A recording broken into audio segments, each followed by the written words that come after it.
Welcome to the Foul Play YouTube channel. Hi, everyone, and welcome to episode 18 of the Crime Theory Exchange. I was thinking about it today. I'm glad I have such a broad title for this podcast because we just cover, it's pretty much a rainbow of discussion topics so far in the 18 episodes. How you doing today, Jax?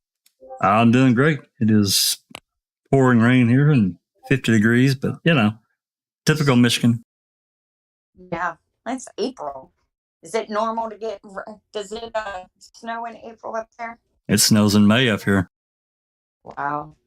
Yeah, it rained here earlier, but it's like 85, so y'all don't hate me.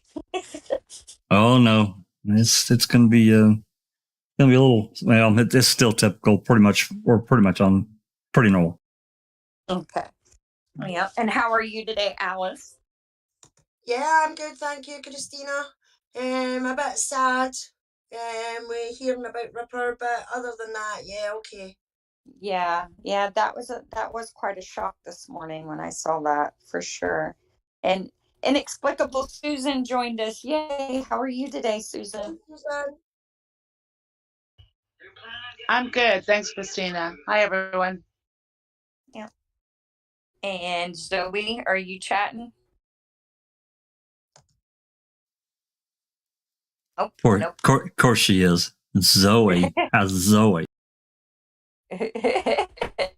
Oh, she said here in the text box she'll be right back. Okay. All right. And then Sapper Cop's with us, but I think he's on a call. No, there he is. There he is. No, I'm good. I had somebody ping me and I couldn't get to the mute button fast enough. How are you today, Sapper? Are you doing good? Fantastic. What's the weather like out west in the United States? It's raining and cold. Okay. But it's going to clear up pretty soon, but it'll still be cold. Okay. Wow, it's raining on all of us. Is it raining over there, Alice? Yes, we're expecting snow between tonight and tomorrow. You keep that shit over there, okay? Okay. Typical spring in Scotland, we don't get sunshine and blistering hot weather. We get friggin' snow, rain, hail, the bloody lot. Hi, Manatuwaki. Welcome to the panel. Thanks for joining us. Mm-hmm. Yeah. Hey. Yeah. So today, Jax has been trying to discuss this awesome Reddit post by PetrichorGirl for a couple of weeks now, and we just keep getting other stuff that also needs to be discussed. But this post is phenomenal, and I think in light of these search warrants that we recently received, this post is starting to really, this post will also help to show that the entire investigation is an act of deception, in my opinion. That what they're claiming, and when I say they, I mean law enforcement and prosecutors, I think their entire narrative of their activities has been completely fabricated to sell an investigation that didn't happen and a murder that didn't happen. I'm gonna let Jax do the talking about the post because this was his idea to present it, and he has the screen. And we look forward to any questions and comments anyone has. Wait. Okay, yeah. So as Christina said, this post it really caught my eye. Of course, it was written 19 days ago, so it's got a few weeks on it. Like Christina said, I wanted to get it presented a couple weeks ago, but things just kept getting thrown in front. I did talk to the original poster, and they're fine with us talking about it on Reddit. So we really appreciate her giving us permission to talk about this because it is important. And as we go through this, I think you'll see how much detail she put and work she put into this. It's not a lot of posts. You get. You're just. It's a pretty just a basic light discussion. This goes in pretty far, and as far as they went. So anyway, let's get to it, and we'll break at different points. It's not going to just mean me reading the entire thing at one time. So we'll read for just a couple minutes, and then we'll discuss. So, her post title: Why did Outagamie County start database searches on Teresa Halbach before Calumet law enforcement officers had started investigating? And this is really key to what we're going to cover. So, starts off, hello all, I'd like to share some records from the NCIC missing persons database that raised an interesting question. And keep in mind, some of the records she got come from the FBI. Okay? And you'll see why here in a minute. The NCIC is a federal crime database run by the FBI that stores missing person records entered by law enforcement agencies all over the country. Even back in 2005, I believe it was in sync with Wisconsin's own state database. So whenever a Wisconsin law enforcement agency used the database, that activity was recorded in the NCIC's logs. In this post, I'd like to discuss one unusual aspect in the NCIC data I've seen. Then I'll look at the evidence for 3 different possible explanations I can think of. Thanks to N64, who has contributed some details to this. It goes on, searches for Teresa Halbach. Here are the law enforcement agencies who searched for entered data about Teresa in the period of 10/1/05 to 11/30/05. So that's October 1st, 2005 to the end of November 30th, 2005. I put this into a table for easy reading because the original NCIC data is 10 pages of coded input. So let's pull this up here and take a look at it. Hopefully that'll pop over there. It did. So as we can see here, what you're looking at here is this data that she's put into a table, and it gives the different times, and you can see these queries, and you can see over here to the right the different counties that are involved in these queries. A couple of them here got question marks, but as we can see on 11/3/2005 at 16:27, that's 4:27 in the afternoon. I don't even think that's an hour after she was called in missing. Outagamie did this first NCIC search. And then there's 2 more on 11/4. There's another one on 11/7, another one on 11/7, and one on 11/8.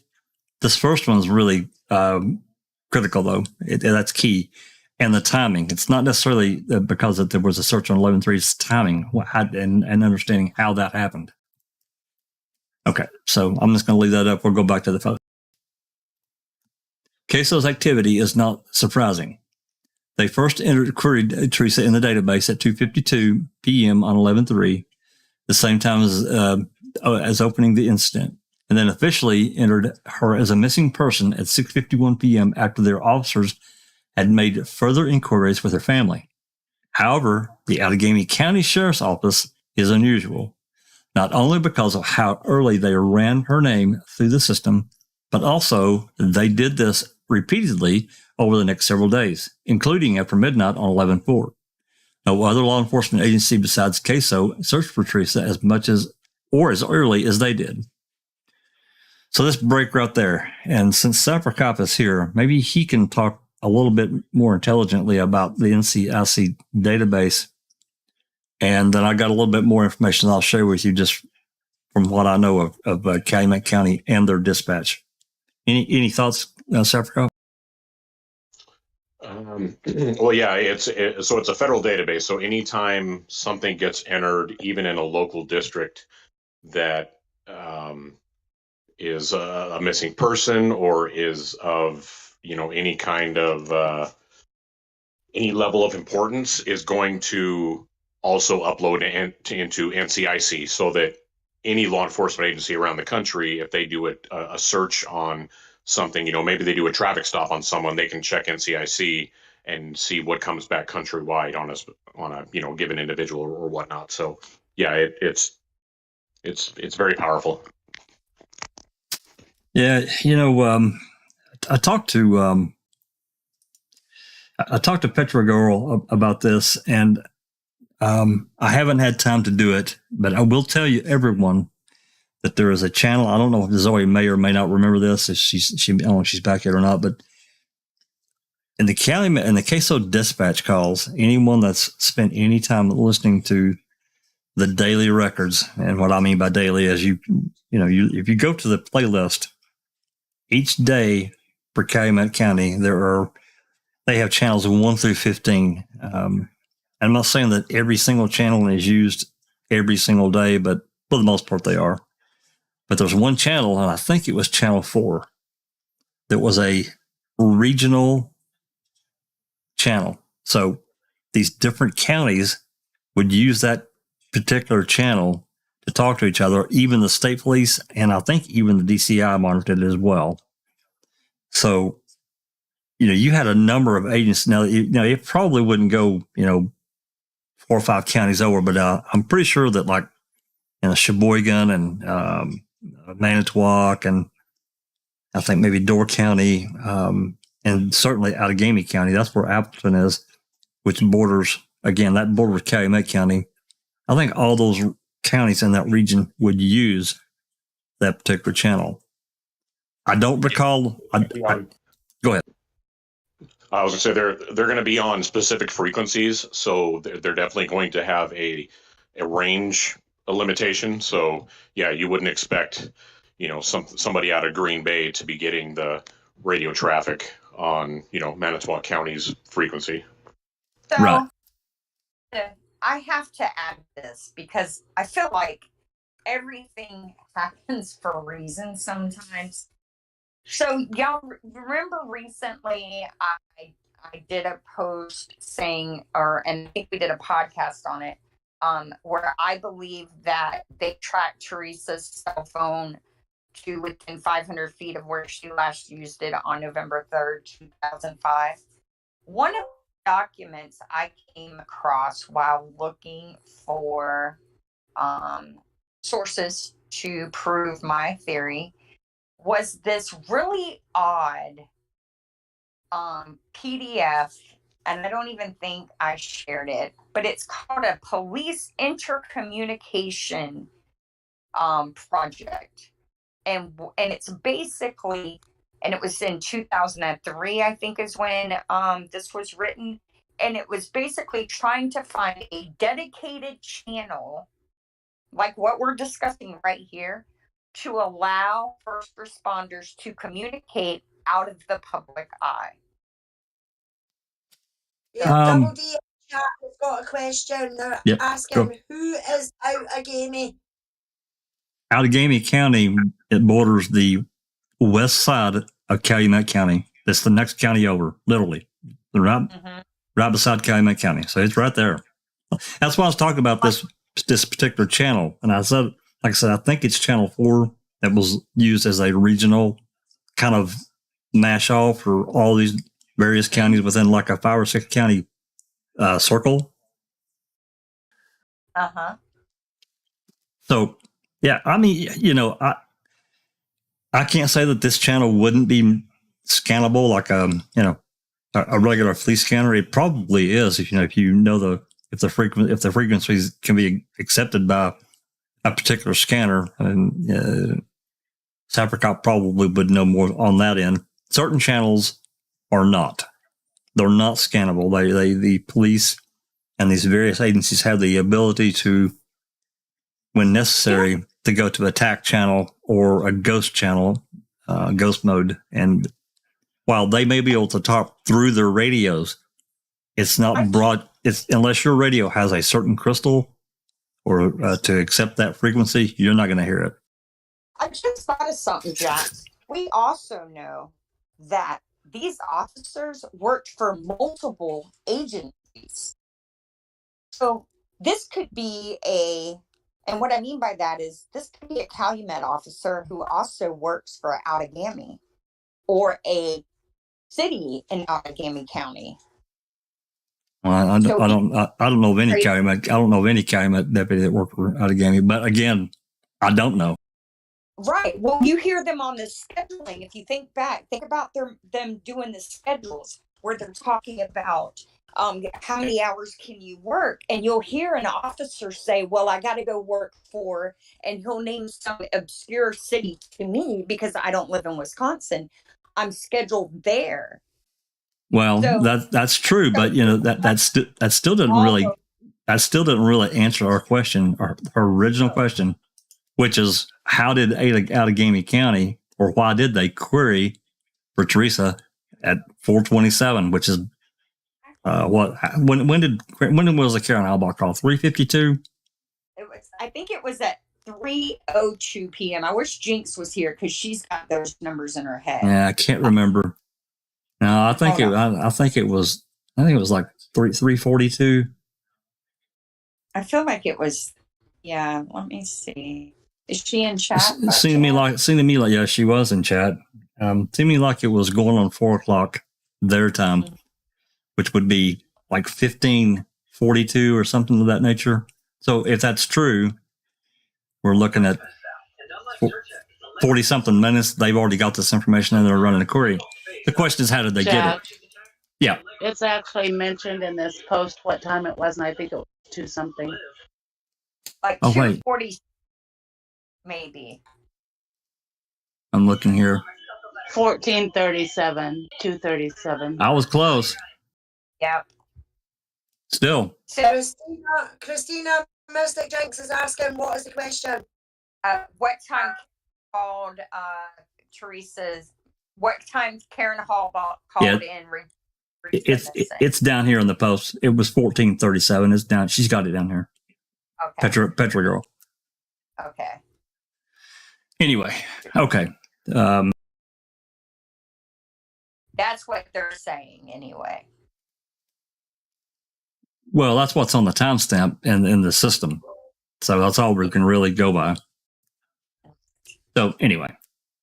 Yeah, Disco Bear is asking, is Outagamie where they do stuff not wanting to be noticed, possibly?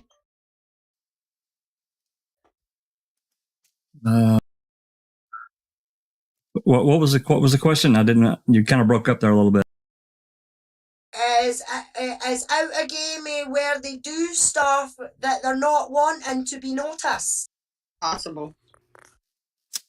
You know, I don't know if that would be any more than, you know, Calumet or Manitowoc. I mean, Outagamie County, there's Appleton, Neenah, Menasha. They're all three like that. You know, that's like a little Tri-City area within that county. Who is the Appleton office? Good old Deb Strauss.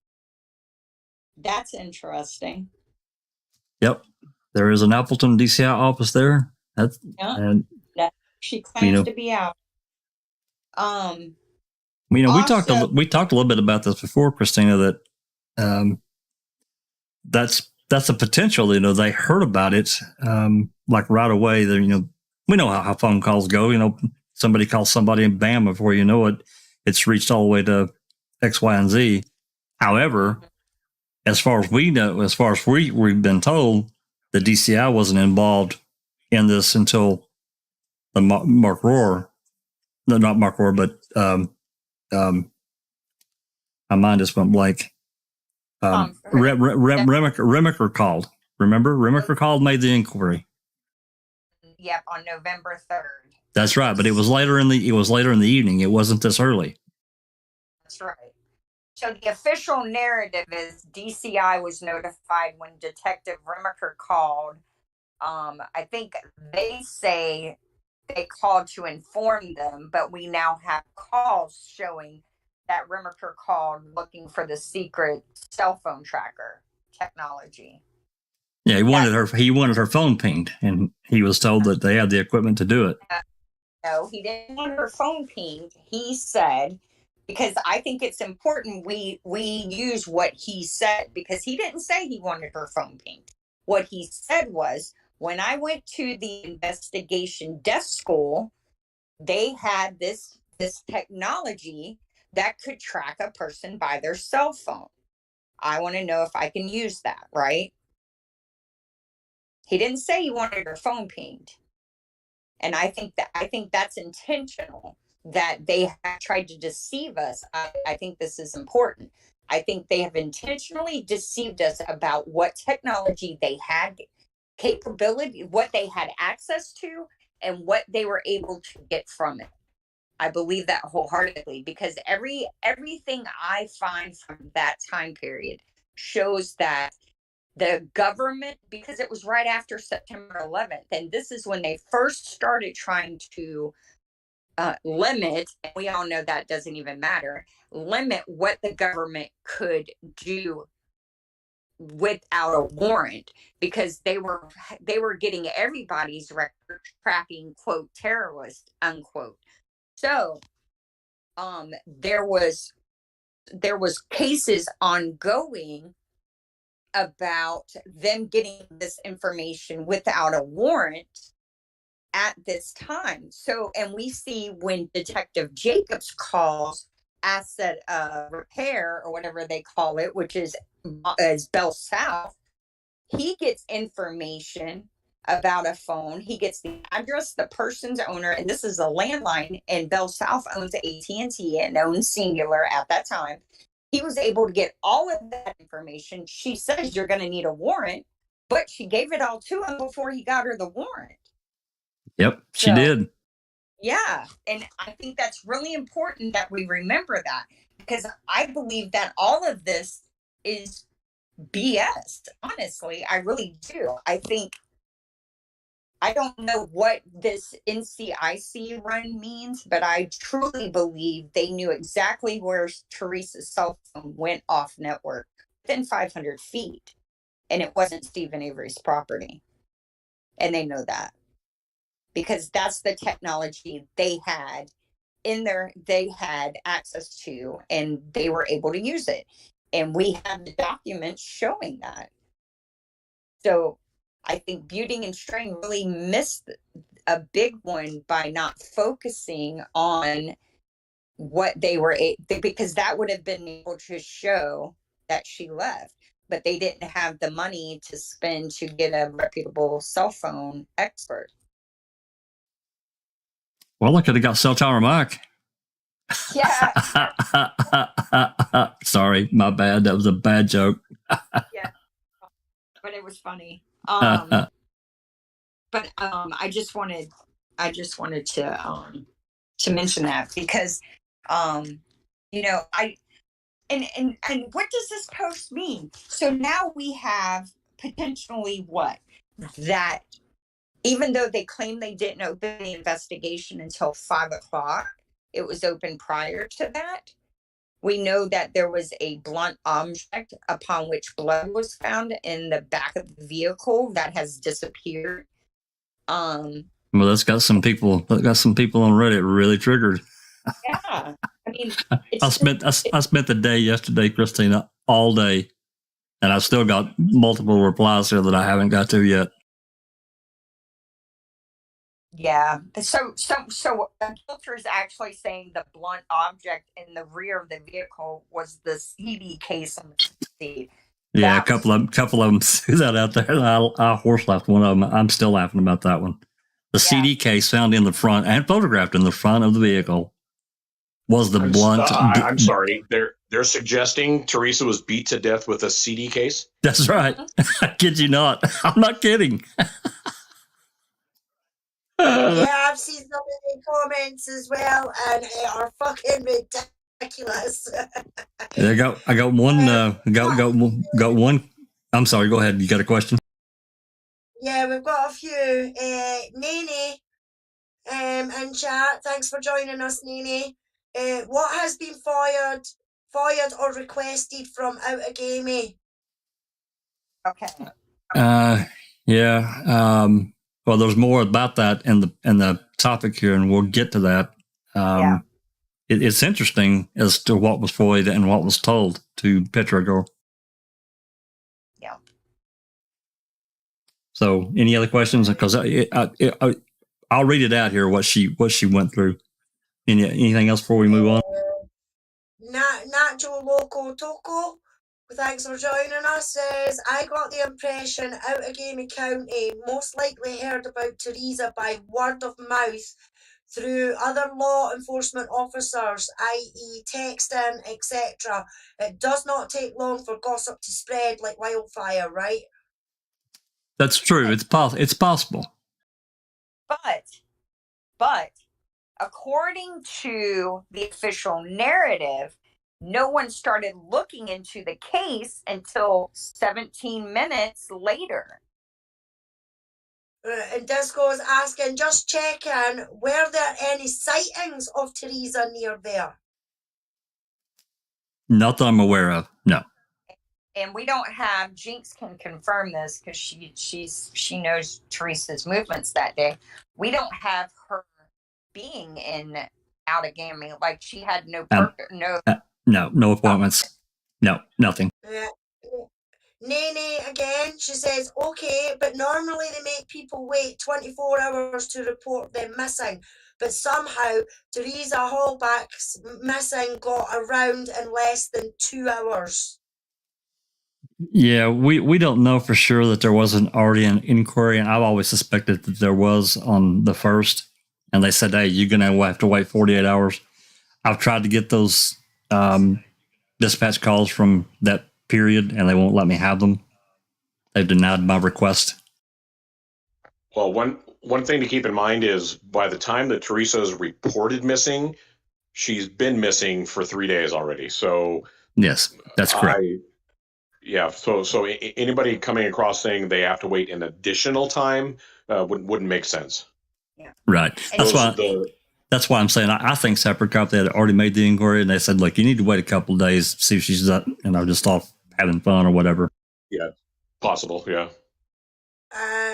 Double D is asking, just wondering, did you guys let KZ know about that finding about the bloody object found in the RAV? Yes, Christina sent those to her immediately and said, look, you want this information held back, you want it, and she gave her like 5 days, so she never replied. So yes, she was given the information. There was a post on Reddit there though, Jack, sorry to butt in, that somebody had said that she'd asked for it in her motion. Well, she asked for that tire tool that we have photos of. She did ask for that, and part of her scientific testing, which got denied. Right. But okay.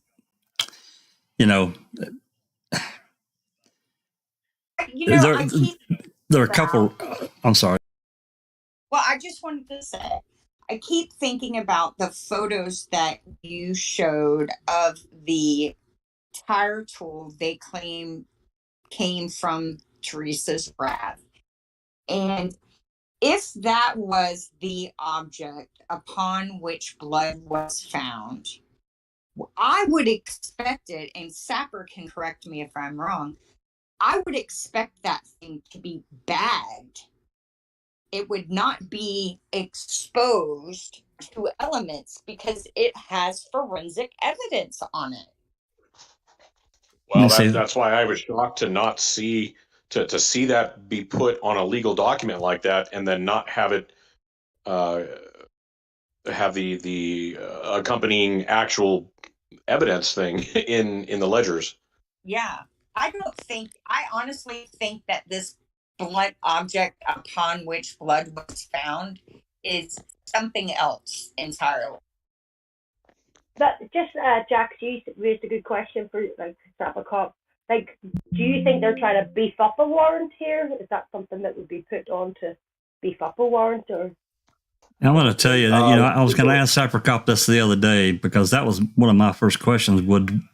You have to understand this particular warrant was written by Wiegert, or it's in his name, on November 7th. Now, understanding they've already had a number of warrants signed off by whoever judge, would they go as far as to add something that egregious to a warrant just to get it? And this warrant was to search the Cuss Road property where the burial site was. So, remember, of course, that a warrant is a legal document. So if you lie on it, you've just committed a criminal offense. So keep that in mind.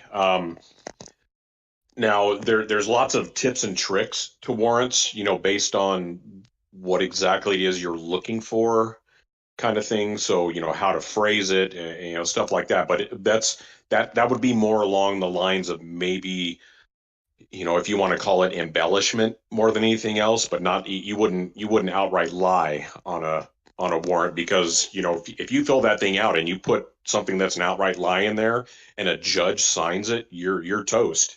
If that thing gets discovered. So the fact that these are drafts and not the actual warrants that were signed, I guess the first question that would pop into my head is, what did the actual signed warrant look like compared to the draft? Because I don't remember an actual warrant that was signed having anything about a bloody object in the back of the RAV. So, but you might, like I said, you might embellish a little bit on a warrant if you're so inclined, but you'd have to be really stupid to go on and put something that just is outright untrue. Yeah, to me, this is a whopper. I just don't see even as far as some of these people went to embellish whatever. That's a whopper to me, and I just don't think they'd do it. They don't need to do it. Yora's in chat says, maybe I to find it again. The blood pattern on the back RAV door showed she was hit with a blunt metal object, per Casey's motion. Yeah, and everyone has to keep in mind that this tire tool is not part of the Toyota toolkit. It is not. Oh, you know what? Speaking of which, let me just mention this. Can we talk about guilters by name on this channel without getting in trouble, like their Reddit names? Are we allowed to do that? Of course you can, yeah, because they're still anonymous. Of course you can. So Foreman Eric, everyone knows who that is on Reddit. He's like, he's the guy who has a really good argument for the cell tower stuff showing that Teresa never left. I don't believe it, but I don't know enough about it to poke holes. So anyway, that's how I always think of him.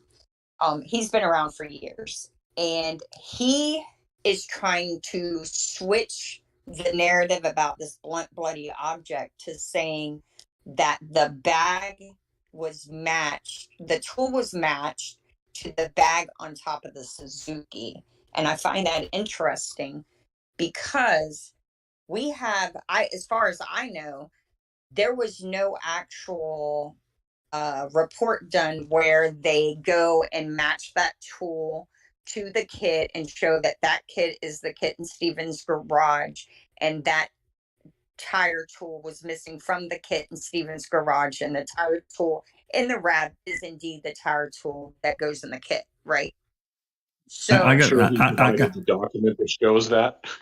I gotta be straight with y'all. I don't think that kit that was allegedly found in his garage was his. I don't believe it. No, I don't. Yeah, well, I don't believe what Foreman Eric is saying, but I do find it interesting that he's taking that approach. Well, because his argument mirror a lot of the state briefs arguments.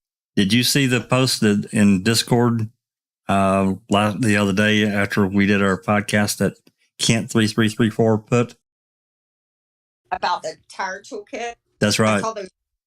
I saw the photos. Yeah. That's out of his emergency toolkit. It's an it's an exact match. It's an exact.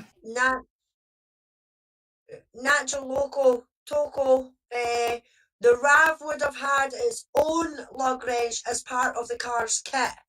What we see, I think, is from a bought kit from a Harrods emergency kit. so to speak, like that Tom Pierce speaks about. That's right. Well, and we also know that these various law enforcement people were looking for something in her toolkit that was missing. At least that's what they reported. At least a couple of times. Right, and Yora says it sounds like an abandoned attempt to plant a murder weapon in the RAV to me. I think yours may be onto something. That's very possible. Yeah. Another one from Nene. Why not link the object to Stephen Avery? Forensic reasons, I'm thinking. But is there anything else that can't be linked to Stephen? Well, I mean, we have to think about on the terms of just like it was mentioned there. If there was, let's just say that Teresa's blood was on it, but Stephen Avery's fingerprints weren't on it, or some other biological material, no way in hell would they want that anywhere near this case. No way. Because remember, the narrative at trial, now I'm not saying that they had any kind of narrative on November 7th at all. I'm not saying that because I don't think they did. But remember at trial, the entire thing was 2 bullets, 2 beveled areas in the skull. So basically we're saying, without basically trotting it all over the place, that Teresa was shot with a gun twice. Yeah, well, here's a big question I have. Is you're an investigator, you're writing out this warrant request, and you're listing an item found in the back of a missing person's vehicle that has blood on it, but that is not collected, it's not tagged, and the blood on it is not tested. I'm sorry, what went terribly wrong here? Yeah, I don't disagree. Here's another issue with this report and the warrant. I said report, the warrant. You have to keep in mind, and I can pull it up here probably if everyone wants to look at it. Christina's seen it. We've all seen it. And that's DCI report 167. So that particular report is a phone call on November 6th that happened between Steve Harrington at the crime lab and Fassbender. Part of what he reported, a good chunk of it, what he reported to Fassbender on the 6th, made it into this warrant that's written on the 7th.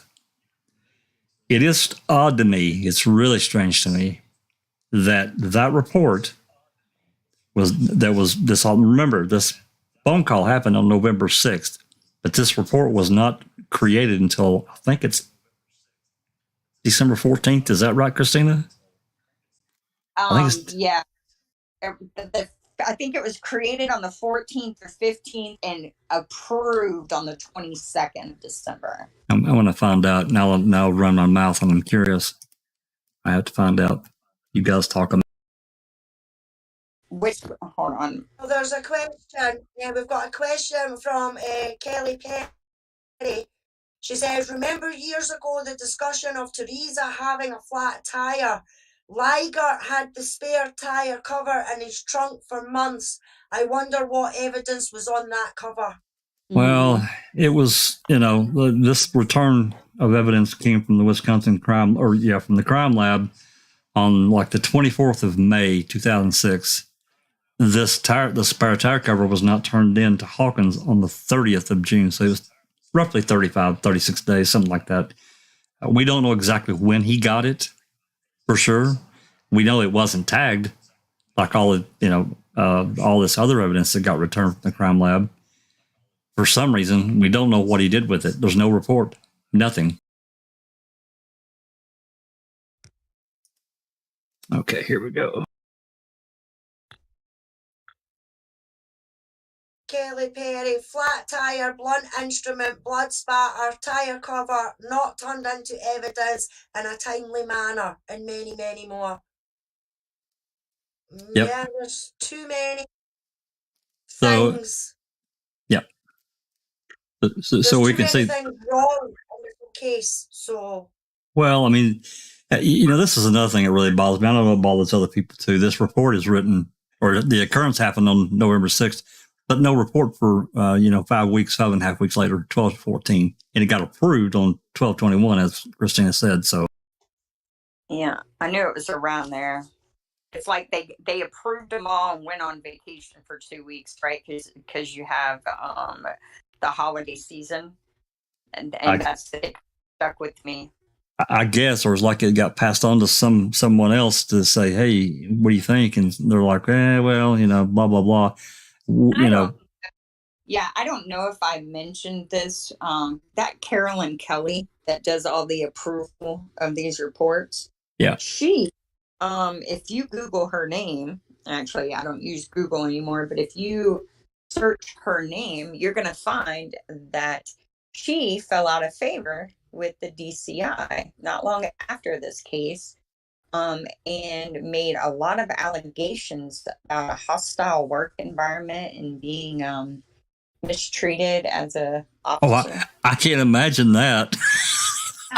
Yeah. So I find that interesting. So yeah, Wisconsin's a bad, I mean, I truly feel for anyone who lives in Wisconsin, because I have yet to find any counties that there's not some kind of garbage going on. Did y'all see where that woman was found deceased in Iron County yesterday or the day before? No. I think. Yeah. Yep. And you know what? As soon as they said Iron County, I knew it was Wisconsin because Gregory Allen worked there in the 90s. Oh, great. Yeah, I know. But, if you read the Warrant, CyberCop, a lot of this information that's in this report is in that warrant as well. So that tells me for sure there was contact. So that's my fallback. It just so happens that the blunt and bloodied object didn't make it into this report. Maybe that's why it took 5.5 weeks to write it and another week to approve it. I don't know. Yeah. Yeah. This is. Go ahead, Sapper.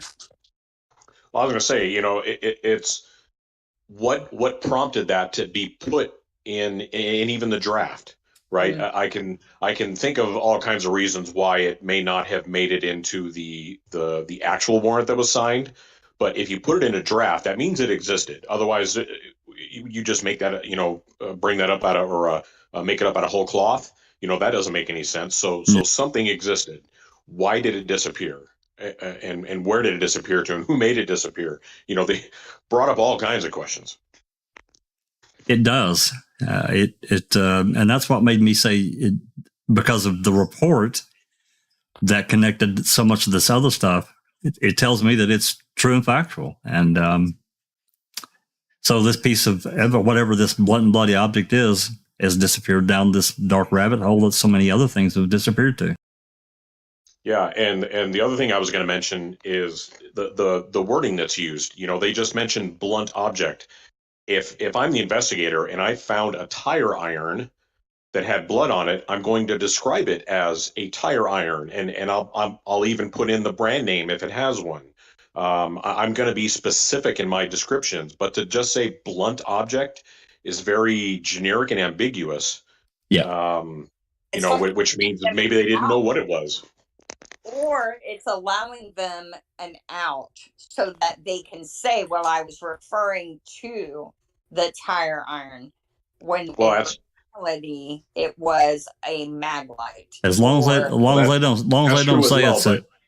don't say it's a CD case, I'm probably pretty good. Yeah. Well, the only problem with that is, remember that this is something you're technically going to be presenting to a judge.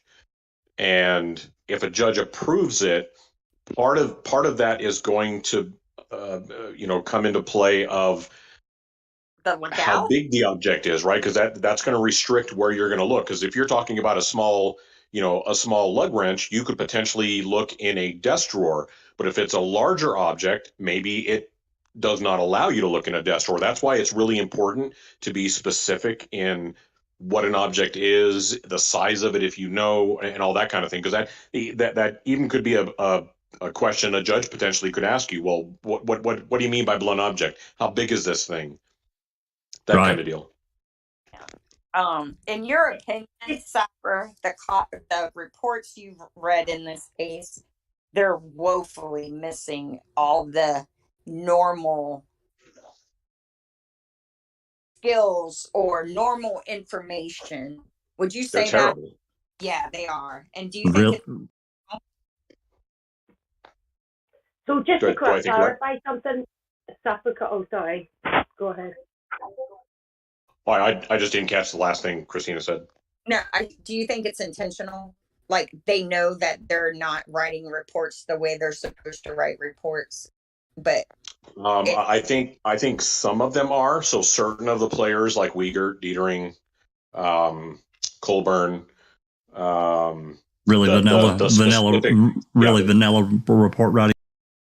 Yeah, the very specific players that we know are in the inner circle and doing the actual planting, their reports are written the way they are on purpose. Now, the outside players who are just writing reports because they're just doing what they're doing on their job is different. And that's why we see reports that are in conflict with each other, because the left hand isn't talking to the right hand, or the left hand doesn't know what the right hand is actually doing. So that's why it seems like such a mess. Was that Disco? You had a question? Yeah, just something about the warrants, right? So when they're asking about TARP and things like that, things to seize, they're associating that those were used in her demise, even though they haven't found them. Do you know what I mean? Like they're looking for things that would be associated with covering up the body. Yeah, potentially, because remember at the time we don't have any proof, or that the investigators have no proof she's dead.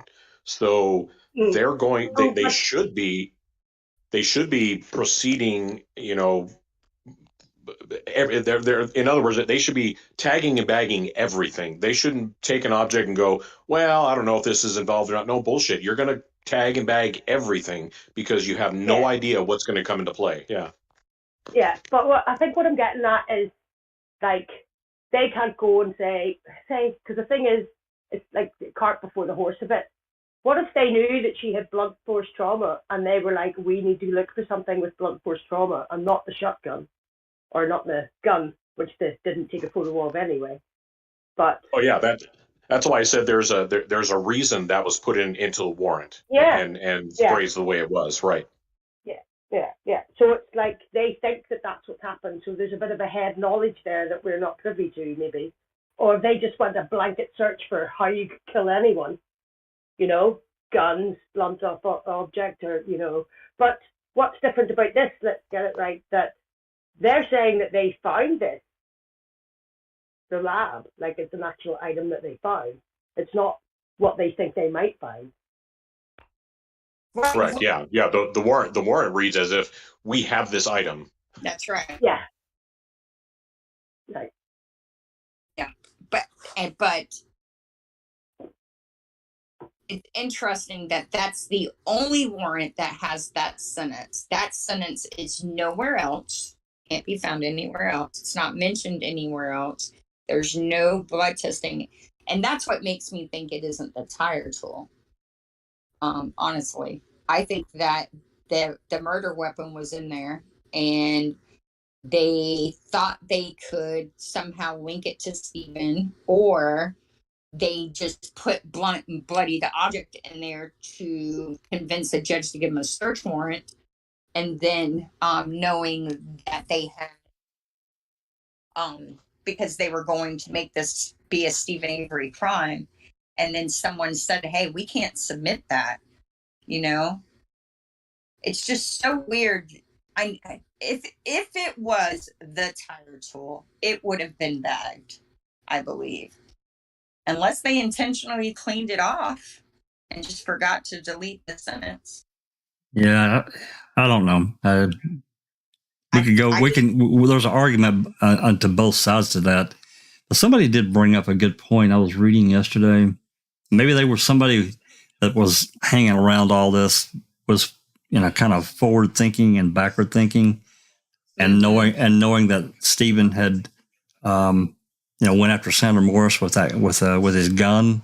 So he didn't have any kind of blunt force kind of things against him in his past, but he did have a going after somebody with a gun, right? I'm just saying that. I'm not saying it's true. I'm just saying somebody had mentioned that in one of the posts I'd read. I think on Reddit. Well, maybe. I want to say it's like if you're going to lie, make it as close to like the truth. Yeah. You know. Yeah. Well, keep that line going. You know. I mentioned this in a comment. We have those photos Jinx got from Andrew Colburn, and there's the one of Stephen's bedroom, and it takes a picture. They're standing facing the wall where the gun rack is, and it's a picture of the pillows, and it's not showing the guns. Now, this is on the first day of the investigation. Your main suspect, you're in his home, and why are you not taking a picture of those guns? And it's really weird. Yeah, it's right because there's no picture of the guns in the 33 photos. So it's the only item that you have found that could kill a human being without a doubt, right? I mean, we can use any kind of weapon, but a gun is a weapon. And yet they don't photograph it. And I think that I call it an embedded confession because of the minutes, right? Because they knew they were going to use that gun against him.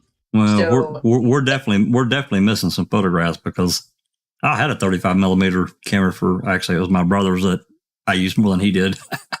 The film came in 12, 24, and 36 per. When you got a roll of film, that's just the way it was packaged. Yeah. Oh yeah, me too.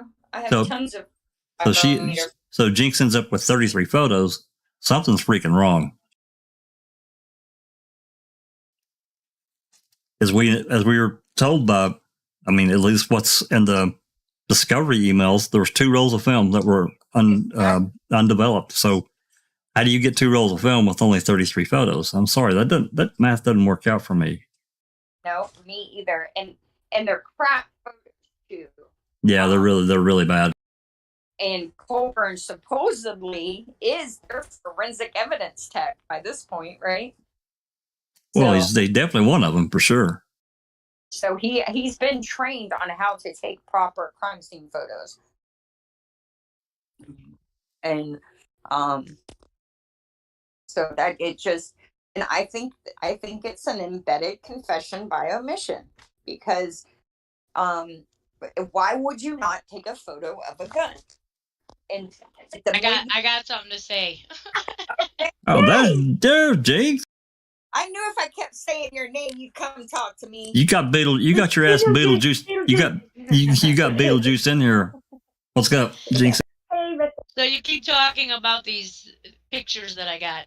I have released them. I haven't released them on YouTube, but maybe I'll just put out a thing on my community page so people can find them there. But the 33 original photos I got, they sent me in black and white photos, right? Like, they're like, here, we're going to give you these black and whites. And I asked for colors, and they're like, they waited their sweet old time till I paid for the black and white ones. Then they sent them PDF. They were black and white. They were crap. So I wrote back and said, I want the colored ones. And they wanted to charge me for those. And I said, well, since I've already paid for the black and white ones, why don't you waive the fee for the colored ones? And when I got the colored photos, there were 2 extra photos. Okay? So that means that they chose which black and white ones to send me, and then magically appeared 2 more when I got the colored ones. Now, 16, and I told them to put them in order, because when I got them in black and white, they didn't say which ones were from tag number 7115, and they didn't tell me which ones were from tag 0 or 8005. 8005 was collected at 7:35 p.m. in the midst of going into the trailer, and for some reason, I have a hard time believing that Colburn, in the midst of the investigation, decided he was going to wind up his film in the middle of a roll without finishing it off before putting the second roll, 7115, that was collected at 10 o'clock inside the house or the trailer later that evening. One roll has only 16 photos on it. That's the first roll. we know that 35 millimeter cameras came with 12, 24, or 36 exposures. So if there's 16 from 8005 that they sent me in colors, which they didn't send me the backs of those ones, but they did send me the back copy of the 7115. There's only 16 photos, which means there's at least 8 photos missing from that first roll. The second right. roll of colored ones is the one that appears 2 more pictures all of a sudden magically appeared in that roll that was labeled 7115. And one of them is a picture of the Playboy magazine spread out right in front of the bookcase where they find the key, and somebody's actually kneeling, like looking at the what do you call it, the image, the nightstand. Oh, so it's right there in that area, right? So he's kneeling there, all of these pictures, all of these. Then they put those magazines back. And later you'll see in a link report that he says the magazines were laid out on the floor on the 8th when they found the key. That's a lie. There was a baggie there, and they were collecting all the magazines in the paper bag at that time. So that is a lie. So the question is, if there's 19 photos in that roll, so if they originally only gave me 17 of those photos and it magically appeared that there were 2 more, I would say maybe he didn't finish off that roll either. But the fact that they gave me 2 extra photos when they gave me the colors makes me think that was a full roll too, which means then there's 5 pictures at least, if they were 24 exposure rolls, missing from that set. Minimum. So a minimum of at least 13 pictures missing from the Colburn film that he took with a 35 millimeter camera. Yeah. And I just wanted to put that out there because you keep talking about these photos, and I had gotten the colored ones and just wanted people to know. Well, congratulations. Good job. Well done on that. Now, let me ask you this, because I somehow thought that these photos had started being taken on the 3rd. How did I get that? Well, my question was, if he turned in these rolls of film on the 5th at 7:35, he's just entering the property, right? So we have to question, what were the 8 other pictures taken of? Could he have taken pictures on an earlier date at an earlier time that were part of the beginning of the roll of film, or are the 8 pictures missing sporadically throughout? Or, so I suspected that maybe there could have been pictures from the 3rd or the 4th on there as well, but we wouldn't know unless we got the film. So when we actually got the film, it does just show his bedroom and his trailer, but there's 8 missing pictures, so that I'm still not sure what 8 pictures are missing from that roll, which was turned over at 7:35, and they entered the house about 7:30. So he took at least 8 pictures right when he walked in, or 16 pictures right when he walked in. I have to wonder even if the pictures that we got that are considered 8005 aren't actually part of the other roll of film. How do we know? We don't. No, without the negatives identifying, you don't know. So that would be my next request, probably going to ask them for a photograph of all of the laid out negatives, so that, because you should be able to see somewhat of a picture, right? Like that the negative will show somewhat of a I think, yeah, and I think I think the negative also has a serial number on it, I think.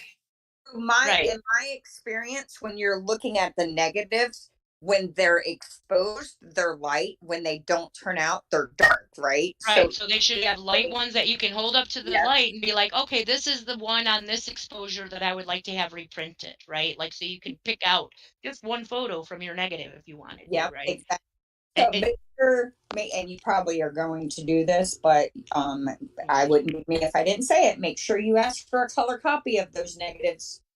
Absolutely. Absolutely. The fact is they sent me the black and white photos along with a ledger for those rolls of film, and those ledgers were actually in color.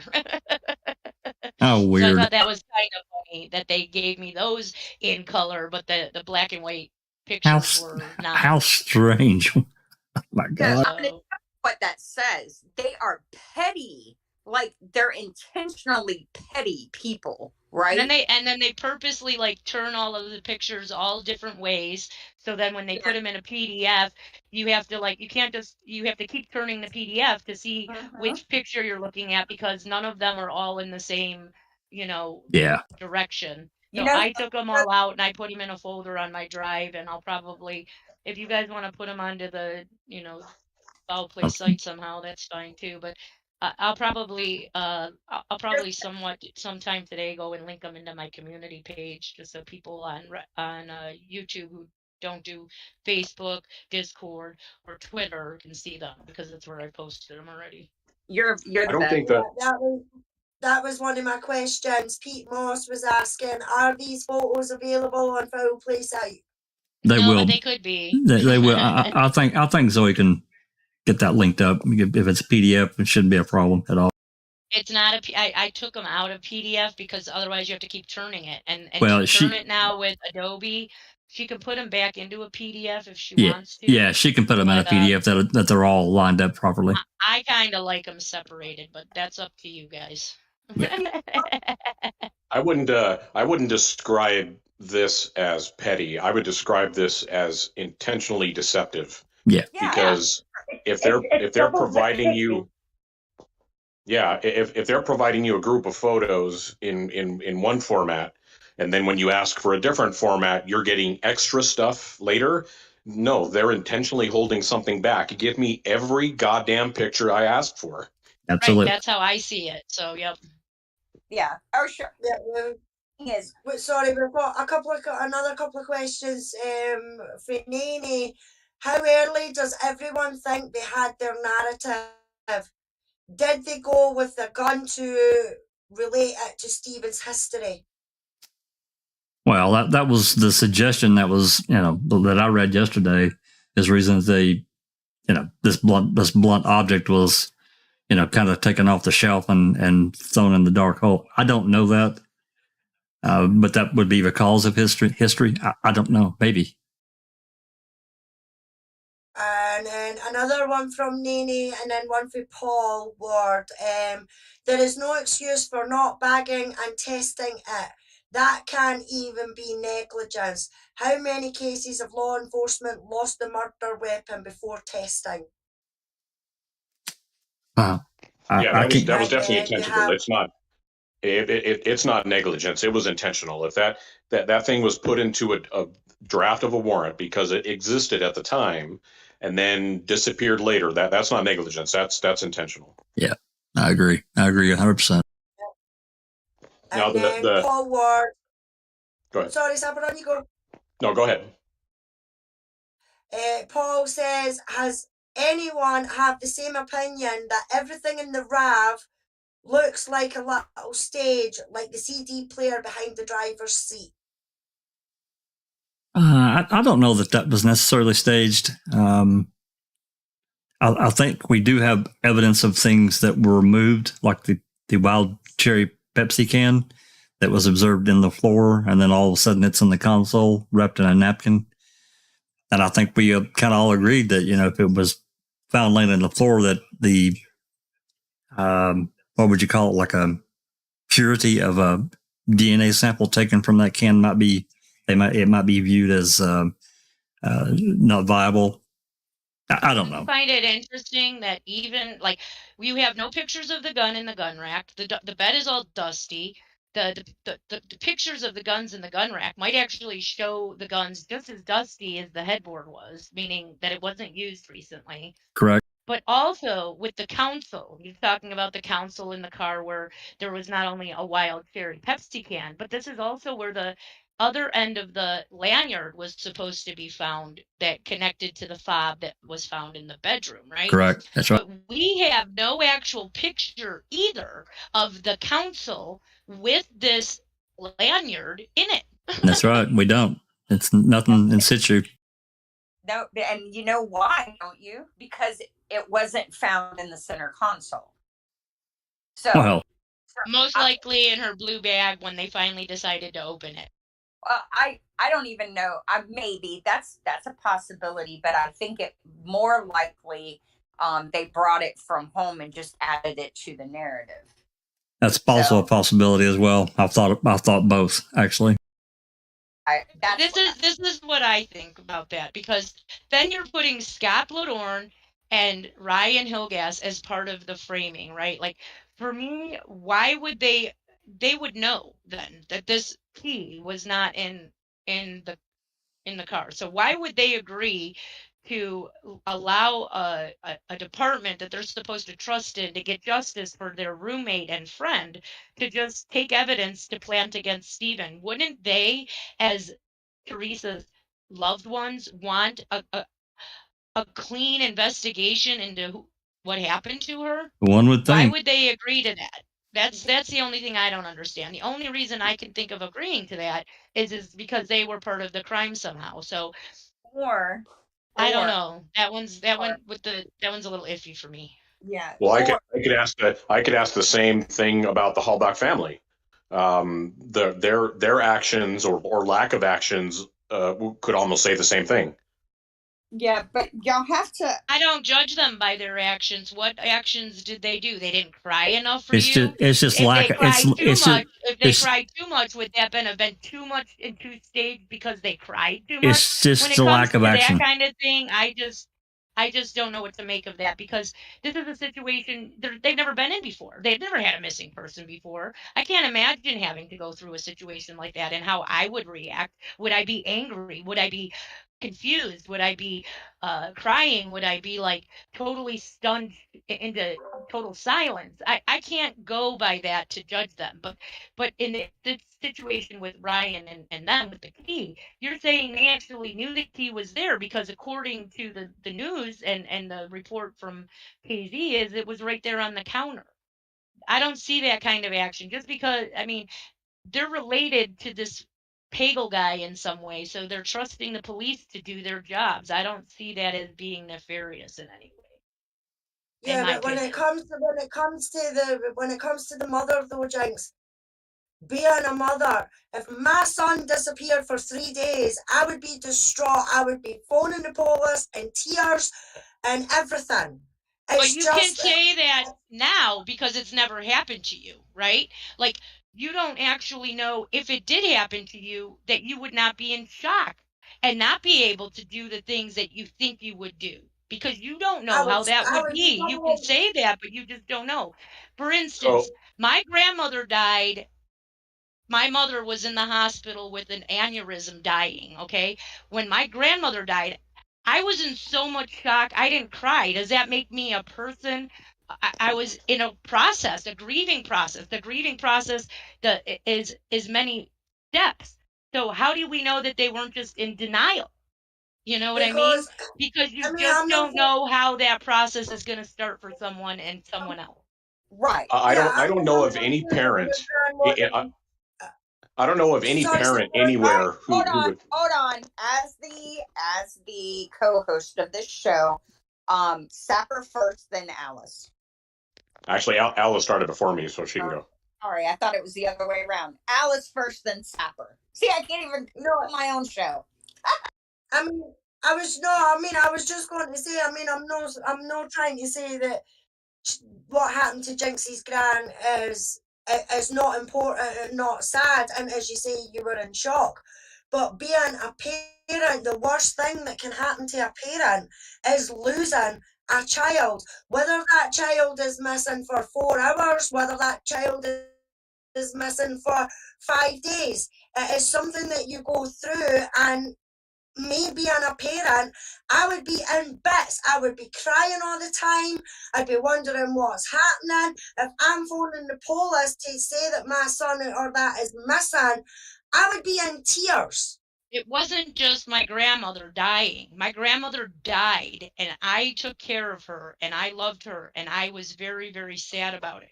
My grandmother was in hospice when my mother had a ruptured aneurysm and she had a 20% chance of life. While she was in the hospital, my grandmother died in hospice. So with everything going on around me, plus I had this other family in my life that was causing stressful issues on me too. So all of this played a role into how I reacted to the situations happening. Whereas I bawled my eyes out when my father died or when my grandfather died, I did not have any emotion at that time. Even though I was full of emotion, none of it came out because my mind couldn't handle all of the things that were happening around me. You shut down. I shut down, and people do that. Even when you think you're not going to shut down and you're going to bawl your eyes out because your mother is dying, your grandmother is dying.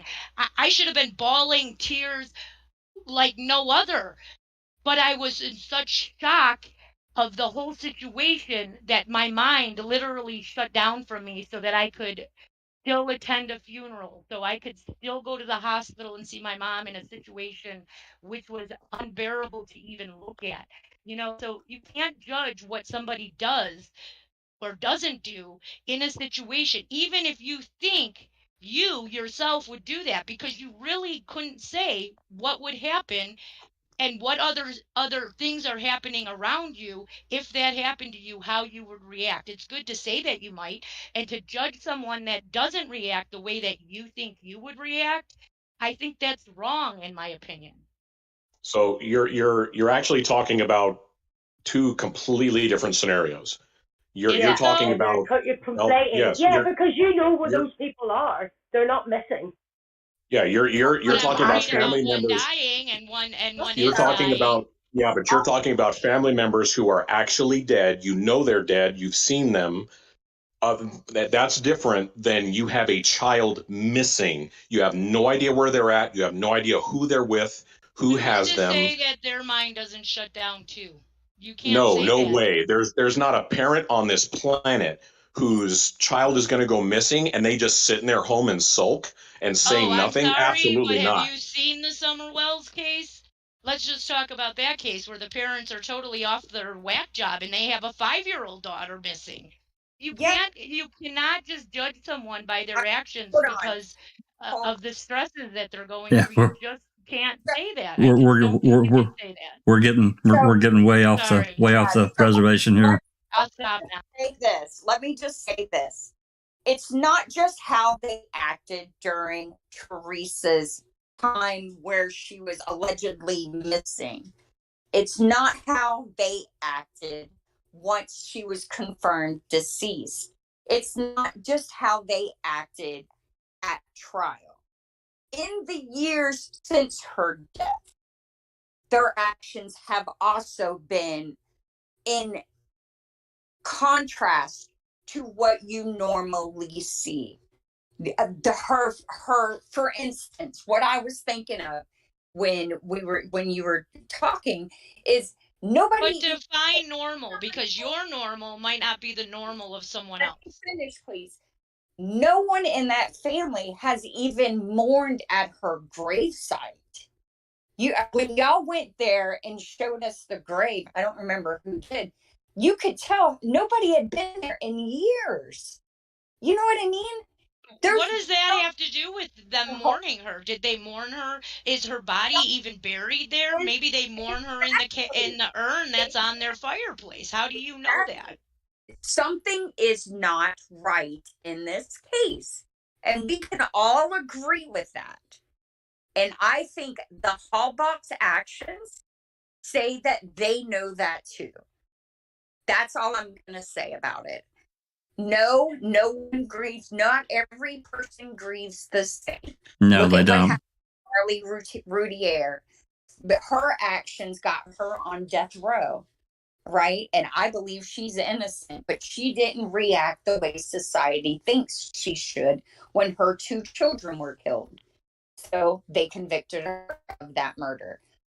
But in this case, in this specific case, everyone who claims to have loved Teresa, every single person has reacted inappropriately by society standards.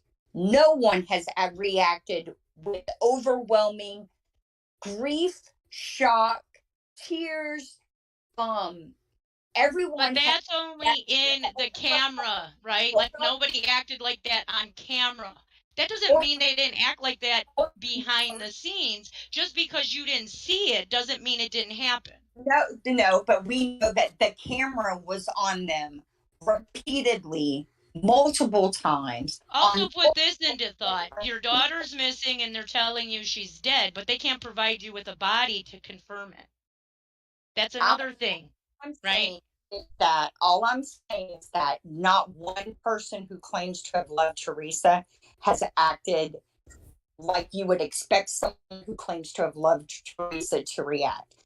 There's nothing. We show more emotion for Teresa Halbach than anyone who claims to have actually known her.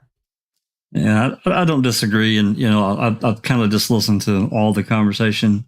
And I can tell you, as a parent of someone that lost a child, the grieving for someone that, is so close to you, it never really stops. This whole thing about closure, it's a mess.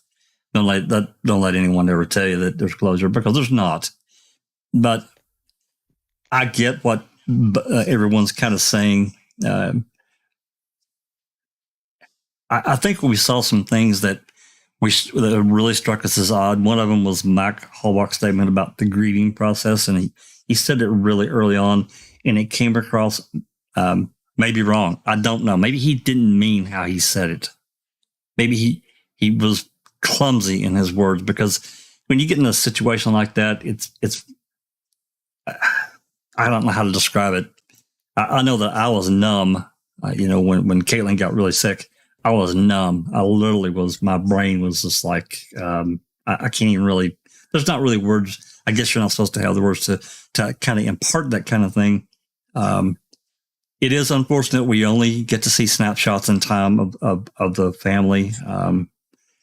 I guess I was kind of judgmental in the beginning, but since that time and thinking about, what we went through, I can tell you for sure now, if one of my children, I've got all of my children are of adult age, if any of them went missing, I would be batshit crazy. I can tell you right now, I would. There's no doubt about it. I was going to say, for me, I've got a 12-year-old. If my 12-year-old went missing and I had no idea where she was, who she was with, I would be blowing up every phone. I would be knocking on every door, and the media would get tired of seeing my face. Absolutely. No doubt about it. Would that also be different, Apricot, because your daughter is 12 and Teresa is a 25-year-old woman who may have gone missing on her own. She could be 25. I'm still going to be, the first thing I'm going to start looking at is who was she with, who was she around, was she in, and especially when we know that the characters that were around Teresa, and I think the family knows this as well, were some questionable people, like Ryan, for instance. So knowing that not strange people, but weird people have had access to her is going to make that even more prevalent. So whether she was 12 or 25, it still doesn't diminish my love or the care I would have for my daughter. So absolutely not.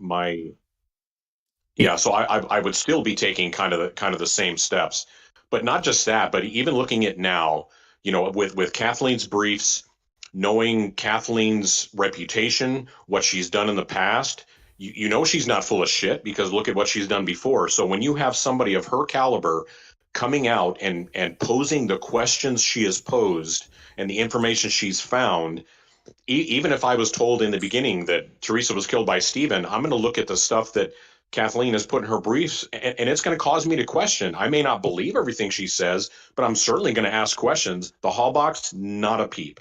Not a peep. Complete silence. Can y'all hear me? So me? here's a question for you, Apricot. Just like, would you let an ex-boyfriend rifle around your daughter's private things to hand over as evidence when there's family members close at hand, including Mike? But she could have done it herself, I think, or, it's not maybe appropriate, but that's always struck me as a very odd thing to let happen. Yeah, I mean, well, especially as an investigator, that should have been a huge red flag. The fact that you have, of course, they always claimed he was not a boyfriend. But having Karen Halbach must have known that, like. Yeah. Yep, I agree. He must have known that. And I would be like, I just want to say now, always investigate the ex-boyfriend and don't let him move into my house and go through the stuff. Like, yeah. I just think I just want to say it out loud because it was so abhorrent to me when I heard it. I was like, what? And then to think about, so, she must have known. Like, she must have allowed that. The family members must have allowed him to access that personal stuff. And I really don't know how to feel about that. Because the family, she didn't live with the family. She lived with Scott Blodorn. Scott Blodorn was in charge of that house. That was where he rented his room. And when Ryan moved in, how do we know that it wasn't Ryan moving in to help Scott? So here's something. I think Manitowoc had a question. Yes. Yeah. Manny?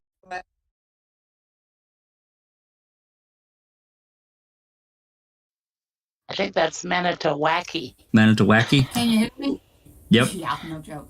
Can you hear me? Yes. Yes. Oh, hot dog. You just don't know. I'm not that technologically inclined most of the time, but I have a question. I kind of feel the way that most of y'all do, that I have a daughter in college and she's 19. If something happened to her, I can tell you I'd still be in the hospital. I just would. I mean, I just would. But that's neither here nor there when it comes to the way that people react. Because when my mother died, I didn't cry at all. Okay? But that was because I knew where my mom was going the way I believed. And I was so happy she was no longer in pain. You know, yes, I miss her, but that's that. Damn straight. So what bothers me about the hall box, and Sappercop, you addressed this, is when they visited them, and I know this is part of the ma'am thing, when they visited them and they got out the scrapbook. I mean, we're talking right up front, and I don't know about anybody else, but the hall box, Mike, we didn't see much of Tim, but Mike and the mom always referred to Teresa as was from the very first time that I ever heard him speak. It was Teresa was, she was. And it's like, and just going back to the police investigation and things that, you know, you just learn from that's kind of one of those things that happens a lot of times when people know they're gone, whether it's legit or not, but they know they're not coming back. And I just thought that was a little weird. And then going forward, yes, I feel the same way. It doesn't appear that they have spoken or publicized in any way that they want justice, with everything that's been done on this case in the last several years and all of the doubts that have been brought up and the cheesy investigations and oddball stuff. Not once have we heard anything from the Hallbacks saying, gosh, maybe they ought to revisit this and make sure that we've got the right killer, because this was horrible. Teresa's gone, and what if that person's still out there? That's kind of how I look at it. Or what about the fact that Stephen Avery had been wrongfully convicted before, and we would hate to think that an innocent man has been wrongfully convicted again in my daughter's sister's case. Bingo. Yeah.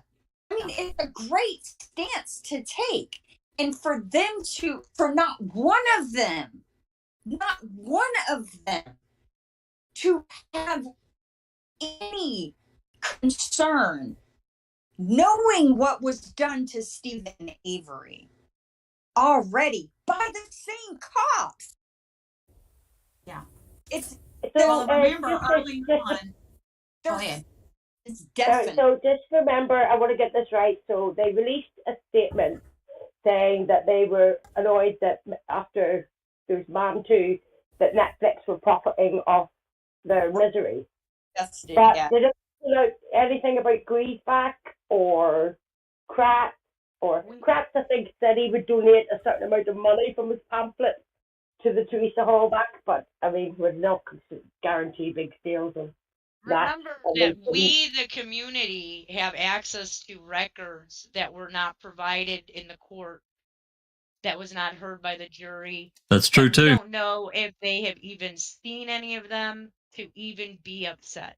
So- Maybe what needs to happen is somebody needs to reach out in a kind way to the Hallbacks and let them know that there's information they need to look into. So I thought about that, Jinx, and you know who I think would be curious, if anyone is curious at all, would be her younger sisters. Because Maybe they are. whatever happened, they were too young to be brought in on it, right? Like, let's say this is a theory. Let's say Teresa died in a car accident, and the cops came to the hot box and said, "We're going to use your daughter's death to get rid of Stephen Avery. We can't afford to pay the $36 million.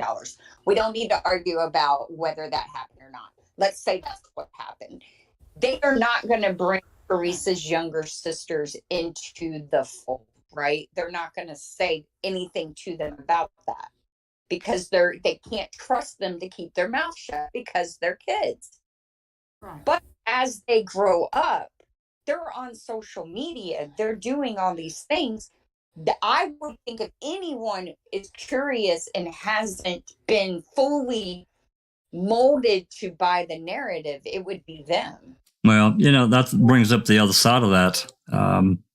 We know that the police and prosecutors were in the Hallbox ears from day one, and they may be like some of the other, really militant guilters. They're not going to listen to anything that doesn't go along with the narrative that Stephen is guilty and Brendan. They're just not going to listen to it, and I think that's so unfortunate. Here's just a pose of a question for like parents out there, because I was like, what would you do? What would make you act like the Hallbrook if you were a parent? I can tell you, I've talked. Would a lifestyle of just a lifestyle that you didn't approve of, would that make you act in a different way? I've talked about this before, and I'm telling you, there are people out there, there are families out there, and I grew up around some. They're really reserved. They will not show any emotion in public. But when the doors close, then they talk amongst themselves, and that's just the way it is. And I grew up specifically with a guy and a girl. I mean, set different family, but their parents were really reserved in front of company. That's just the way they were. They didn't show any strong emotion, even when they should. I'm talking about if something happened, or one of the some kid in the neighborhood did something stupid. There was really no strong emotion. But when the doors closed, because, we get told later about the reaction, when no one else was there, it's like the emotion came out. And it's just the way they're raised. Yeah, but what I'm trying to say is, if you lived a rigid religious lifestyle and maybe some member of your family didn't adhere to your views, maybe. Do you think change your opinion of how? Well, yeah, a child could get, kind of put on the outers of, I mean, to me, I don't really have a problem knowing that Teresa did the boudoir photos. She's just a young woman trying to pay her bills, and photography was her life. I don't care. I don't. Yeah. I don't. She could be doing things but it's obviously that it was whitewashed how she was. Now that we know that she lived a lifestyle. Oh yeah, absolutely. She had the affair with a married guy, and it's possible. Go her, go her, Well, again, I don't have an issue with that. You got a question, Alice? I don't. Yeah, no, we were just being asked if we can go back onto the Reddit post. Yeah, we're way off. Yeah, actually, we're going to switch gears because Nicole Bacchus's attorney is here, and he has a limited amount of time. I recently found out. Oh, never mind. I thought he was here. That his mic still isn't working. So, do you want to pull up the Mike O'Kelly post? and we'll start discussing that. Yep, I got it on. It's up there. So everyone knows who Mike O'Kelly is. We know, he's just a scuzzball. I was recently talking to Nicole Bacchus's attorney, and for those of you who may not know, Nicole Bacchus is a wrongfully convicted woman in Montgomery, Texas. She was convicted of being the driver in a DUI accident that took the life of 2 people. At the scene, when asked who was driving, she named the driver. There are witnesses at the scene that says that Nicole was in the passenger seat, and they arrived seconds and minutes after the crash. And also, the most damaging evidence that she was set up is the fact that an officer turned off his mic and body camera, and Nicole's shoes somehow get off her feet and placed underneath the driver's side, where the gas pedal and the brake are.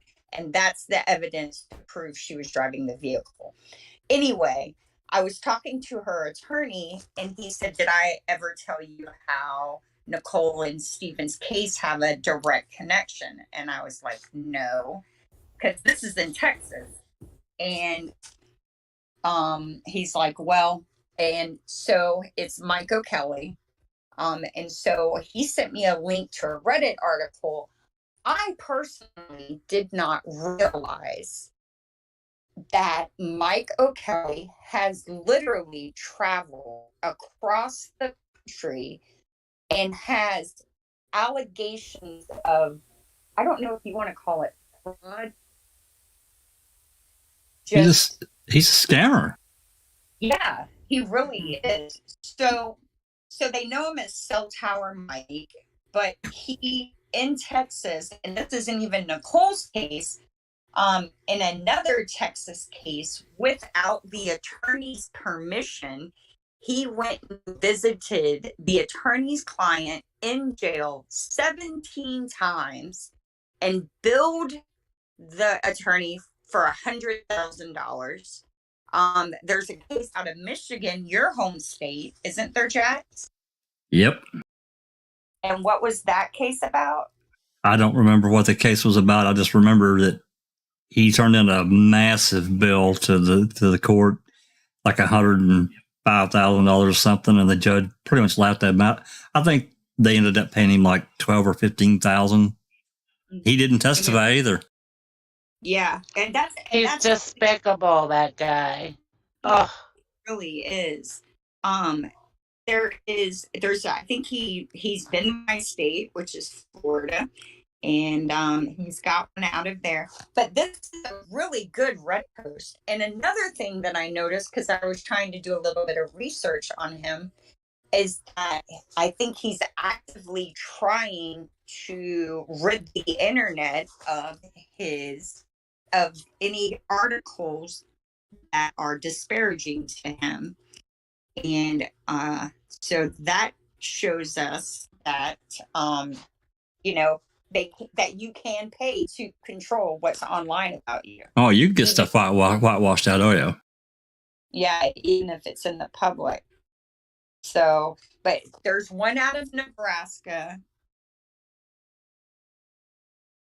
And even a lot of these links don't work anymore. No, that don't work. Yeah, because he's whitewashed them. And let's see, where's this one? I mean, it might be somebody that's good at in the Wayback Machine. There might be some of these captured, maybe. Mm-hmm. Yeah, I think I'll budget an hour and try and find the original articles, because this article was written 6 years ago. 6 years ago. 16. And so he was in Nebraska. I found this interesting. This is a guy who has his companies registered with a PO box or a private residence out of Nebraska or Utah, yet he has a Chicago cell phone number. And on one site, his areas of expertise is listed polygraph, and that's also how he answered his cell phone during his taped interrogation of Dassey. So when somebody called him, he simply said the word polygraph. And that's odd if you think about it. Yep. Called himself a human lie detector too, if you remember. Yep. And there's a case, a questionable case out of Illinois, one in Texas. And I hope that Mr. Powell's able to get his mic fixed, because he was explaining to me like how he was really able to quickly see this guy was bad news. But one of the things that I noticed was, and Alice actually agrees, I don't think he has any, quote, capabilities, unquote. I think he simply uses reports to try and fabricate like he's done some work. So I think he's like a snake oil peddler from the past, honestly. Yeah, I don't think how to read bullshit. Yeah, I don't think he knows how to administer, much less read a polygraph. I don't think he understands cell tower technology at all. Yeah. And I think he's an absolute fraud. Yeah. If he's done for peddling in the Wild West, that's what he reminds me of. Just to give everything about him and everything he's touches is just not good. Just to give everyone a kind of that doesn't know the Dassey case and the stuff he pulled after Brendan's trial. Of course, Knight Rider, Drizzen, and I can't remember his name. They took his case, and in 2008 they started pursuing and trying to get records from Michael Kelly of everything that happened when he did his interrogations, blah, blah, blah, polygraph and all that stuff. They literally started sending him emails, whatever, letters, trying to get everything they could, trying to get ready for the appeal. And he would, he would duck them, and he did this for like 18 months. Roll on to 2009. There is one ex parte meeting, which means it's an ex parte meeting with the judge is either the defense or the prosecution, but not both. In this instance, it was the defense. There's one of them I can't get.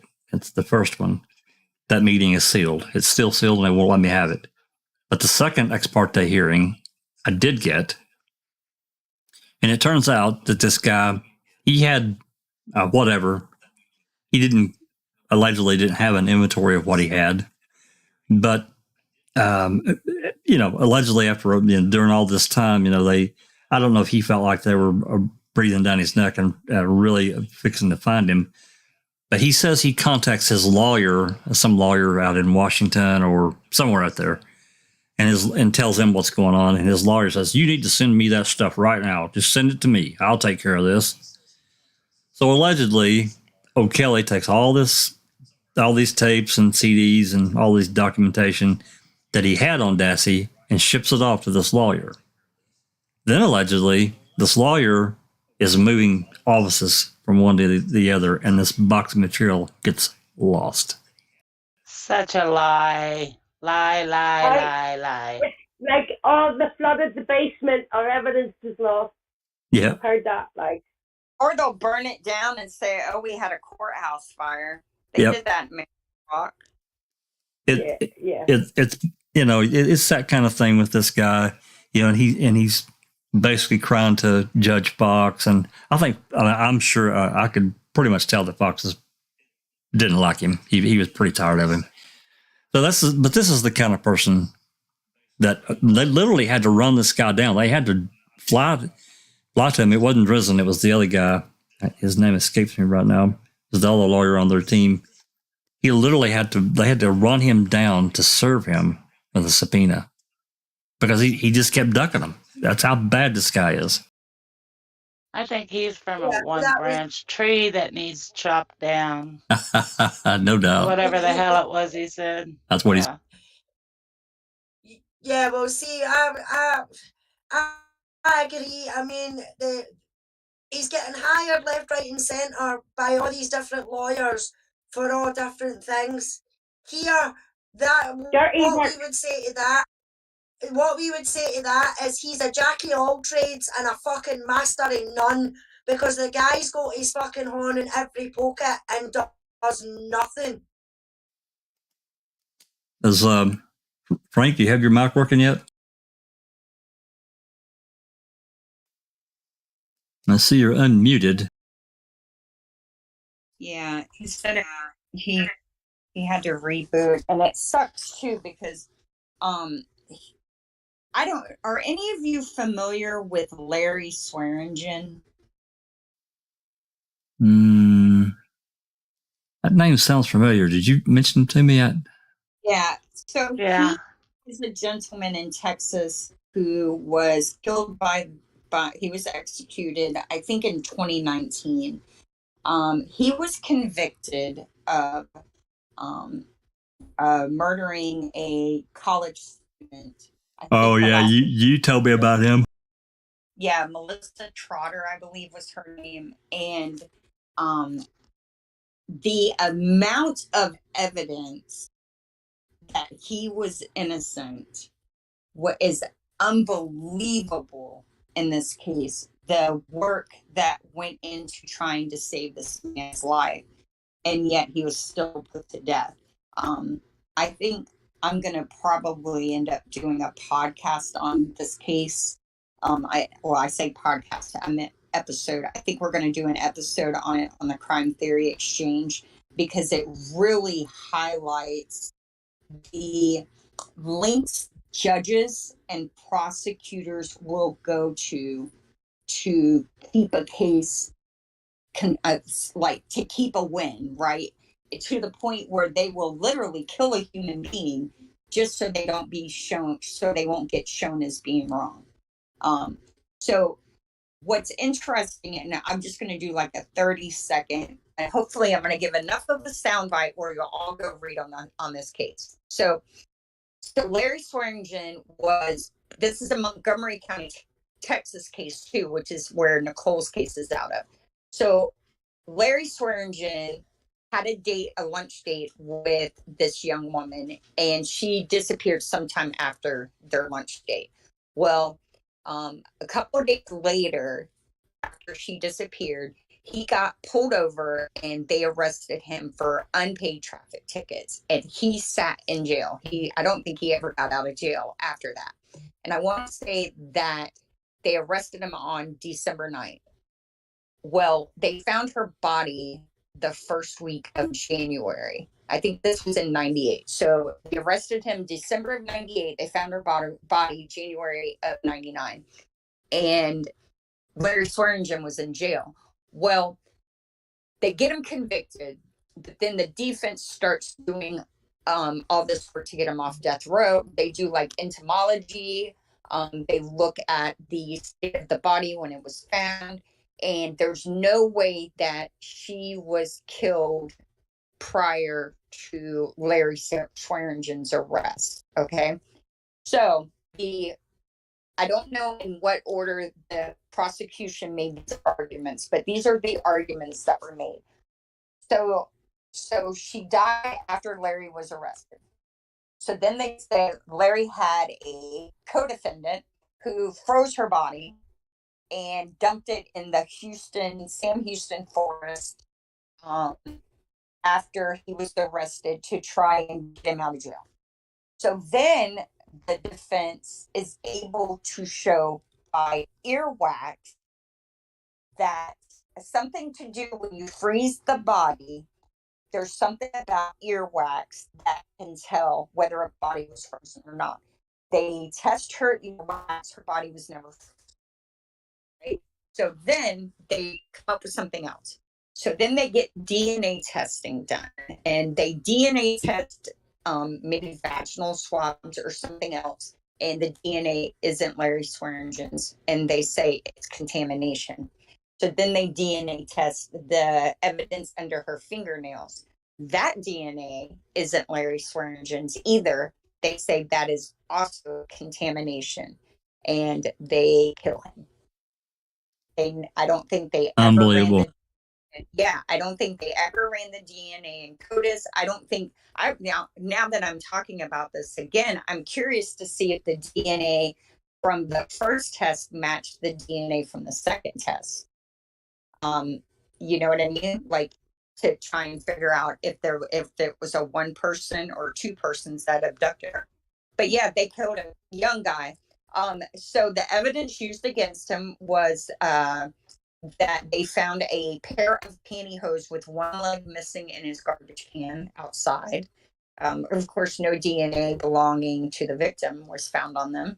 And then there was a pack of cigarettes and a lighter of the same brand that the victim smoked found in his home. That was the evidence, pretty much. And the fact that he met with her prior to her death. Yep. Wow. So, yeah. Frank, any luck with your mic? I guess not. No.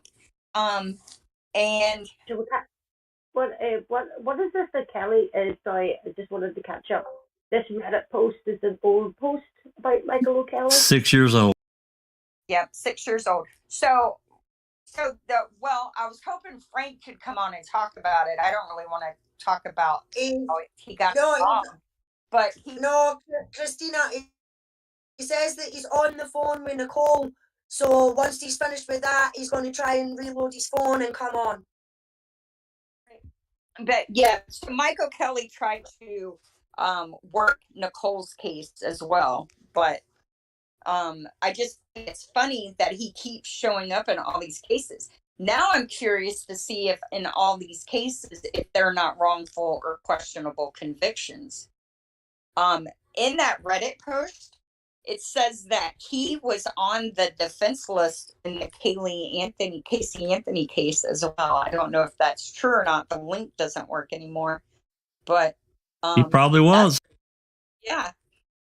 But the judge didn't authorize his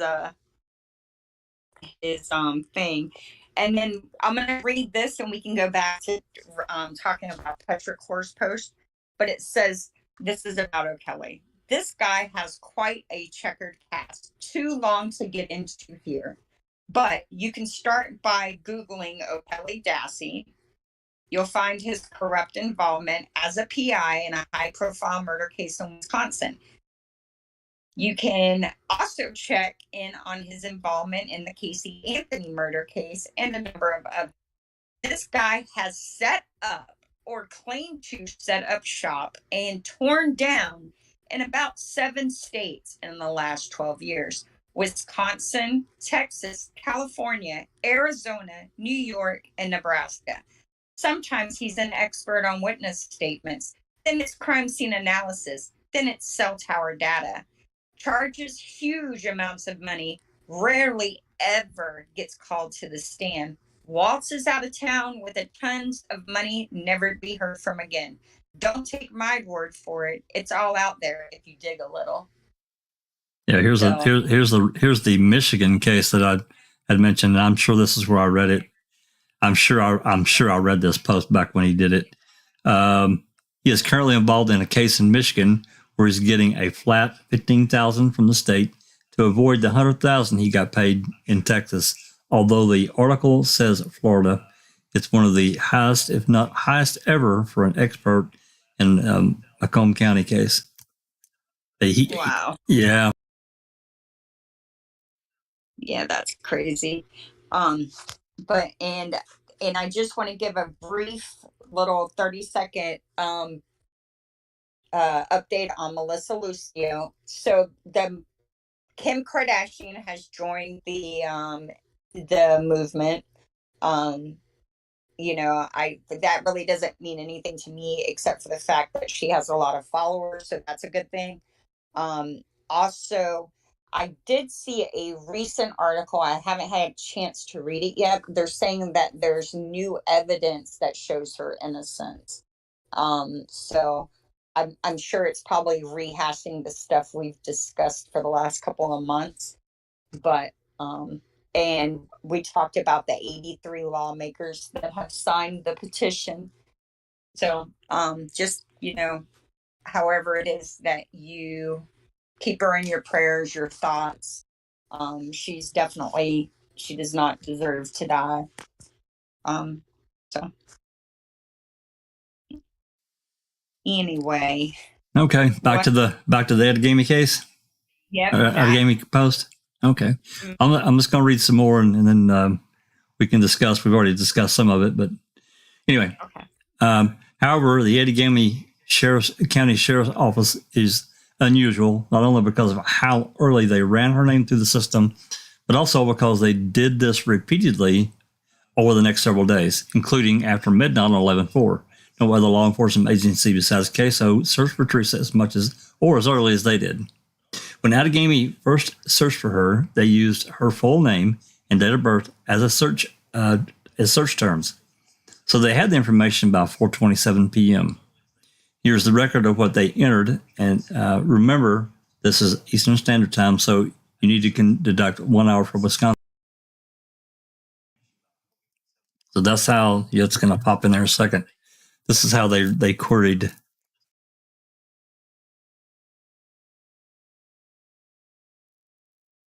Yeah, there it is. So I just something. Sorry? I just thought about something. So Outagamie County, you said, is Appleton. That's right. Do we know what city their sheriff's department's in? Let me look real quick. Darkside was asking if we've got the call about the cremation. You got the call about what? The cremation. Yeah, oh yeah, when the coroner calls on the 11th. So the Outagamie assistant coroner, I think his name is Mike Fagan or something. He calls on November 11th wanting to get a hold of Kleiser, Calumet County Coroner Kleiser. Yeah. And he says that that there's a burnt body here. And I think it belongs to you. Yeah, he said there was a cremation. I think it belongs to your county. Hold on, let me see if I can find. I can't remember if I made a video of that call or not. If I haven't, I will. Yeah, Coroner Avery. Oh, I have it, but I don't think it's the one. It's not our call. It's the problem. It's on the loop. You talking about that? You talking about that coroner call? Yeah, it's in the queso dispatch calls. Yeah. Well, I had just submitted it with that records request, but I couldn't find it on ours. I don't think. Hold on. No, I know we've got it. I've listened to it. Here, let me see if it's ours or not. Yeah, no, it's not ours. But here's let me drop it here. It's right here. I put it in a CTE text. And it starts at about 12 minutes in on that link. Yeah, we've got the call. Okay. But yeah, so that call, so interesting story. I know PetrichorGirl has already tried to request it as well. So they're claiming they have no responsive records regarding any of this. And interestingly enough, when I heard this call about a year ago, I submitted a records request trying to figure out who this body belonged to. And I got no responsive records to your request. And I just spoke to someone today trying to figure out who this is in response to. And now they want a copy of my driver's license to submit a record request to the coroner's office. No. Mm-mm. You're not required to give that.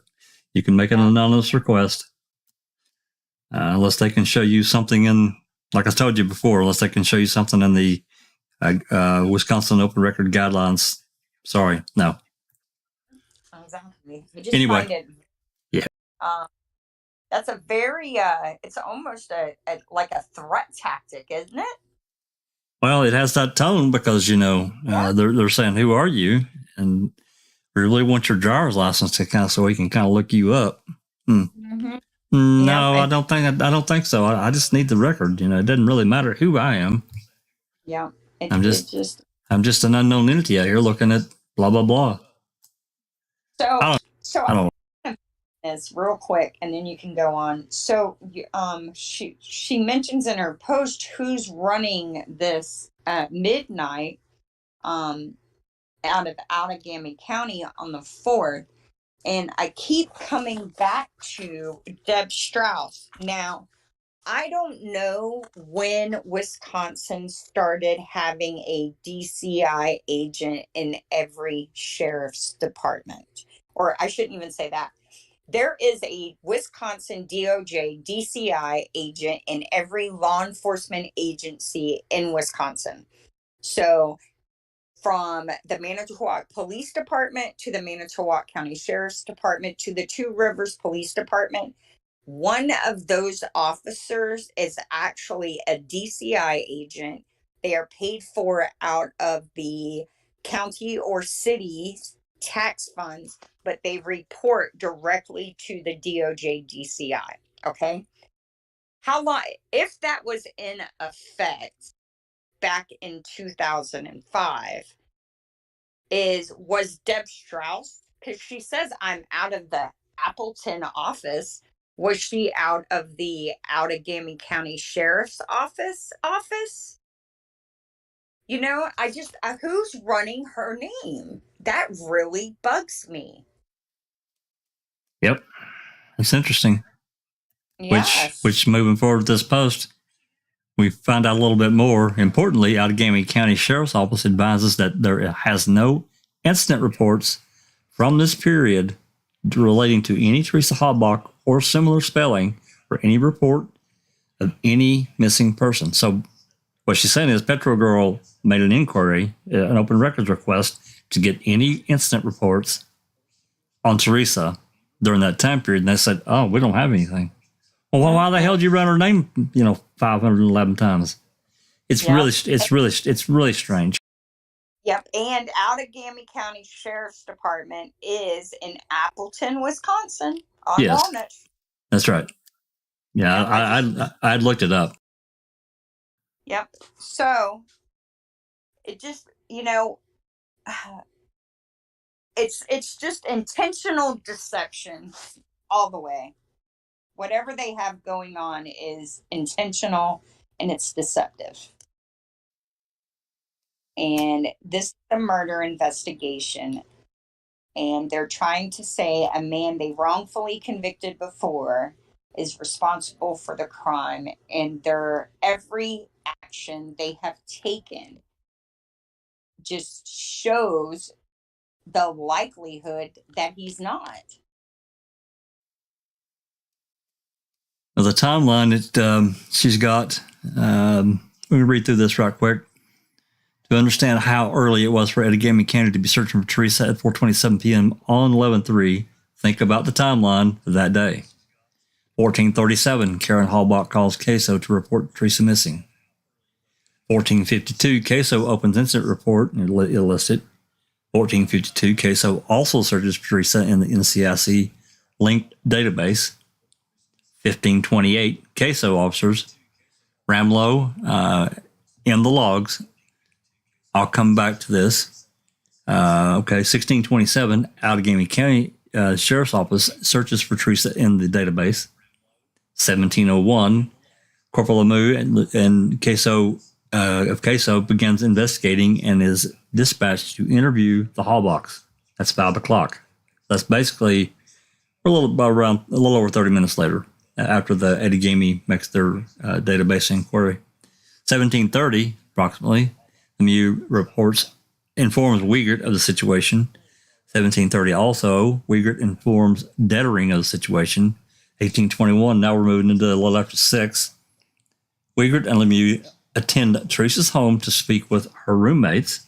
1834, MTSO opens the incident 8844, which we have. 1851, Queso officially enters Teresa as a missing person in the database. 1851, also, MTSO circulates an attempt to locate the ATL to all units, which I've complained about before.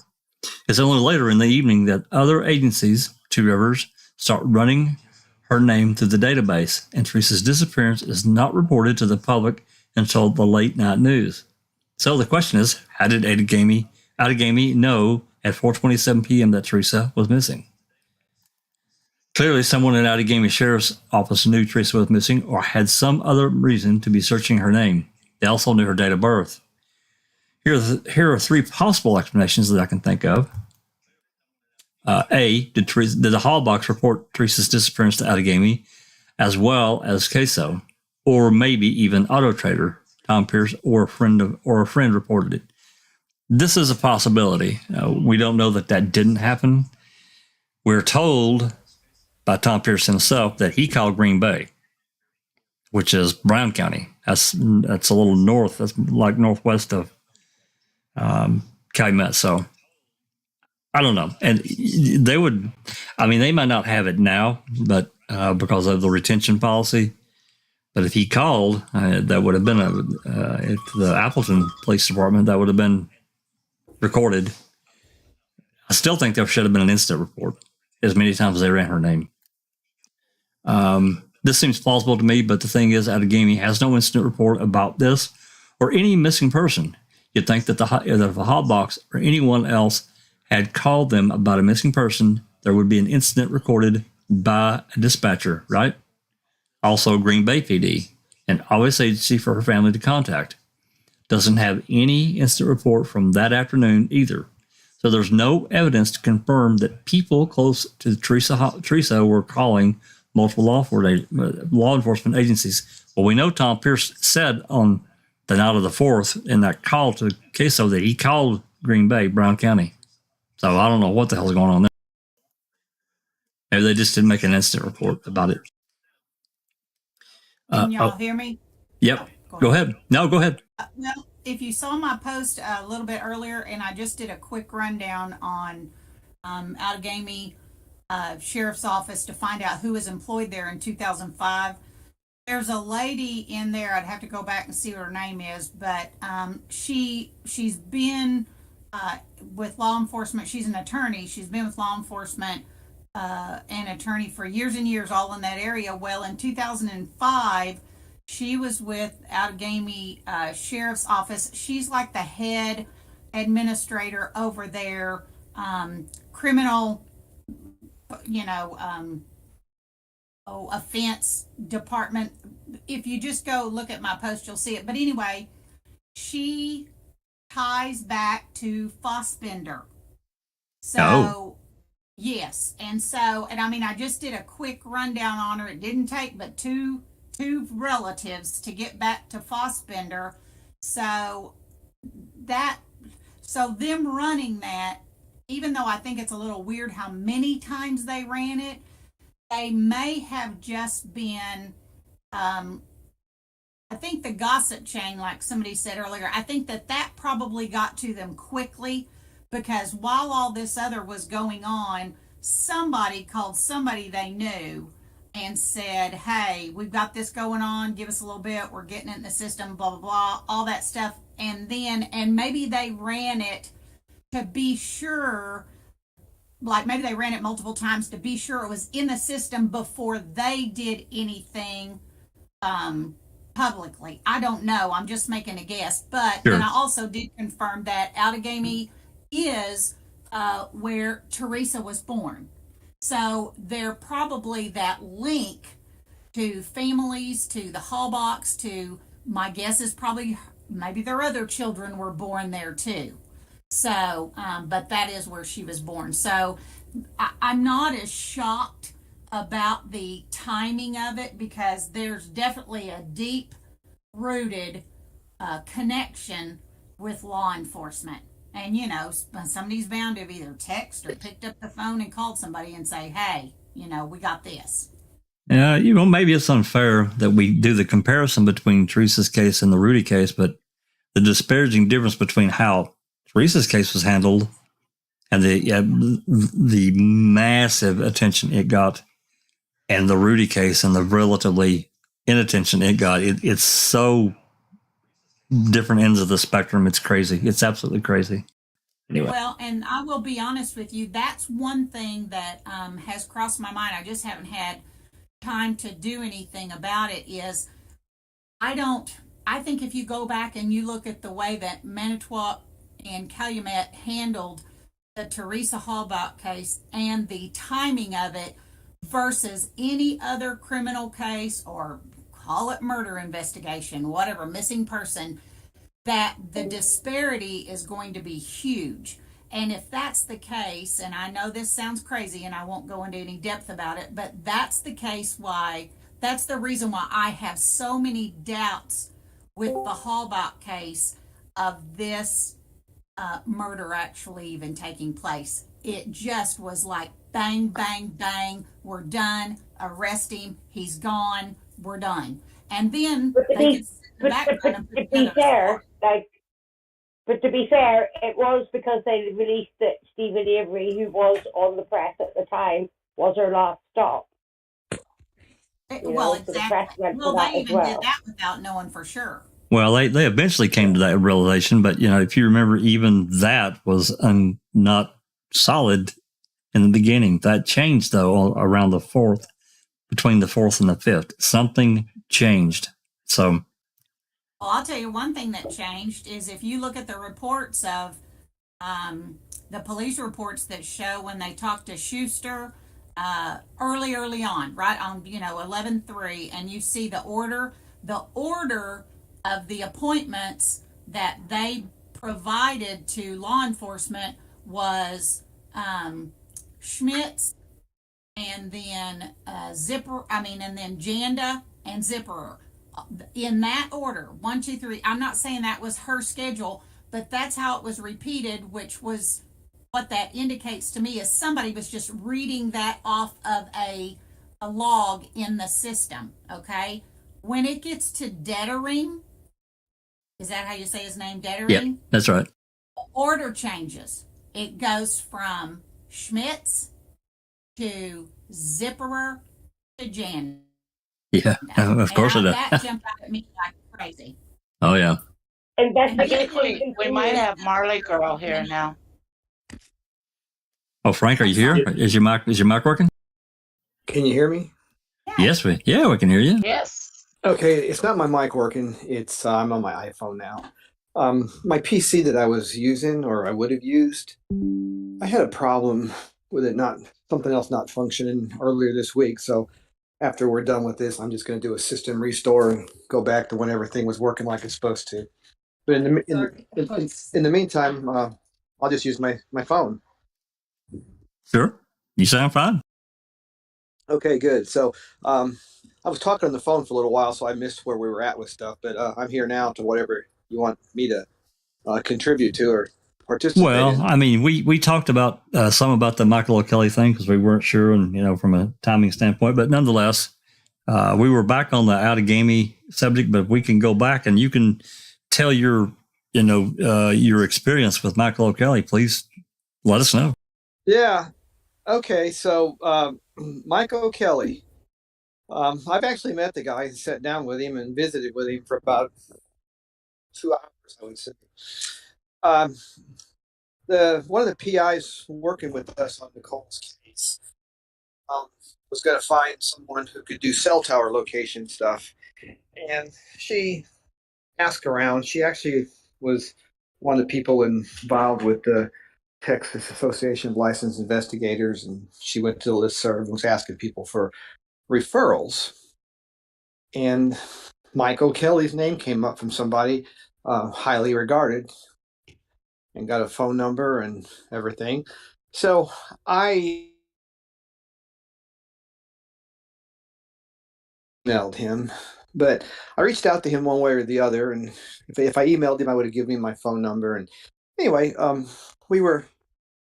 me and Nicole's dad were driving home from visit one Sunday, and he called, and we talked, and then he was going to be in the area. I think he was in Nebraska at the time, and he was going to be in Texas, he said, on something else. So we set up a time to meet like a week or two later, and we all met at one of my offices.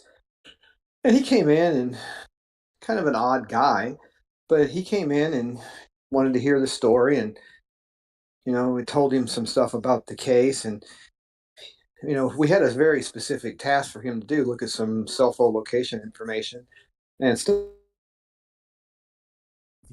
Nicole, and just a few other little issues with cell phone stuff and the state's testimony and trial and stuff.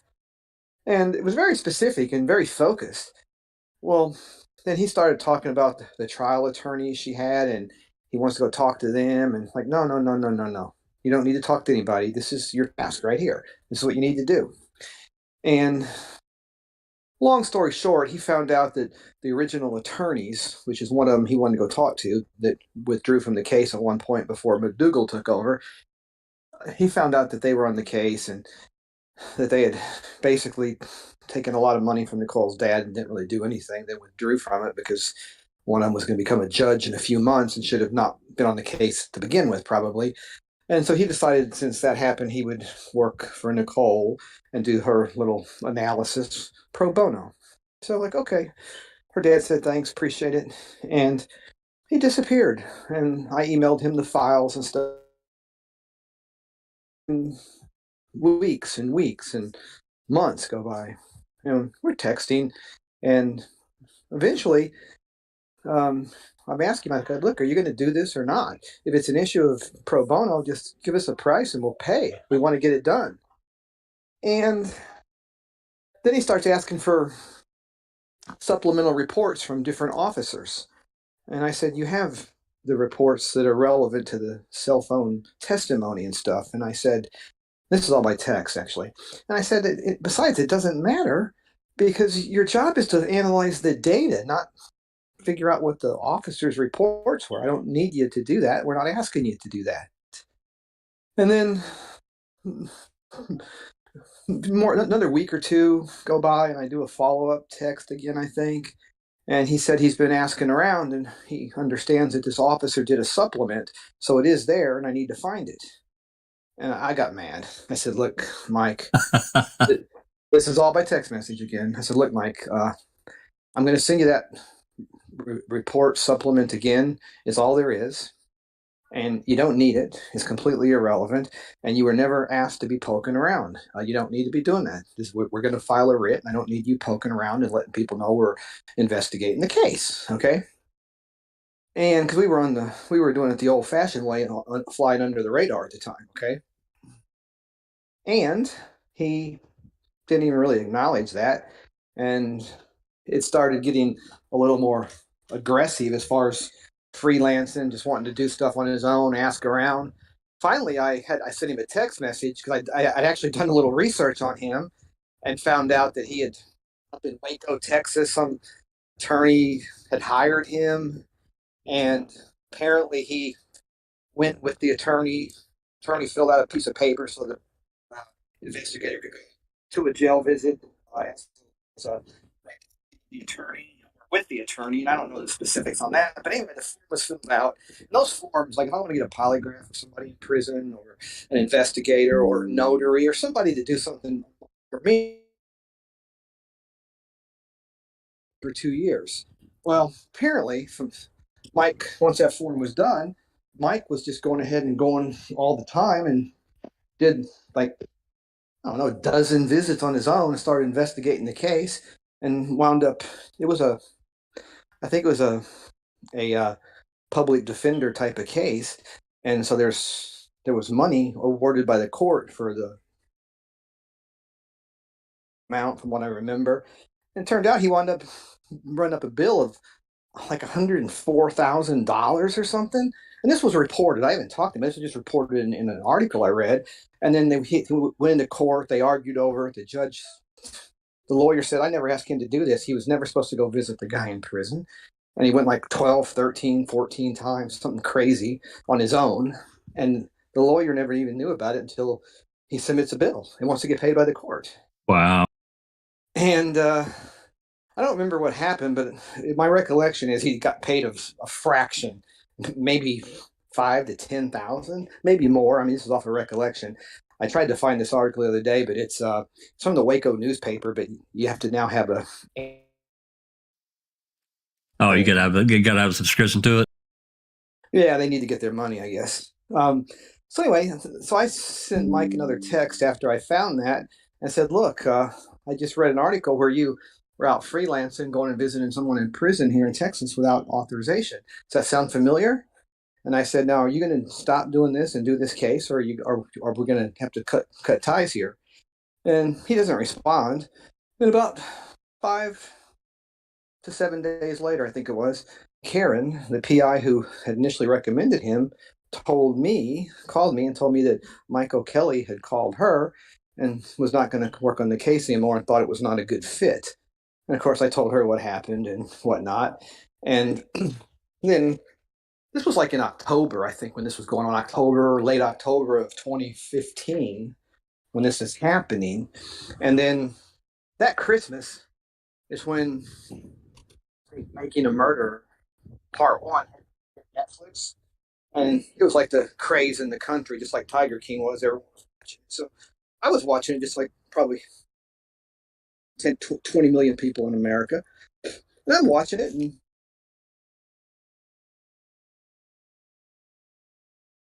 and then I got real interested real quick in what he was doing. It turns out he was doing the same type of stuff I'd read about in Waco, was trying to do on Nicole's case, and then he's right there on TV, did it 10 years previously, and is part of a documentary. So that's my experience with Mike O'Kelly. Yeah, he's a real piece of work. And I'm just talking about from the end that we've researched and information we've got. You weren't here yet, but I talked about earlier. There was after Brendan's case was done, and of course he got sentenced. Other lawyers, Drizzen, Nyrider, and another lawyer took his case and were his appeal attorneys.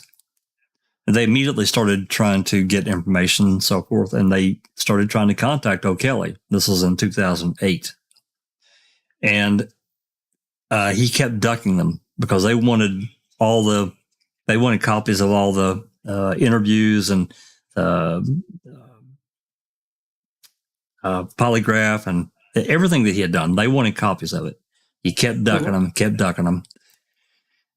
And finally, it took him 18 months, and they ran him down. And one of the lawyers actually went and handed him the subpoena because he wouldn't acknowledge anything, I guess, by letter or email, per se. And he kept ducking him by phone, wouldn't really talk to him. And they were trying to get this information. Well, according to him, he got whatever concern he had. He contacted his own lawyer out in Washington or Oregon about this information that he had from the Dassey case. And he says, now this is all what he says. This lawyer of his told him to box all that stuff up and send it to him, and he'd take care of it. So that's what he said. That's what he did. Well, this lawyer was in the process of moving offices, and somehow they lost the box of material. Gone. How convenient, huh? Uh-huh. Yeah. Well, that's no surprise to me. Something else interesting about Mike O'Kelly, at least this was my experience. You know, we called him for this apparent cell phone data location ability, right? Which anybody with the software can import the data into the cell tower, and it doesn't take a rocket scientist to do this. Okay, I mean, it really doesn't. With the software, anybody can import the data and see where everything's hitting off of. Every cell tower has 3 faces, so you can call them 1, 2, and 3, or A, B, and C. And if you take a circle and bifurcate it into 3 equal sections, each one is 120 degrees. So, I've seen cases where the prosecution will say that the person was on the same cell tower as the deceased. They hit off of cell tower, say let's just say Memorial Drive cell tower. I just made that name up. It doesn't mean there's a Memorial Drive cell tower, but let's just say it's Memorial Drive cell tower. If they both ping off of it at the same time, I've seen prosecution cases where they have a witness testify that they were in the area of the murder at the same time. What they don't say is that you can be in 3 different 120 degree sectors from that cell tower, and you can tell by the time to location how far away you are from the tower on the newer data. So, for example, if there's 3 sections and 320 degrees, you and I, Jack, could be on the same tower at the same time, but we could be on opposite sides, which means if we're hitting off at 2 different faces, we're not in the same quadrant at all. Well, the prosecution in some cases have put on that testimony that's misleading to the jury. And right. Because these towers have 3 antenna or receivers or whatever facing different directions. Yeah, I know exactly what you mean. Yeah. They did Teresa Hobart case, actually. Yep.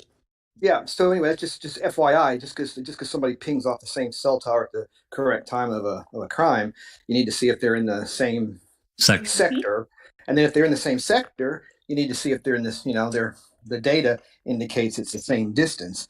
And the newer data, I think, can help you with that.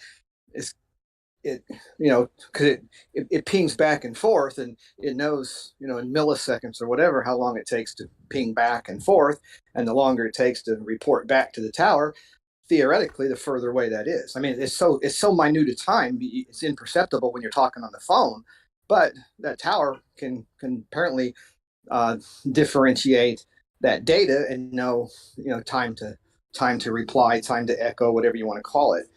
But what about Mike O'Kelly? What I was going to say is apparently, other than just having the cell phone expertise that we thought he had, and he might be a real good cell phone guy if he just do cell phones and not try to do everything else. He wanted to look at videos and look at the person and determine whether they're telling the truth or not. He wanted to do linguistics, and I mean, talking to him, you think he's a master of everything, and I think he's actually not a master of nothing, and probably only, in my opinion, probably only not really good at cell phones if he just stick to that. Alice said, master, jack of all trades and master of none. I think he's a jack of no trades and a master of none. He's a scam artist. I think absolutely. Snake oil peddler from the past, like just moving from like state to state and closing down things. He'd turn up at anything and sell you anything. Well, that's an interesting thing about him. When I first talked to him, I thought he was going to be a Texas guy that was local, and I think he might have had a Chicago number or something. I may be wrong on that. I could look it up on my phone, but I don't know what area code it was off the top of my head. But then he said he lived in Nebraska or Oklahoma. Yeah. Or maybe he was from Oklahoma and was currently in Nebraska working on a case. I mean, talking to him on the phone that first time, it seemed like he was like the most sought after expert, and everybody in the country, he's the go-to guy. And if you don't get me, then you're not getting good service. That's kind of the way he sold himself. He's actually from Utah. I would like to know what cases prior to Brendan Dassey's case had he worked on, because I think that the Brendan Dassey case may have been the key that opened the door for him, where other prosecutors knew he was a player for them. Right? I think that word was already out there, and that's why I think Lynn Kaczynski. I think that's how Lynn Kaczynski was fed his name. Yeah, maybe. But remember, he did the Brendan Dassey thing in like what, 2008, 7, 9, something like that. 5 or 6. I'm sorry, 2006. My bad. Yeah, Yep. and it didn't become mainstream media until 2015, 2016. So him working on that case didn't get him any notoriety, whether it be good or bad. No, no, Famous no. or yeah. Yeah, Okay. no, I'm not saying about celebrity status. What I'm saying is, I think there's some kind of a network where prosecutors who do dirty deeds have a list, like a Rolodex, of who to call when they need testimony that they know is not accurate. Well, that could be. I don't know. And to be honest with you, I never got to see a product from him because he wouldn't do it despite having the data. He was worried about trying to do other stuff he wasn't asked to do. So I don't know whether he would have done a good job on the set. Did you just ask for phone data from him and nothing else, like no like lie Because detector? an Excel Just phone data. spreadsheet, I wanted him to do an Excel spreadsheet with cell phone location information on it and plot it out so we could see where her phone was during the hour, or before or after, and look at phone calls and times and stuff like that. And he wanted to do so much more. And you never got any product of him from that in the spreadsheet or anything like that. But he wanted, what did he suggest? Like lie detector tests, stuff like that? He wanted to look at videos and see if people were lying. He wanted to know if there was videos of testimony, and he wanted to review all that. He wanted to look at police reports, I think, and look for linguistics to see if there was, linguistical issues. And I'm just like, Mike, that's not why we're here, buddy. Frank, I mean, he in the Making a Murderer saga, and I can't tell you exactly where, but somewhere in that 2006, 2007, or maybe even a little bit. Yeah, I know it was in that time frame. He called himself the human lie detector. Oh my God. Yeah. Why can't they detect his own bullshit then? Yeah, I mean, Exactly. as far as I'm concerned, because he got away with so much, doing so much with Brendan's case, that's opened, in his mind, that's opened the doors for him to be able to go into any case and ask to see reports and put his fingers in his nose into stuff that he shouldn't be. And I don't think many people have maybe told him no before you've told them no. You know what I mean? Where you basically say, no, you don't need to look at their reports and everything like that. I'm asking you to do this. And it's only about the cell towers. But because he had his finger in every pie in the Brendan case, I think he thinks in his own brain that's it. He's an expert on anything and everything now. But as we say here in Scotland, he's a jack of all trades and a master of none. We say that here too. And in his mind, he's a jack of all trades and probably a master at everything, you know what I mean? But the lies and that's coming out, and when he gets backed into a corner, like he did at Brendan's, is it pre-trial or post-trial, where he's on the stand and he's basically getting called out for the bullshit that he done, and he was asked if he got said, you were working for the state. And what does he do? He turns on the waterworks and goes, oh, but I was thinking about the blue ribbons for Teresa. Yeah, So he was crying because he got caught. Exactly, Jack. Yeah, he was crying because he got caught. He's an evil man, in my opinion. Yeah, he definitely tries to insert himself in places he has no business going. I had a very focused project for him, very limited, and I just wanted a simple question answered. And he wouldn't even work on it. I saw I don't know, it was a cold justice case or something, and there's a guy that Harris County prosecutors, or Kelly Siegel used to prosecute in Harris County. Oh. She used some pretty good investigator here, a computer guy named Eric Devlin. And when he needed some cell phone stuff, he reached out on one of these episodes to the person he recommended and called in. There's a guy named Ben Levin or Leviton, something like that.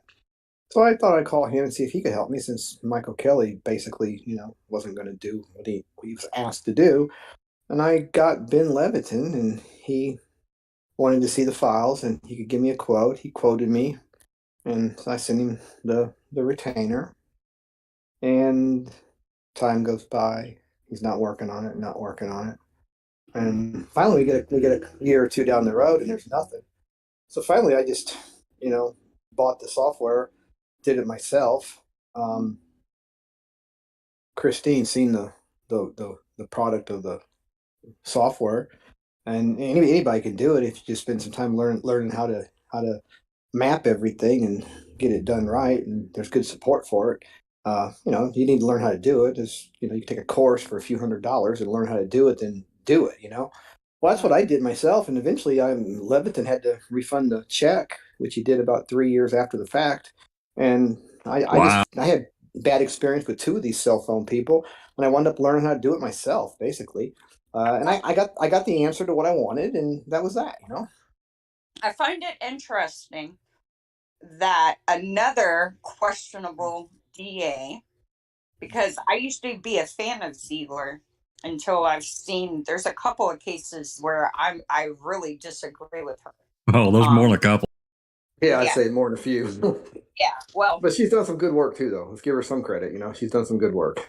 Yeah, I think she got bent somewhere. But I find that interesting that another reputable quote, and I say that with quotations, cell phone person locally didn't do what they were supposed to do for you.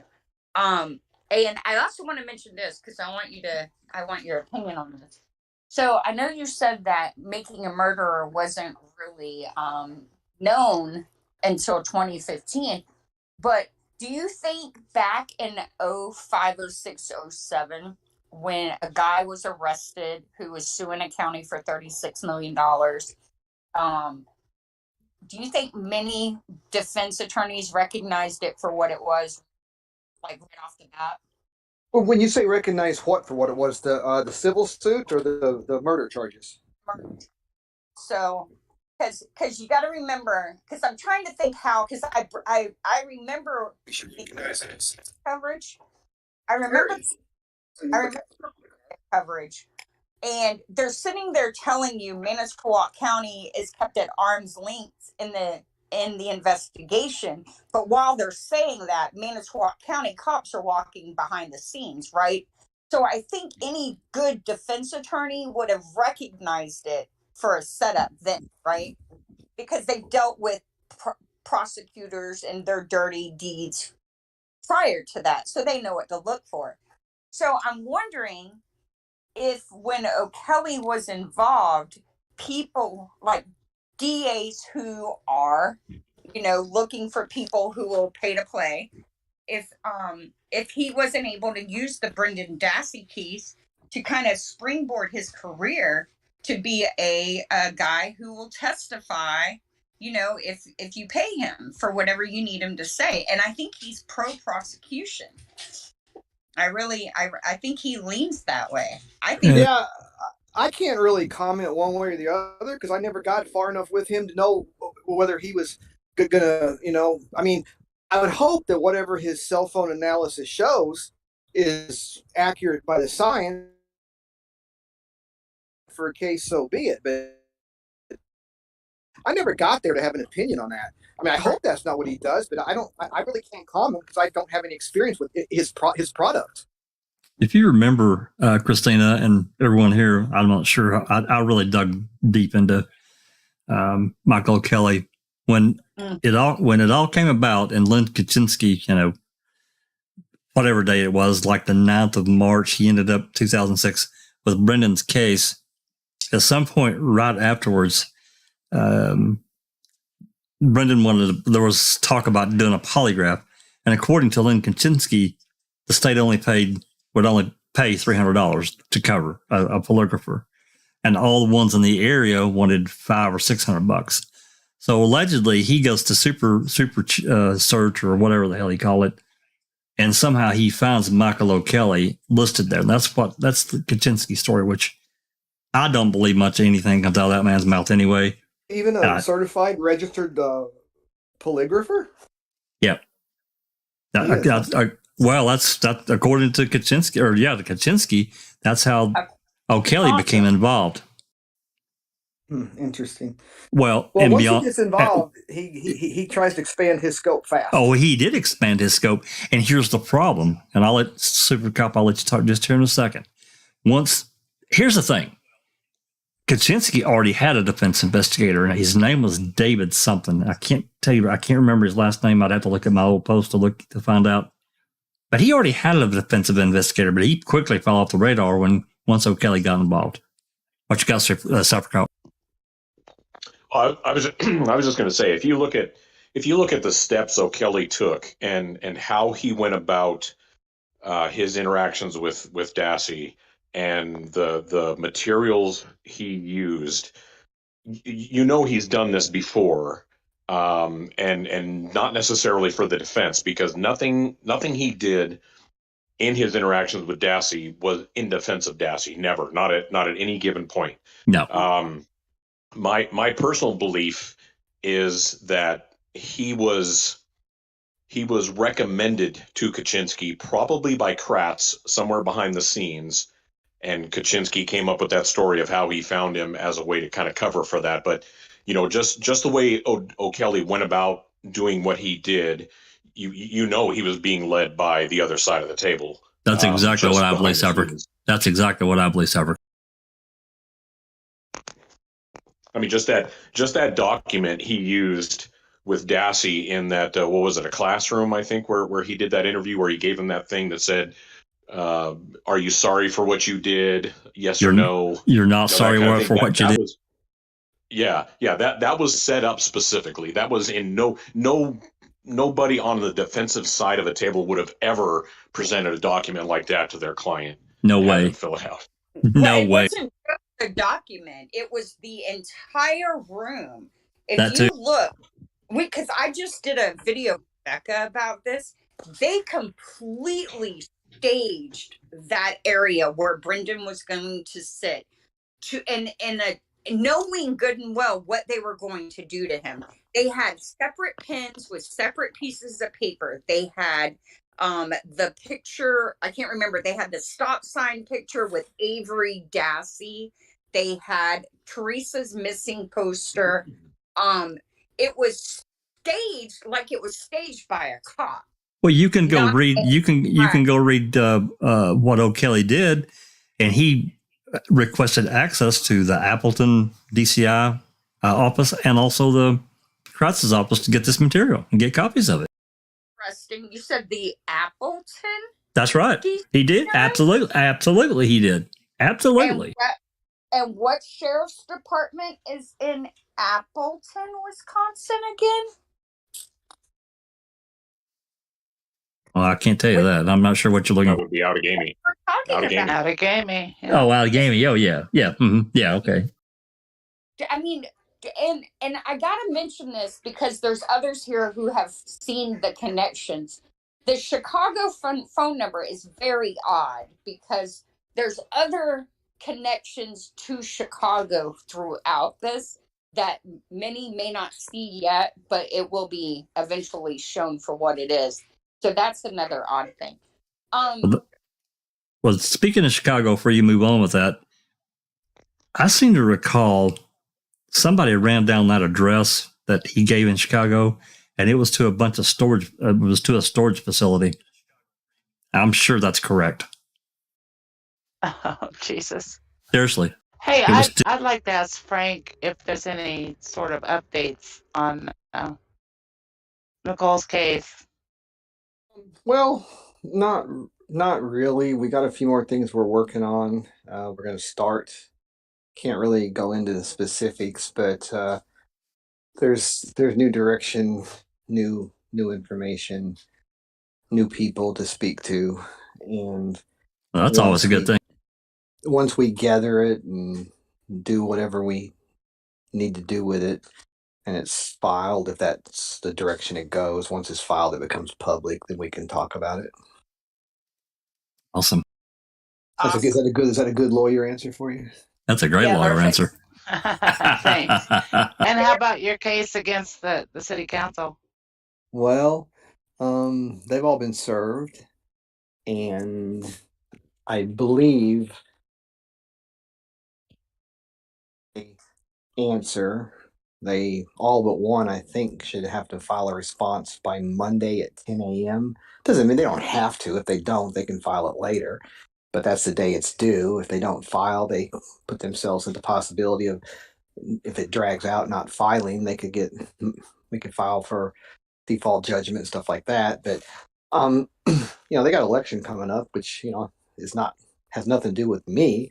But unfortunately for them, there is an election coming up in May 7th, and my guess is that this is not something they want to be in the public or the media at this time of year. But I didn't pick the time; they did. That's right. That's right. Yeah. Yep. Idiots. They should have just followed the regulation and procedure and kept their mouth shut. Well, if they would have followed the procedure, then I would have never been to the city council. Yep. If they would have not followed the procedure like they did, but followed the Texas Open Meetings Act statutes and kept their mouth shut, they wouldn't be where they're at either. So it's a perfect storm of why it is where it is. Mm-hmm. Yep. Can you briefly sum up I tried to explain the Larry Swearingen case. Mm-hmm. Can you briefly sum up the defense's proof of innocence and the judges and prosecutors' explanations for that? Do you have time to do that? Because that case just, as soon as you told me about it, it's just spinning in the back of my mind. Just how diabolical some people can be just to preserve. Sure. I'll go over what I know from the documents I've understand. I never represented Larry Swearingen. I've read all the court documents. I read the expert reports and affidavits. So what I'm saying is based off of the public information. Larry Swearingen was, and I'm saying was because he's been executed already. He was an electrician, and I think he was 20.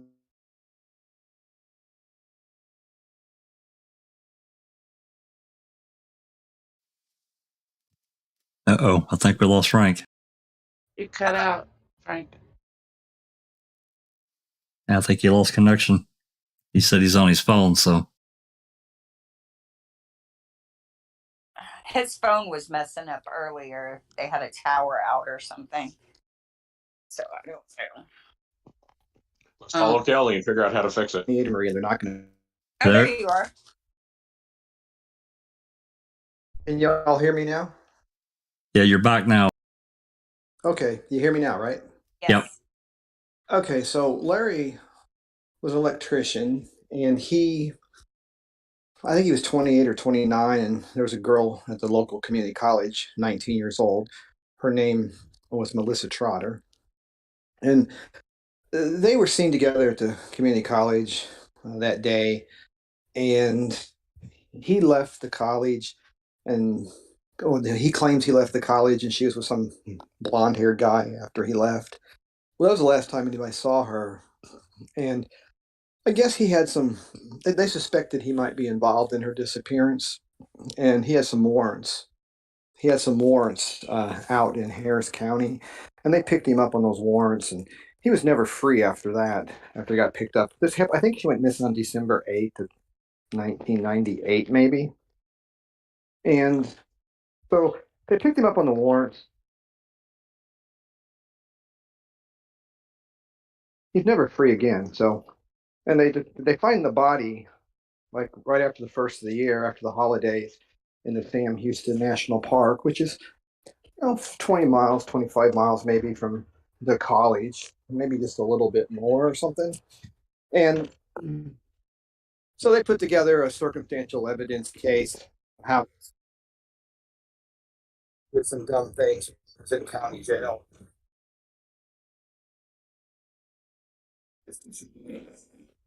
Oh, We're losing you again, Frank. Here, I gotta run back inside. You guys hear me now? Yep. yep. Great. So he did a few dumb things in jail.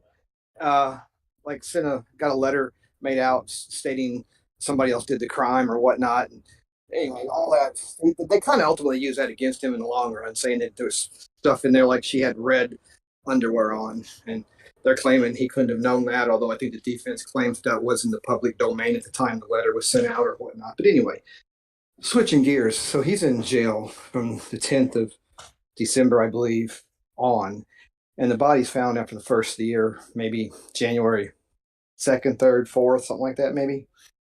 And at autopsy, they had a pathologist from Harris County do the autopsy, and she concluded that the time of death or the postmortem interval was X number of days, and she placed the time of death to be, between December 8th and December 10th, which is convenient for the prosecution. And they do some search warrants on his trailer where him and his wife lived, and a couple times they found nothing of real relevance. They went back a third time or some whatnot, and they found a legging cut off a pantyhose. Of course, the girl was strangled with a pantyhose and one leg was missing, so they got forensics to say it was a perfect match. The scissor cuts matched, the fabric matched, and they found it on his property. After 2 searches, yielded essentially no pantyhose leg. And apparently it was in a pile of rubble left over after the wife moved out. After he was in prison, she's moving out of the trailer house, and it's in a little rubble pile that can be discarded. The landlord lets him look through it again or calls him or something, and they find it.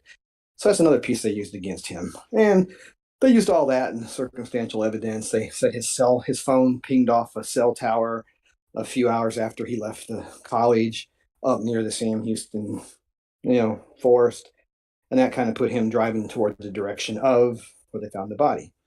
And the body was found by hunters after the first of the year. So he's convicted. He gets a death penalty, and he goes through all his appeals. And eventually the Innocence Project gets the case. And I don't know all the details about how all this came about, but long story short, they went back and looked at the autopsy again, looked at all the evidence, and it turns out that her body was not nearly decomposed enough to have been out there in the dumped in the forest for 3 weeks, almost a month. It just was not. It was like 25 days or something like that. It was out there, something like that. It just wasn't there long enough. And they estimate it to be for like just at the most a couple weeks, which would mean when it was dumped, he had to be in Harris County Jail. Maybe moved to Montgomery County Jail by then, I don't know. But he wasn't a free man, that's for sure. So they go back to the original pathologist. She relooks at it. She says, well, I've read the affidavit. Well, I didn't have certain information.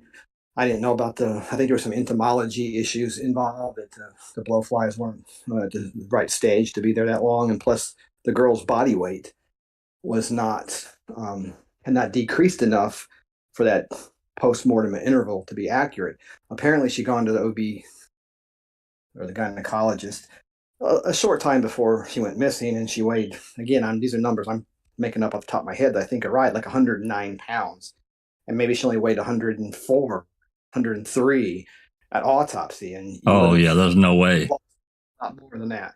So there's a lot of problems. So the state then comes up, well, we got to solve this problem. So they come up with this theory that, he's got an accomplice who had the body under refrigeration or in the freezer, and then they dumped it, over Christmas when people are, holidays and so forth, because the weather was not freezing here in Texas, so they couldn't claim it was frozen by the weather. So they came up with this theory of an accomplice.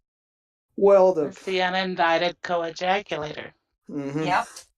And then they defense found another expert out of, I think, Galveston, I think he was from, another pathologist. They got like 3 or 4 pathologists all say the same thing, that he's a physical and scientific impossibility for Larry to have done this, because he was in prison when she died. So they decided that we got to disprove the she was frozen theory. And so apparently, now I didn't know this till I read this, and I assume it's accurate because the pathologist put it in an affidavit. Apparently, when you are frozen or refrigerated for any length of time, you get some kind of changes or mummification to the wax in your ears. And apparently, she did not have that. So that excluded refrigeration or freezing. So that theory's out. So the state now has other problems. And then at some point, this original pathologist came back, and instead of saying the post-mortem interval was at most 14 days, she changed it from then later, like several years later, to 14 to 25 to go back to capture the state's theory. Oh my God. And so now, fast forward now, and there's DNA testing that wasn't done, or was. I think there was some DNA testing maybe done back in the original trial, and they found DNA from her fingernails, and it tested out to be male DNA, I guess, but it did not match Larry. Well, they also, when the lawyers and the Innocence Project were working on it, they also found that there was some flecks of blood on her fingernails that the defense believes came from the perpetrator. Well, it also did not match Larry. So Texas DPS lab analysts decided that they were going to testify that those were just contamination, and it doesn't mean anything. That stuff was all contamination with no basis whatsoever.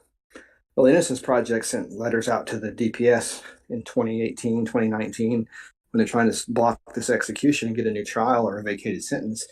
And somebody eventually from the Texas DPS says that the testimony was wrong. They should have never testified there was contamination because they don't know it's contamination. At a minimum, they should have said it could be contamination or it could be real evidence. There's no way to tell. And it should have been for the jury to decide, not that, oh, no, it's contamination. Well, if you got contamination on the body, why would you believe anything else you find in the body? Pick and choose what's good and throw out what you don't like. That's kind of the way this went. And so even though they had all that, and they had a physical and scientific impossibility of Larry actually being there, because he had the best. Man, if I'm ever accused of murder, I hope I'm in jail somewhere when it happens. That's the best alibi in the world, But it wasn't good enough for him, because we're in Montgomery County, and they were hell bent on protecting this conviction, and he got executed. Wow. That makes me want to scream. That's a terrible case. Oh my God. There's been little documentaries and news segments on it. You can probably YouTube it and find it. It's Larry Swearingen. He got executed, I believe, the day was August 21st, 2019, I believe was the day. Wow, so it's been almost coming up on 3 years now. Mm-hmm. Wow. I couldn't believe it. I could not believe the Supreme Court did not give him a stay of execution, or the Texas Court of Criminal Appeals. Like, Kathy Cochran was a former judge on the Texas Court of Criminal Appeals. She wrote a couple, I think at least 2, dissenting or concurring opinions on denying relief, saying that this case really bothers her. There's lots of problems with it, and she thinks it needs to be looked into. Larry got stays of execution 5 times. Now, some of them weren't based on science. Some were based on clerical errors at the Montgomery County Clerk's office not doing the death warrant correctly. But he had 5 stays of execution, and he didn't get the 6th. Wow. And it's a case kind of like Nicole's case, where the family members are just convinced that he did it, and they're really vocal and extremely vocal in making sure that he's punished for it. And again, I don't know what they're told by the prosecution or the DAs. They may not read the real evidence. They may, and they may just believe because the letter that he had written that said she was wearing red underwear was proof that he did it. But like I mean, with scientific proof that he couldn't have done it, and him being in jail when the body was dumped, and there being no refrigeration, I just don't know how anybody with a clear conscience can execute that person. But that's what happened. Yeah, I have a real problem with that as well.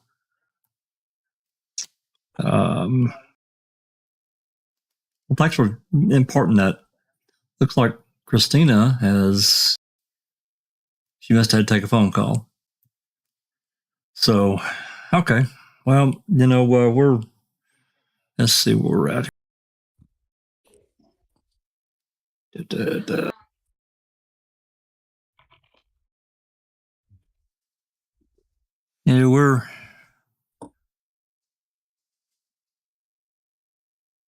Yeah, we're coming up on 3 hours. Yeah, we're I'm sorry, I was looking for a time here. We're about 3 hours in. If everybody's good, I want to go ahead and finish this Outagamie County post, and then we can get wrapped up. Maybe Christine will be back by then. I'm guessing she had to take a phone call. Reason she disappeared. I have one quick question, Jack. Yep. Do we know if Michael O'Kelly is still out there doing this shit? Frank would probably have a better sense of that than I would. As far as I know, he is, but I don't really know. I have no idea either. Can y'all hear me? Yeah. Yeah. I had to take a phone call, so I had to put y'all on mute, and I got to go back to it because I put them on hold. But I'm digging up crap on Michael O'Kelly right now, and it's funny. It's funny. Yeah. So yeah, a lot of court cases, and so yeah, I'll post some stuff here in a little bit. But awesome. Yeah, he's still active. Oh my God. Yeah. Because unfortunately, until he's popped for fraud or something related to fraud for what he's doing, he's going to be able to keep going because he's basically made himself out to be like I'll call it a professional witness. And as has happened in Frank's case that he talked about, he tries to dig his fingers into every aspect of a case, even if that's not what he's hired to do, because he's an attention hound. He's looking to get his name in lights, his face in front of the cameras, to make himself a bigger draw, so that more people come look to him for his quote unquote expertise. And so he can charge for and so he can charge for it too, Safricot. That too, yeah. That's exactly right. And I will say this, that his profile and what I'm looking at so far, if you follow the addresses that he's been listed at, I'll bet you could match him up with some significant cases. Oh, for sure. In multiple states. Well, he's if you look, he follows just a little bit that I looked into him. The cases that he's on are like local media cases, right? It's like he volunteers his services to try. And so it's just curious that anybody would want to touch him after what he did to Brendan. So I say people don't know, the dirty details, of how him and Kaczynski, they come up with this. They were going after Stephen, but they used Brendan to do it. And through that, they're coming up with saying, well, you need to get a search warrant for this car, blah, blah, blah, but don't put my name on it. This is a freaking defense lawyer. Are you kidding me? I can understand the layperson not recognizing him for what he is, but people who have been in this field, especially around Wisconsin, Oklahoma, I wish Rhonda was here because I'd love to see if she recognizes any of the cases he worked on. I bet she will. Yeah, I think that he's known that he'll pay to play.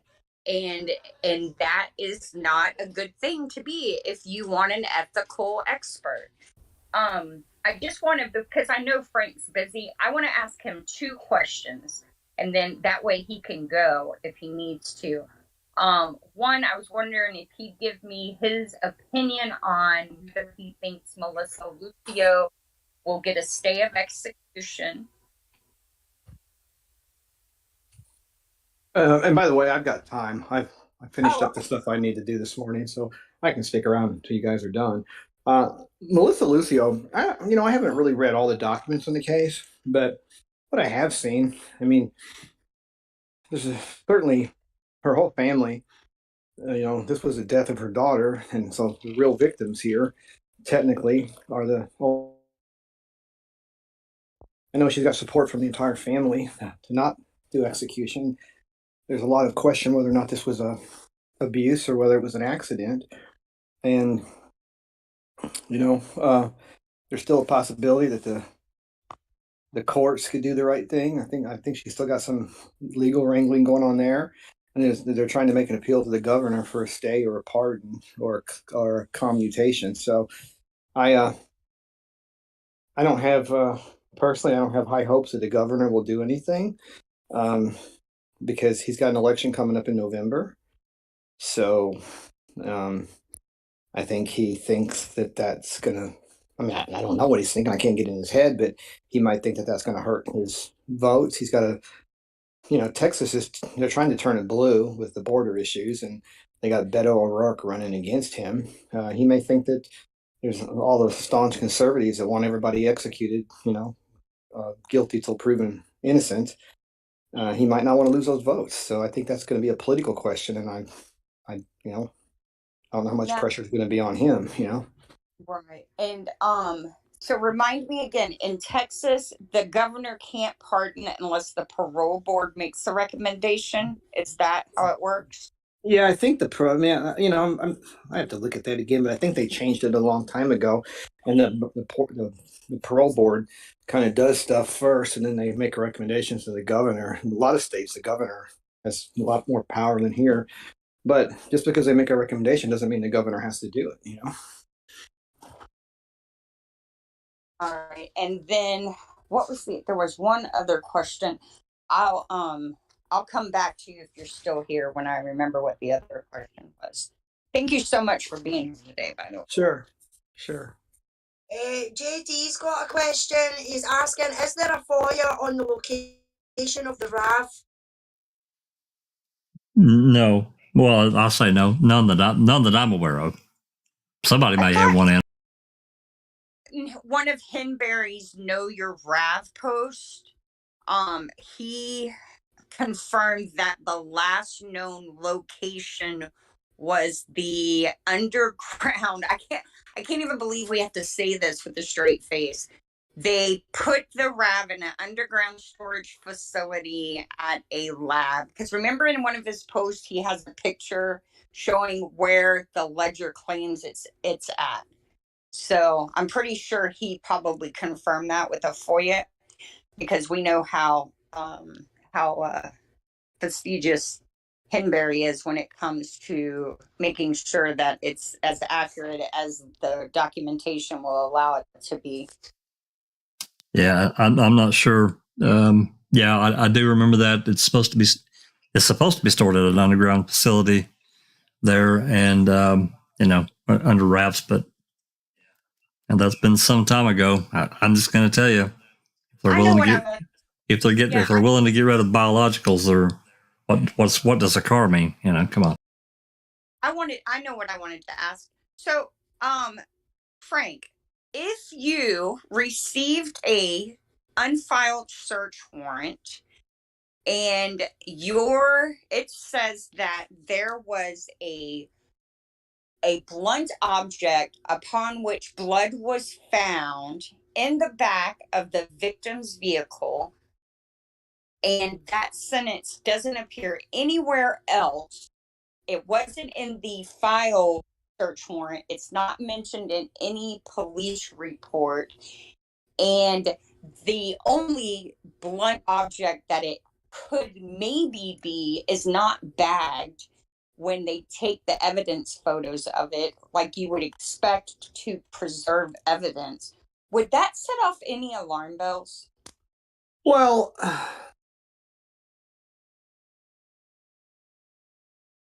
can everybody hear me? Yeah. Okay. A couple things here. First off, I would want to know why it was on a draft and not on a final affidavit. That's not something that is a typo. Like, typo could be there was a blunt weapon, or there was not. That could be a typo. But something like that, a whole sentence, a little fishy to me. So I would, I'd really want to see if there's any emails, PIA emails between the officer that did it, everything he did from that date on, maybe get a 2-week span of dates and stuff, all emails to and from his email. See if you get it. They'll probably claim it's work product, or they'll withhold it for ongoing investigation, stuff like that. But you can always try. I'd certainly want to, if it was a case I was working on going to trial, I certainly want to question him real hard about it and kind of attack his credibility. Like, well, where is it? And why did you call it a blunt object? I mean, if it's a tire iron, call it a tire iron. If it's a baseball bat, call it a baseball bat. What the heck was it? I mean, who calls it a blunt object if you know what it is? Exactly. Well, what's more interesting about this information, and this was again before you jumped on, and I'm not sure how much you watched of what we presented the other day. There's a report about this lab analyst that he had a phone conversation with one of the lead investigators, and he imparted most of the information that we already had. The only thing that's left out is this blunt and bloody instrument. That part is left out of everything else except for this draft warrant.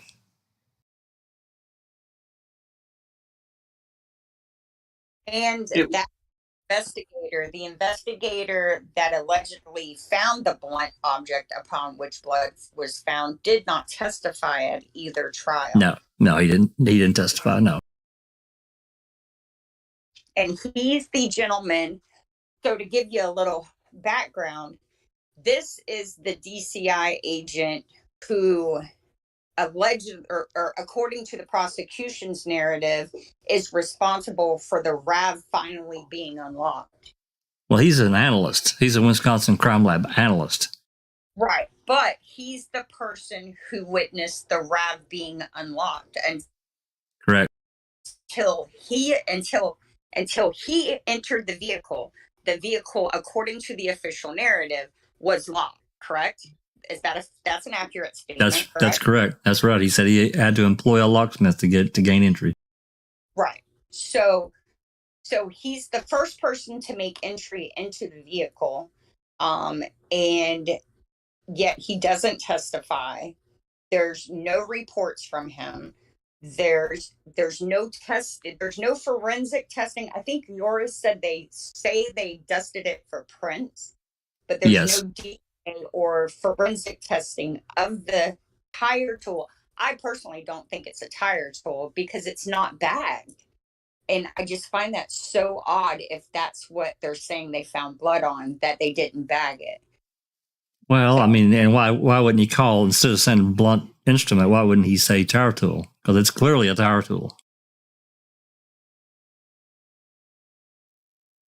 Yeah, I don't know. It's really interesting. I don't know. That is a good question for a lawyer, though. I think Frank gave us a good answer. It would definitely raise his eyebrows. Absolutely. Why would it be on a draft search warrant and not on the final? And here's the question I have: how many days or how much time was between the two? And something else before you answer that, whoever knows. The other thing too, I assume the original warrant or the actual signed warrant and the draft, if they're PDFs, you can put them into Adobe Acrobat Pro, and you can hit a button and you can search for all differences, find all the differences. What else do they change? Is it just one sentence taken out and that's it? Or is it like a completely redone affidavit? I'd look at that as well. But more importantly, how much time went by between these two? Do we know? 1 day. A lot can happen. Yeah. Yeah. Well, they allegedly opened the RAV on November 6th. This warrant was allegedly drafted on November 7th. The report detailing what Harrington did was not finalized until December 21st. Correct. So over later. 6 weeks. Well, I think what Frank meant is how much time passed between the draft and the actual warrant. There was no actual warrant. They're claiming the owners gave them permission to dig up a potential body on their property, so they didn't get a search warrant, which the more I think about that is just ridiculous, because if you thought there was a body there, you wouldn't be digging anything up without a search warrant in hand, because you don't want to risk the evidence being tossed out at trial. Well, they can get written permission from the owner, a signed written permission to search. That's allowed. Yeah, consent is an absolute exception to the search warrant. And if the rightful owner of the property, just like in the Avery the yard, when they were gone, and I don't know, I forget who allowed them to search Earl. down the raft. Earl. Yeah, so I'm sure they argued all the time whether Earl had authority or not. Most jurisdiction is if the person there has the apparent authority to act at the time, then they allow the search to be good. And I'm sure they argued that at length at one point. Yeah, but let me make sure that you understand. This is not somebody's yard. This is a wooded area, or allegedly. Well, here's the other problem. I see where you're going with it. Let's say, for example, that in Texas is a little bit different, because Texas, we have a pretty good exclusionary rule, which is really good. If somebody breaks into my house and finds something let's say you're down here visiting me in Texas, somebody breaks in my house illegally, and in the process they find a bunch of drugs that you brought down, had in your duffel bag, and they're yours, and they call the police come, or they take them to the police because they broke. Oh,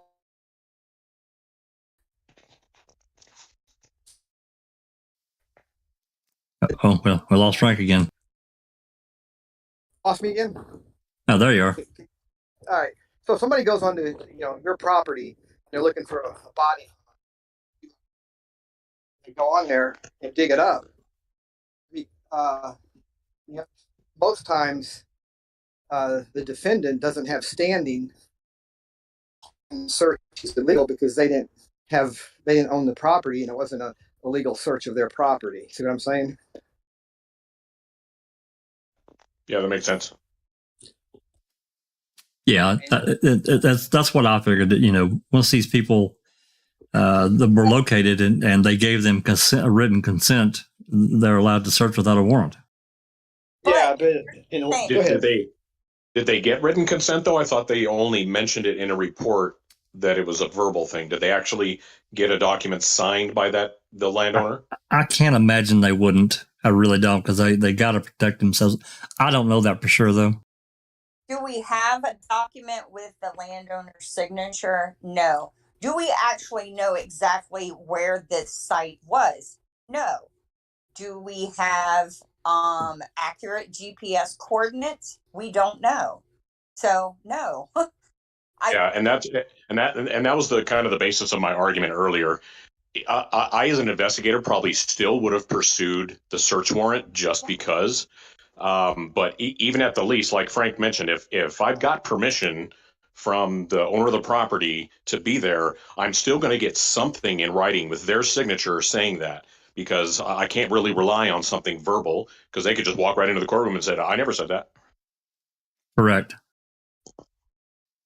Actually, when you don't know if it's going to lead back to the Avery property, which is what they were going for, right? Because this is like in between the Manitowoc County government-owned property, Josh Redon's property, the Vander Wolf's, whatever they're allowing legally trained brain, that they didn't get a search warrant just to cover their butts.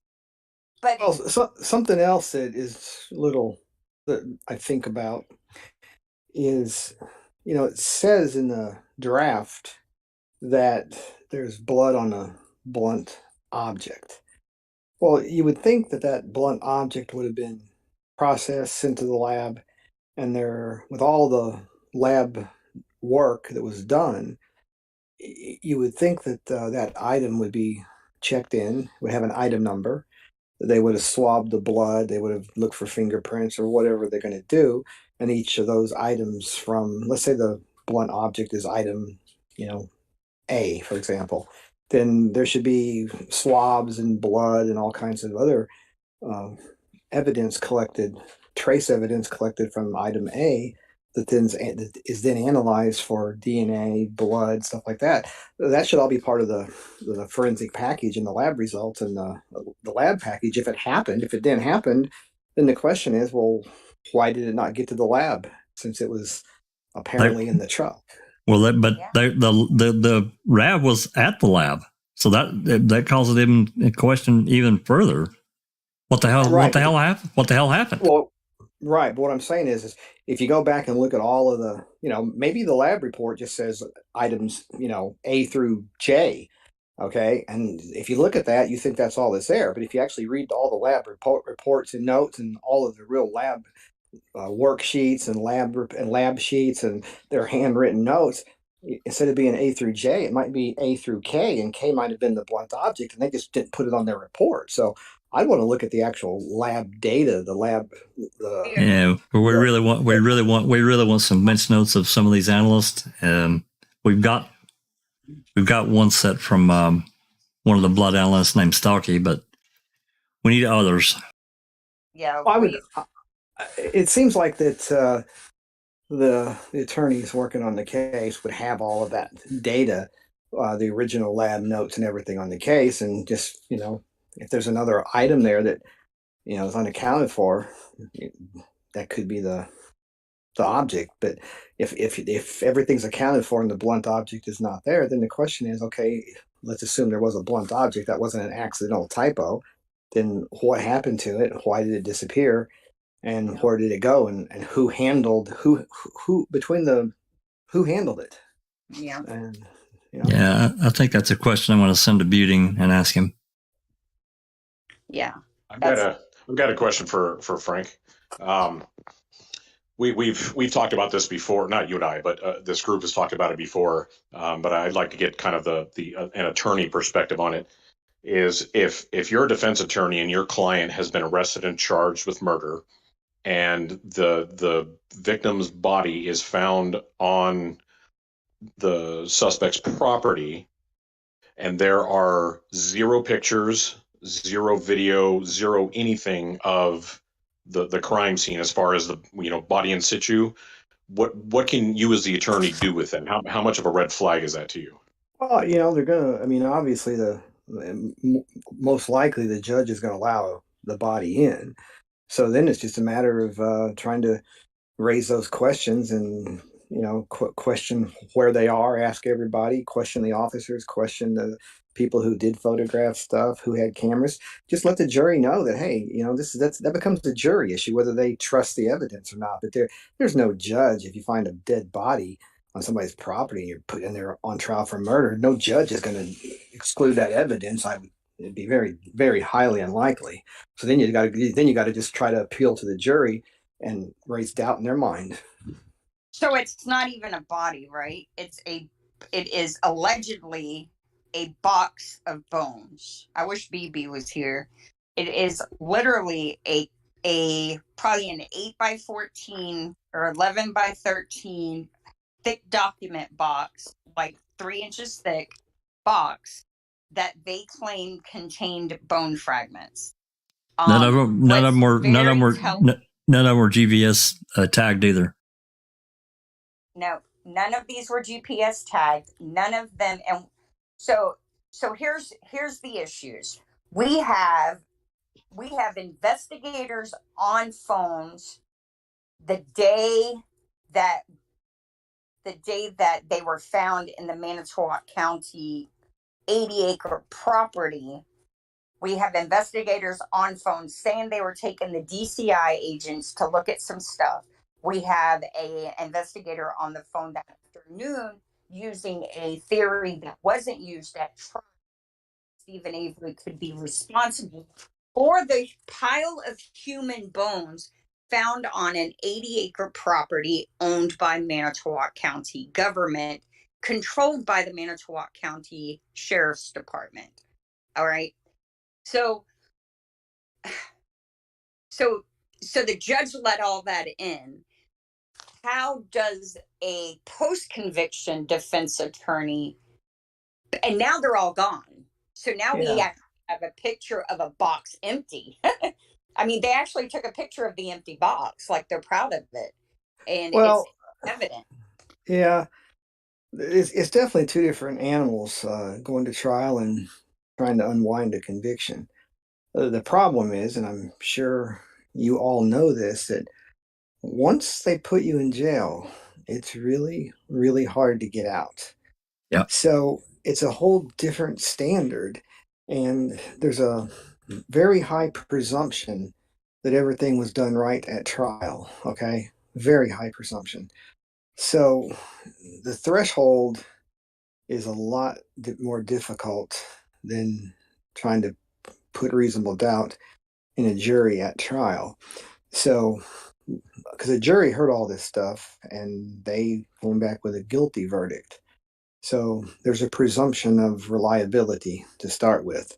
And then the appellate attorney or post-conviction attorney has to find reasons why the defendant was not given due process, constitutional rights were violated, or whatnot. And, one of the most common is ineffective assistance of counsel, whereas maybe the defense lawyers didn't adequately do their job at trial.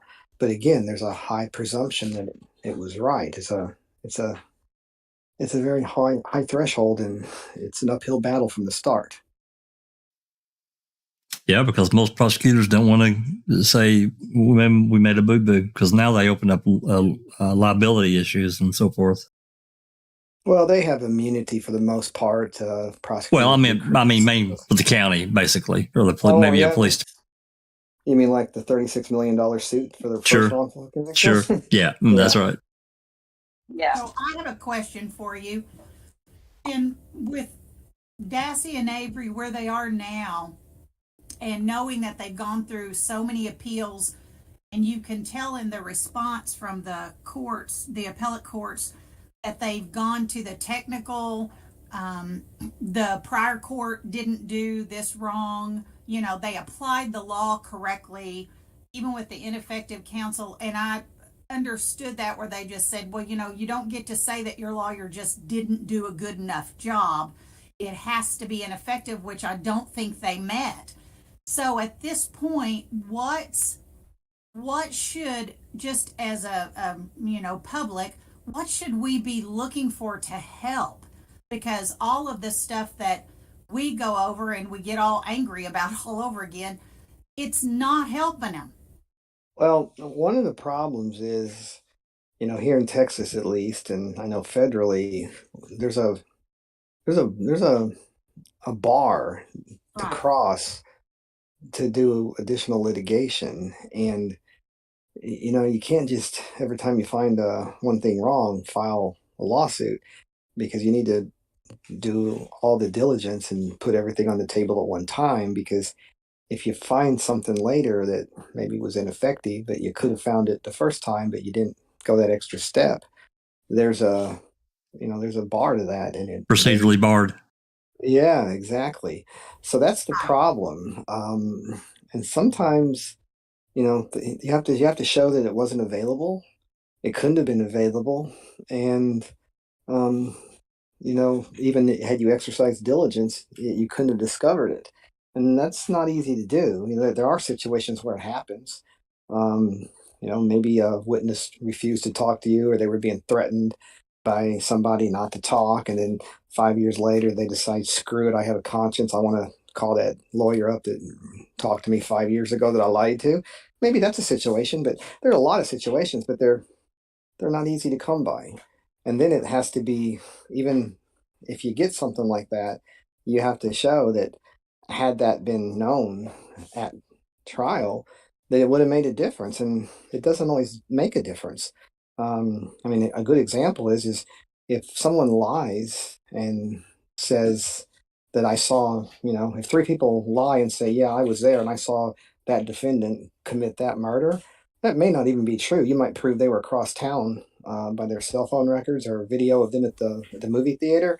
But if there's also, videos of the defendant committing the murder, that lie wasn't really material to the conviction because you had a video of them doing it anyway. Right. Yeah.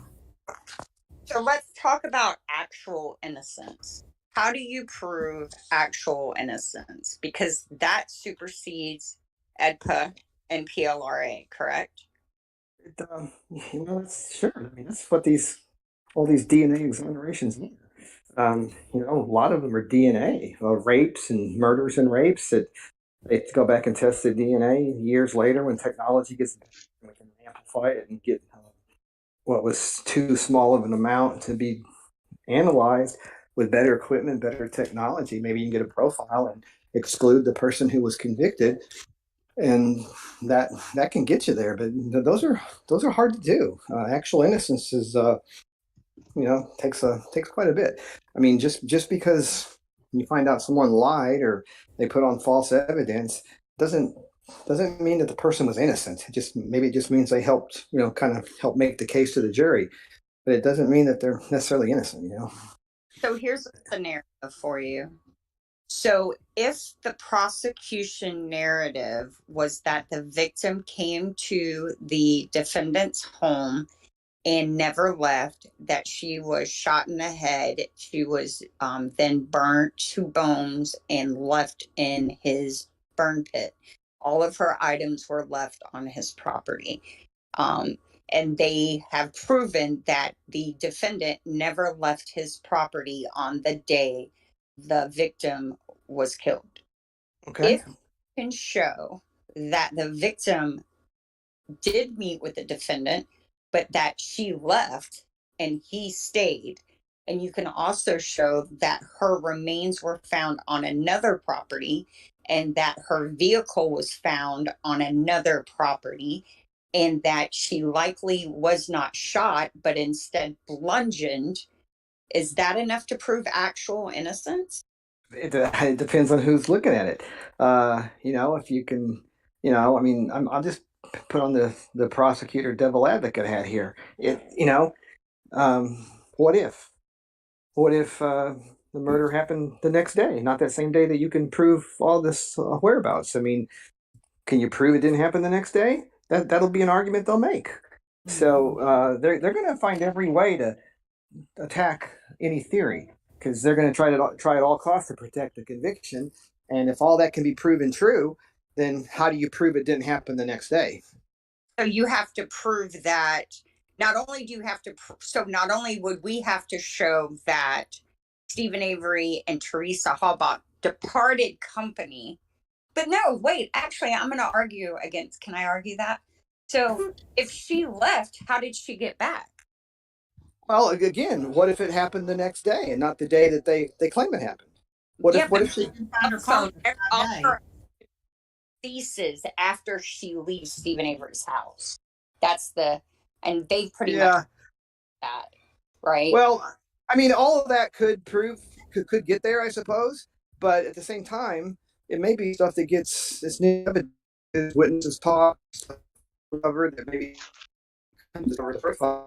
It just depends on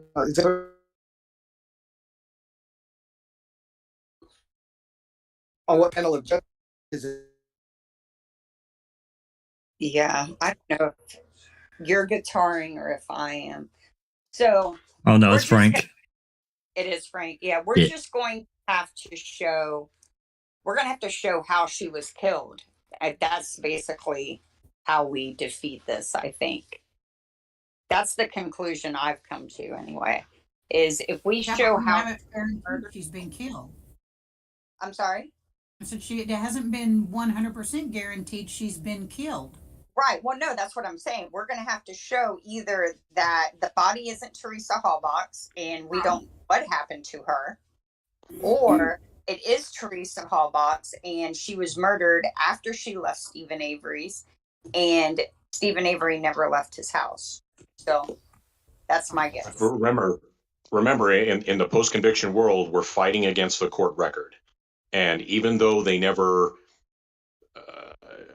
never proved the bones were Teresa via DNA or anything, according to the end of the trial, Teresa is dead, and those are her bones because that's what they used to convict him. So how to overcome that hurdle, given the information we have, is really going to be next to impossible. Because like Frank said, there's a window between 1031 and the finding of the RAV on 11/5. So a prosecutor is going to say anything could have happened between 1031 and 1105. And they even though they've already established the narrative, their timeline is still iffy. But again, because that's part of the court record, it's going to be hard to overcome that. Well, it's taken as gospel. Go ahead, Frank. Well, it's true to a certain extent. The record's usually used like the Bible at the direct appeal. After the direct appeal is unsuccessful, then you can go outside the record and get new evidence, new witnesses and stuff, and use it in like for ineffective assistance. If there was nothing presented to the jury that conclusively determines that it was a dead body, or the body was even, the person they claim it was, then, a post-conviction attorney could certainly, investigate that and attack it as, ineffective assistance. But I think that's already been done in this case, hasn't it? There's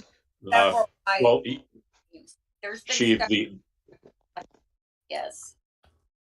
I was going to say that the post-conviction attorney attempted to get, or was going to attempt to get bones to run new tests on, because I think at the time of trial, they only found one piece of tissue and it only had, 7 loci, and they used that as the positive ID, which is ridiculous.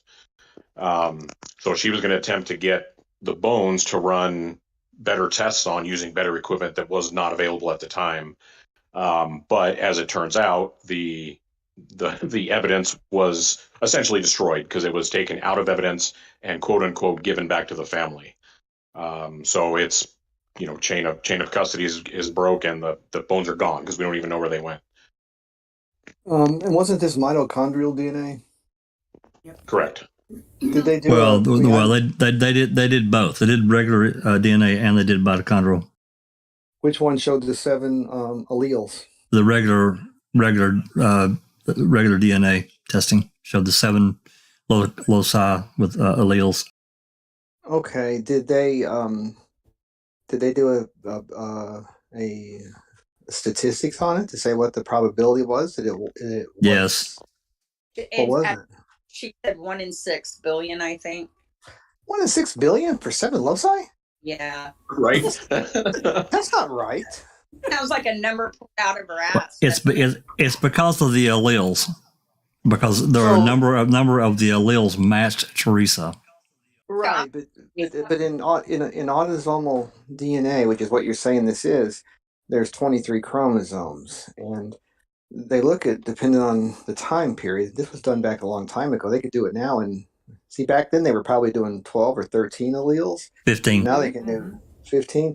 They can retest this stuff, and they can get a much better result now. Absolutely. The point I'm making is with 7 alleles, depending on what they are, pretty much you just figure out what the frequency of the allele is in the population. This is just the general, but not specific. But if if the alleles that they found were found in, say, half the population or 40%, those are common. But if you got 4 or 5 of those that are found in like 0.2%, 0.1% of the population, then that gets to be a higher number. But 6 billion seems kind of like a high number to me. Yeah. Well, it's actually, I'm not going to say the numbers because I'll say it wrong. If Dr. Soapman's still in the audience or still up, I don't know. He may have went back to bed. I don't know. Pretty early for him. He can explain it better. Let me just remind everyone that Frank has a master's in DNA forensic science on top of his law degree.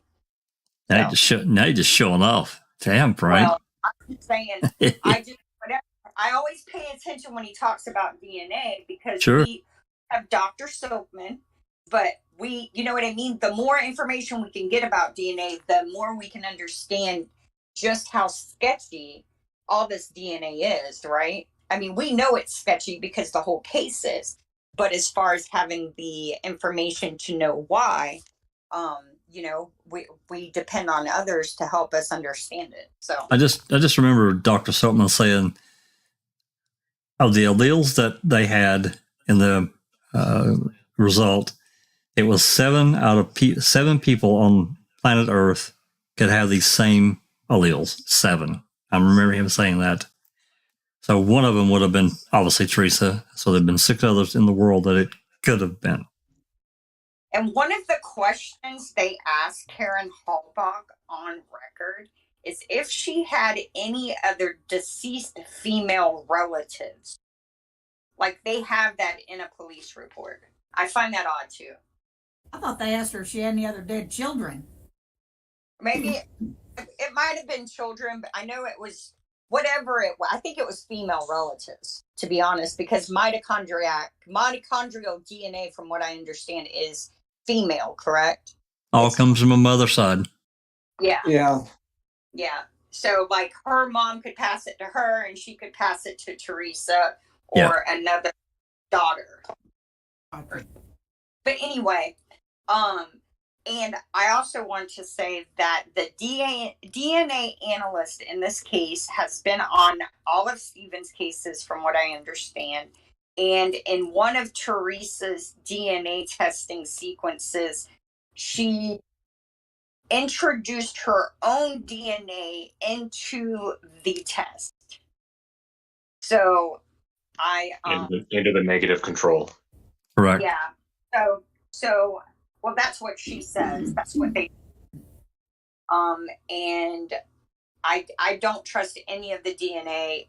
Honestly, I don't trust any of their things. We have no pictures of item BZ. We have a picture they say is of item BZ, but their description of item BZ, it does not match the picture they're claiming is item BZ. And item BZ, the picture they're saying it is actually a cropped and rotated picture of another item. Dr. Sotman is on. Dr. Sotman is online, and his reply was the chances of it not being Teresa is 1 in a billion. And then he says 7 out of 15 loci match, and 14 alleles match to pap smear. So 7 of 15 loci match, and 14 of 14 allele match. Well, I assume those 14 allele are 2 from each of those loci, correct? As far as I know, you'd have to talk to him. That's out of my wheelhouse. Well, basically, a locus is a pair of alleles. You get one from your mom, mother, one from dad. Yeah. Now, if it happens to be the same, let's say that you get a 14 allele at a locus. If you get a 14 from mom, 15 from dad, or if they both have 14 or both have 15, then you'll have one taller peak on the electropherogram at that particular locus, and you can tell it's double because it's taller, and you can tell by the characteristics of it. And that happens frequently. You only have one because you got the same number from both mom and dad. Gotcha. That's interesting. Do you want me to explain? There's Dr. Sotman, you sneak. Welcome, Dr. Sotman. Welcome. Yeah. Hey, everyone. I could only stay for a couple of minutes, but essentially with the genomic DNA profile that Cherie Cohen obtained was a 7 out of 15 loci match. And she used the pap smear belonging to Teresa Halbach as the standard. So the pap smear was obtained from, I believe it was from Bellin Hospital. Yeah. So she extracted genomic DNA from the pap smear, and that was the standard that she used to compare against. Because the DNA in the desiccated muscle tissue was fairly well broken down due to exposure of heat, Cohen was only able to obtain DNA that was fragmented. So if you PCR that up, it's very likely that not all the alleles are going to come up. So she only got 7 loci coming up. But from those 7 loci, it was a 14 out of 14 allele match. to the pap smear. So if you do the statistics on the 7 out of 15 loci match, it works out roughly to be 1 in a billion. So at that time in 2005, there were roughly 7 people on the planet that had exact same genomic DNA profile. So when you consider the fact that one of the people missing was from Wisconsin, anthropologically the bones are of a female, it's very, very likely that's Teresa Horbach's cremains. I said it right, Doc. Excuse me while I pat myself on the back. But Dr. You did. Silkman, Yeah. is it true that you haven't actually been able to see her work product? I haven't seen any of her books. What you need to see, and Frank alluded to it, you need to have a look at the actual electrospherograms. They're the computer outputs. So what happens is when you do a PCR reaction, the results are scanned by a computer, right? It's all done by fluorescence. And so you get peaks, and the peaks correspond to specific alleles. So you can determine if the peak is really, really high, it means that the DNA at that particular locus is fairly abundant. What you do is you set the machine, you give the machine a baseline. So any peak that's below that baseline, you don't count. If you have a look at the original electrospherograms, you should be able to determine if there are smaller peaks that are below the threshold. Those smaller peaks may give you a clue as to what alleles are present. So, in a perfect world, you're looking for 15 out of 15. And as Frank alluded to now, the FBI demand 20 loci match. But in all fairness, you could only get what you can get back then. But what is frustrating is that now with the new technology, we should be able to get a 15 out of 15 or even a 20 out of 20 match, because the new methods for PCR amplification are much more sensitive and they can work on smaller DNA fragments. Excellent definition. Thank you so much, Doc. Yeah, and No I'll add one thing. DNA is a little different than just straight statistics, because you got to figure population variances and things like that. But each locus has a certain number of alleles that we're going to find, and it could be Correct. 2, 4, 5, whatever. But we're only going to get 1 or 2 of those at Correct. each allele or each locus. And if you're just doing, for example, if half the if the 7 or 14 alleles that they found are found in, are common and found in half the population, this is not exactly scientific, but if you multiply 0.5 to the 14th power, that would give you an idea how statistically you'd be in the ballpark. And I haven't done that, but you can do it and get an idea. But if you got some of those alleles that are like found in 1% of the population, then it starts getting even rarer. That's correct. And so yeah. the way those statistics are calculated, it's calculated depending on the population, right? So Teresa Horbach is obviously white Anglo-Saxon. So the alleles vary. They do vary depending on what population you're looking at. So the statistics would have been done for someone of her ethnicity. So the way these alleles are calculated, the way these alleles are used, loci are used, are to ensure that a person that has a specific genomic DNA profile is essentially unique in the world. The only person that's going to have your exact genomic DNA profile is either a genetic clone or a genetic brother or sister, right? So no. Identical twin, not brother or sister. Identical. Sorry, it's still early in the morning for me. It'll have to be your genetic twin, correct? So these alleles or loci are chosen so that when you get a genomic DNA profile, you are unique. There's no point, and I agree with you, there's no point in doing genomic DNA testing if, as you say, well, hey, you've got this particular genomic profile. Well, in the population, there are going to be 10 or 20 of you. That's useless, forensically useless. So loci are chosen such that a particular combination over 15 loci or 20 loci means that the chance of someone else having your genomic DNA profile is in the quadrillions, right? Much more than the population of the Earth. It ain't going to happen.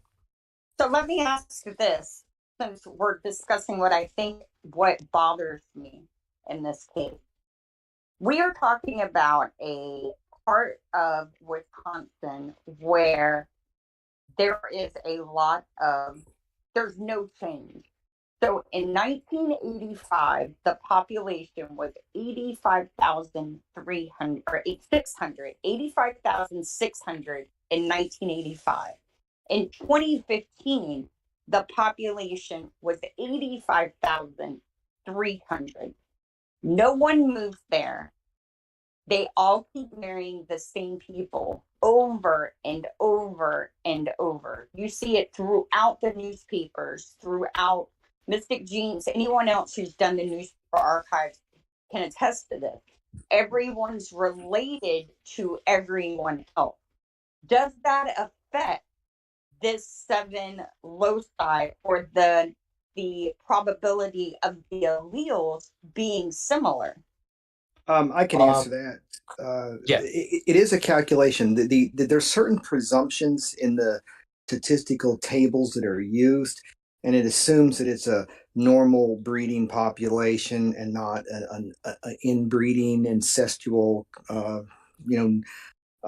tribunal or cult, stuff like that. That is factored in, and I don't know that people not moving in and out of town. I grew up in a small town in Illinois that had 3,200 people. It's got like 3,400 many years later. It's just because people come and go because of the jobs. There's a university nearby. People, go there and work. They retire and move. New people come in, stuff like that. But it is something that's calculated into the assumption for sure. Interesting. Yeah, correct. And the important thing here, guys, is it's just not DNA evidence that you need to take into account, right? You also have to look at the cremains, and the cremains were shown to be of a female in origin and of an approximate age belonging to Teresa Halbach. So you've got to take into account more than just the genomic DNA. Is the genomic DNA evidence convincing? For me, yes, it is. Would I like to see it redone again? Absolutely. Right? Doc, and that, I'd asked you a question a long time ago, and you probably don't remember. And I just have such little knowledge, but I do remember reading something, and I asked you about it, and it's about amplification. And you guys talked about that just a little bit a minute ago. When these things are amplified, let's just say that Sherry Culhane is going through this stuff, and she gets a low signal, and she says, "Oh, well, I'm going to amplify that." Does that distort the result? Let me answer that first, and Dr. Siltman can. Amplification is different than having. Well, amplification is if you have a small amount of DNA. Okay, you know how much DNA you have. You haven't actually done the analysis on it yet, but you don't have enough to really do a good analysis. What they do is they run it through PCR, which is polymerase chain reaction, right? And then they can form gazillions of copies that are identical. And now they got enough DNA to run through the analyzer and see what they actually have. So if they only have 5 alleles and they amplify it where they have enough to run, they're still going to have 5 alleles. But if they have a full profile that's there and they amplify it to get enough to do a run, then they're going to have a full amount of alleles. It's not there. It's not designed to give you alleles that aren't there. The newer technology that is more sensitive, now that can find alleles that you didn't see in 2005 or 6. But amplification itself is not going to get you something you didn't already have. It just amplifies what you already have and gives you a higher quantity to analyze. So they're not. She's not basically. She wouldn't have actually amplified the signal, she's amplifying the amount of DNA that she had to work with originally. Yeah, so when you essentially what would have happened is that she had the desiccated muscle tissue from item BZ. Right. So she would have prepared pure genomic DNA from that muscle tissue. So once you prepare the DNA, what you do is you quantitate it. So you know the exact concentration per microliter. When you're doing a PCR reaction, you use a standard amount. So she would have taken say 5 nanograms is what you normally need for a PCR amplification. You do the PCR step, you run it through a machine, and the machine will give you a printout. So it's not a matter of over amplification. It's all to do with the quality and quantity of your starting material. I got you. Right? I understand now. Yeah. So the reason why those other alleles didn't come up was because the DNA was fragmented. It was burnt. It basically suffered heat exposure, and it got fragmented. Gotcha. That's a good explanation. Yeah, that's right. If you start with garbage, you amplify it, and you come out with just a larger amount of garbage. Correct. Good quality DNA. Yeah, it's the quality of your starting material, and that's why the new methods, it doesn't matter how bad your DNA is. The new technologies are much more sensitive. They use a different approach, and they even rely on the fact that the DNA is degraded, right? Whereas back then, she used a particular kit that's reliant on your genomic DNA being of high quality. So I want to make sure everyone knows we do not actually have any photos of these so-called human bones. The first photo we have was taken in December of 2005. Like, we have no pictures of bones in the entire month of November, if I believe. Nothing in situ. So, that's right. And also, they are all now gone. And is it possible? I don't know. But there was a woman who went missing, who happened to be shot in the head, and who happened to be burned by her husband around this time. And it's, her named Christine Rudy. Yep. Yeah. And you know the irony is that they had to use a pap smear. Correct me if I'm wrong. I believe they had to use a pap smear to get a DNA standard for her case as well. I think so, Doc. But the other point that I was going to make, apart from genomic DNA, mitochondrial DNA analysis was done as well, right? And as Frank and others have alluded to, mitochondria are inherited from your mother, right? And mitochondria are excellent tools to use for genomic for DNA analysis. So all your mitochondria come from your mother. And because Karen Horbach was alive, she was able to give a DNA sample. And the FBI did a mitochondrial DNA analysis between the burnt cremains, the muscle tissue, and to Karen Horbach. And the mitochondria matched, right? It did. Mitochondria have what are known as hypervariable regions, right? In other words, they all vary in the population. So if you sequence a particular segment of mitochondrial DNA and it's identical to your mother's, that's you. That's where you came from. It's you or somebody in the maternal lineage. That's correct. Yeah. That's correct, and that's why they would have asked Karen, do you have any other siblings, potentially missing or out there?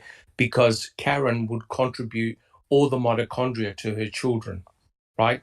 And so hence the mitochondrial sequence will be identical. Right. So it is that they simply took the pap smear, swabbed it on a bone, because we have no proof that item B exists. None. We have none. So they swabbed her pap smear on a bone, swabbed that, ran it, and said, yes, it's a match.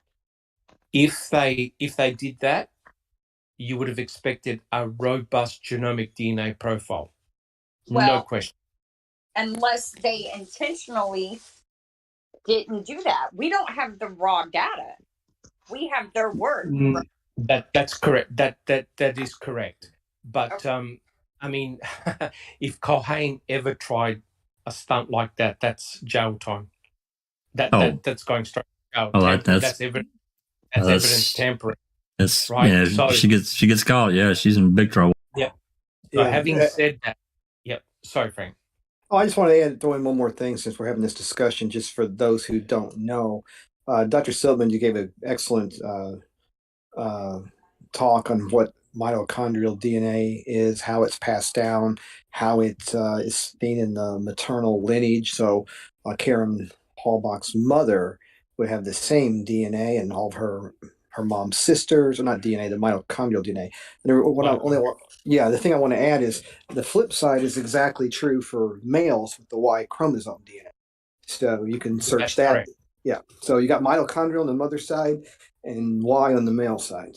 So that's correct. The mitochondria are excellent because of the mere factor that you've got, the inheritance line, and furthermore, the mitochondria have got hypervariable regions, right? And it was discovered that Karen has heteroplasmy, which means that she's actually got two pools of mitochondria. That can happen. So mitochondria can divide early on, and if you get a mutation, you can get two different distinct pools of mitochondria. And it just so happened that the burnt remains, the muscle tissue, had one of those sequences. That's remarkable when you think about it, right?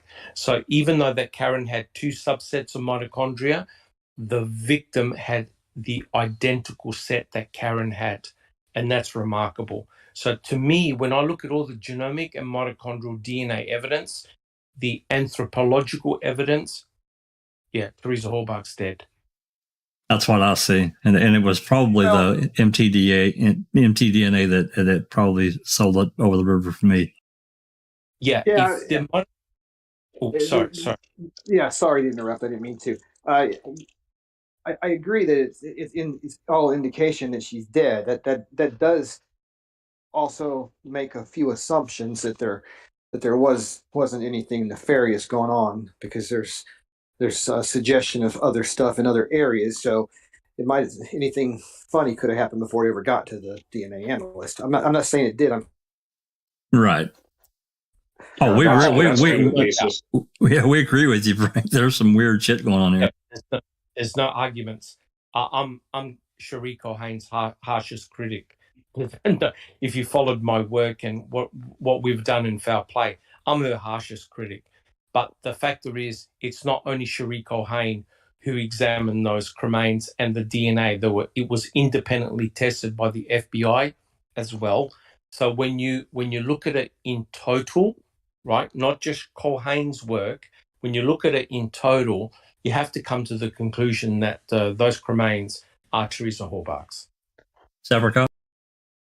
I was going to say that, and that was kind of the basis of my question about having pictures or video of something of the bones in situ, because aside from what they said in court, there is nothing. We have nothing that shows the bones were ever in the burn pit. Not a single picture, nope. Not a single video.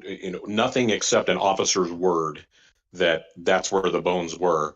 And we all know, we even have Ertl coming in and saying he would have taken pictures, except the crimes or the burn pit had been altered. That's correct. So that's functional as well. But unfortunately, they've gone to great lengths to ensure that there would be nothing else left to test. And of course, we all know the next question that comes up is, even if the bones are Teresa's, we don't know where they were found. Because we don't have any pictures of them in the burn pit, but we also know that there was bones found in the quarry on the Manitowoc gravel pit. Of course, there's no pictures of that either, except some buckets. Well, we have the ash piles. There are pictures of officers acting like they are investigating a crime scene over there, right?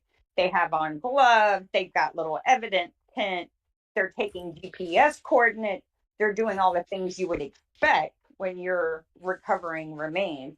Whereas on Stephen's property, we have a chunky guy leaning on a rake, wiping his head because he's hot. And then we have a guy squatting down, pointing at something.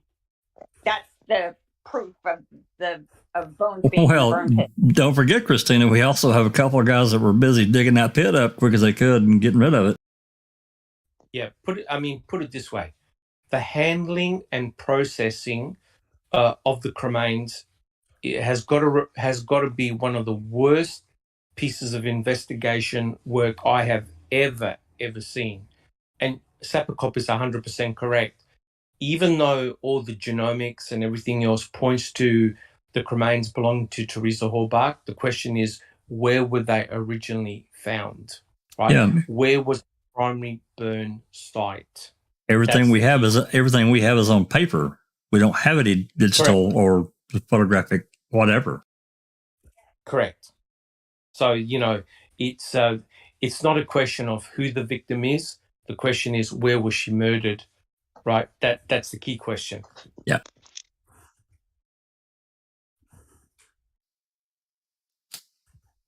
All right, Christina, we're at 4 hours now. I think we should probably go ahead and wrap this one down.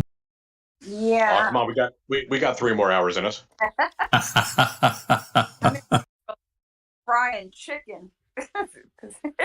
So Hey, can I ask one question? That I got in late because of some technical difficulties. Please. Was there any updates? I know I was asked about Melissa Lucio, but did anybody have any more current information on it? That I haven't seen anything in a while. So the only thing I've seen that I hadn't seen before is Kim Kardashian now on the Melissa Lucio is innocent. There is a new article floating around that there's new evidence suggesting innocence. I scanned it briefly, and it's basically the stuff we already know. That the independent medical examiner says that this was not a death of prolonged abuse, and just things like that. And I think you and I had talked about there's 83 Texas lawmakers, legislators, Congress people who have signed, and I think they're all Republican, who have signed something saying that they believe she's innocent and she doesn't need to be executed. There are, go ahead. Yeah, and just so everybody knows, Texas doesn't have the high number of senators and congressmen that we have in the U.S. So 83 is a significant number. It's not like the U.S. House where we got 435. So 83 is a big number. Huge number. Yeah, that's awesome. And then I think that there are several motions pending before I guess it's the Court of Appeals. I'm not sure how that process works when they file on death penalty motions, but there's 2 conflict of interest, one for the judge because her former public defender's paralegal at the time of her trial is now the executive assistant for the judge who signed her death warrant. There's also one for the Cameron County DA's office because her former public defender, Peter Gilman, is now 3rd in command at the DA's office, and the DA is trying to kill her. And then there's the standard, the death penalty is cruel and unusual. That motion that they file. The one about the lethal injection is a cruel and unusual way to die. The death penalty itself is cruel and unusual. There's that motion as well, and neither one of them have been ruled on. So they did file a clemency petition as well I think a week and a half ago. Yeah, well, I can tell you right now, Texas executes people left and right. So the cruel and unusual punishment's dead on arrival. That's been tried and tested on every death penalty case, and that one's dead on arrival. That's for sure. At the Court of Criminal Appeals. Yeah. I think I really wanted you to talk about Swearingen's case to kind of give us realistic expectations that. Another case in Texas. If y'all haven't seen it, you ought to watch the movie Trial by Fire. It's the Cameron Willingham case. Oh, I've seen it. Yeah, you can not YouTube. You can probably Netflix or Hulu or Amazon Prime. Trial by Fire, Cameron Willingham. It's a pretty bad case, and the sad thing about it is they had a special forensic commission put together to analyze it, and they were about to drop their results, which was not going to be good for the state of Texas for probably executing an innocent man. Rick Perry was, running for re-election again, and he shut that commission down, fired everybody, ended it, stopped the report from coming out because he did not want Texas to be a state that executed an innocent man. Wow. But he's dead now, right? What's that? But Willingham is still dead, correct? Well, yeah, he was dead when they were doing this commission. Yeah. You should watch the movie Trial by Fire. It's fairly accurate on most things as far as the procedural stuff and the experts and stuff. It's a little embellishment, but it's a pretty good movie, and it's not something that you have to work real hard and exercise your brain on. You can just sit back and enjoy. Yeah. Isn't that the one about mistaken identity? No. Cameron Willingham is the one where his house caught fire with 3 young kids in it. Oh, yeah. Okay. Yeah. Was he the football player? No. No. That's David. What's his last name? That's the one, Kelly Ziegler. You're thinking of David Temple. Yeah.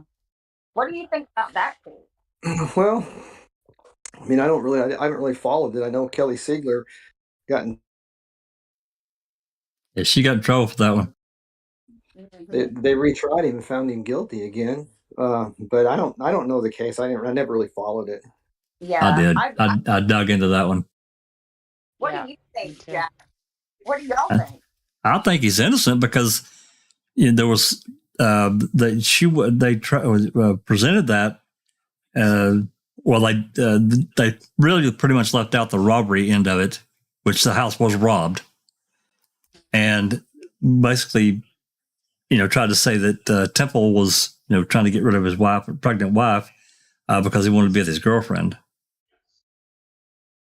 Yeah, and there was that kid, the next door neighbor, running around with a shotgun. I believe she was killed with a shotgun. That's right. And robbing people with a shotgun, and then after her murder, he ran to Kentucky, if I recall. Something of that nature. And there was also Frank probably can talk more about this than I can, but in that particular county or whatever state, unless a officer testifies at trial, their report didn't have to be submitted to the defense. Okay, so what are we talking about? Texas here? I don't know where wasn't the Temple case in Arizona? No, David Temple's in Texas. It's in Katy, Texas.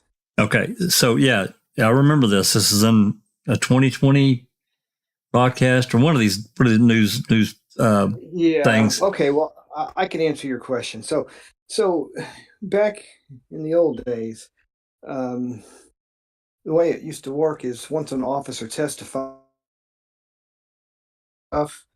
and you don't get them until they already testify, and you can't really prepare to cross-examine the witness because you don't know what his report said. And ultimately, that got changed as a result of the Michael Morton case. Have you all heard of Michael Morton? I've heard that name. I can't remember the case. All right, I'll just give you a brief overview of what happened. This happened in, 1980, Williamson County, Texas. Michael Morton went to work.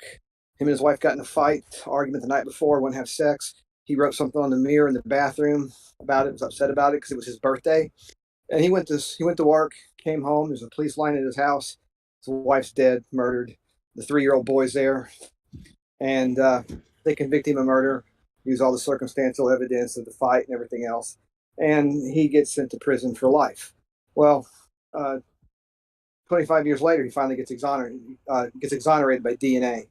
And the prosecutor, Ken Anderson, got disbarred, went to jail for 10 days over it. That's big. Yeah. tough punishment. Anyway, so that's the case, and you could look it up. There's a thing on, you can probably find on YouTube, Michael Morton. And so anyway, they created the Michael Morton Act, and it went into effect, I believe, in 2014 here in Texas, which basically changes the way things are. If the defense makes a request, and I think that's completely unreasonable, they should have to turn it over without requesting, but every defense lawyer makes a 3914, which is the statute number, or the Michael Morton Act request, asking for the police reports, discovery. We got a standard thing we submit. So now they have to turn over police reports, witness statements, everything up front, so it can't get withheld. So, because sometimes you might not know a cop is on the scene, you might not know a witness exists, and if they don't put the witness on the stand, you don't even know about them. So, so that's what it happened. And then Michael Morton had exculpatory information. The 3-year-old boy was interviewed by the police, and they told him this a monster killed my mommy with a big mustache, and of course that wasn't Michael. And the kid saw it, and Wow.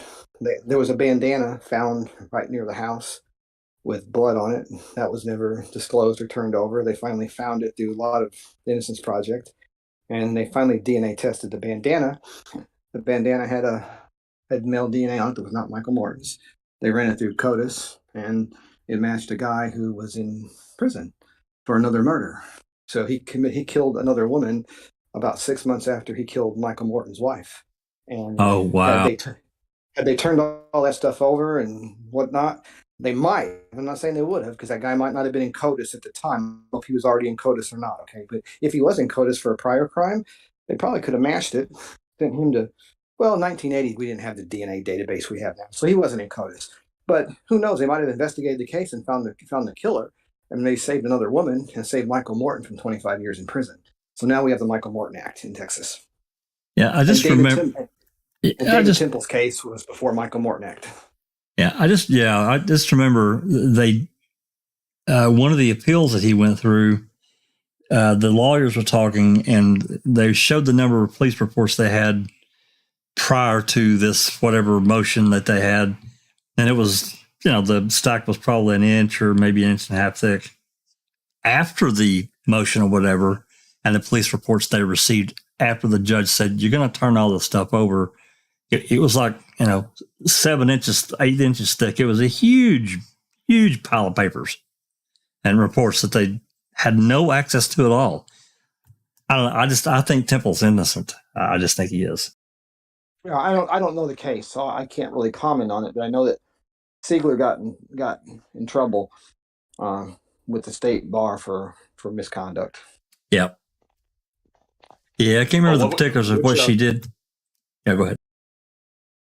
I was going to say there was a part of KZ's arguments. I think it was either about the CD or one of the things that she had to chase after, that she talked about the seek and find or principle that she had to argue against, that it shouldn't be a defense attorney's job to seek out what the prosecution has. They should just turn over what they have.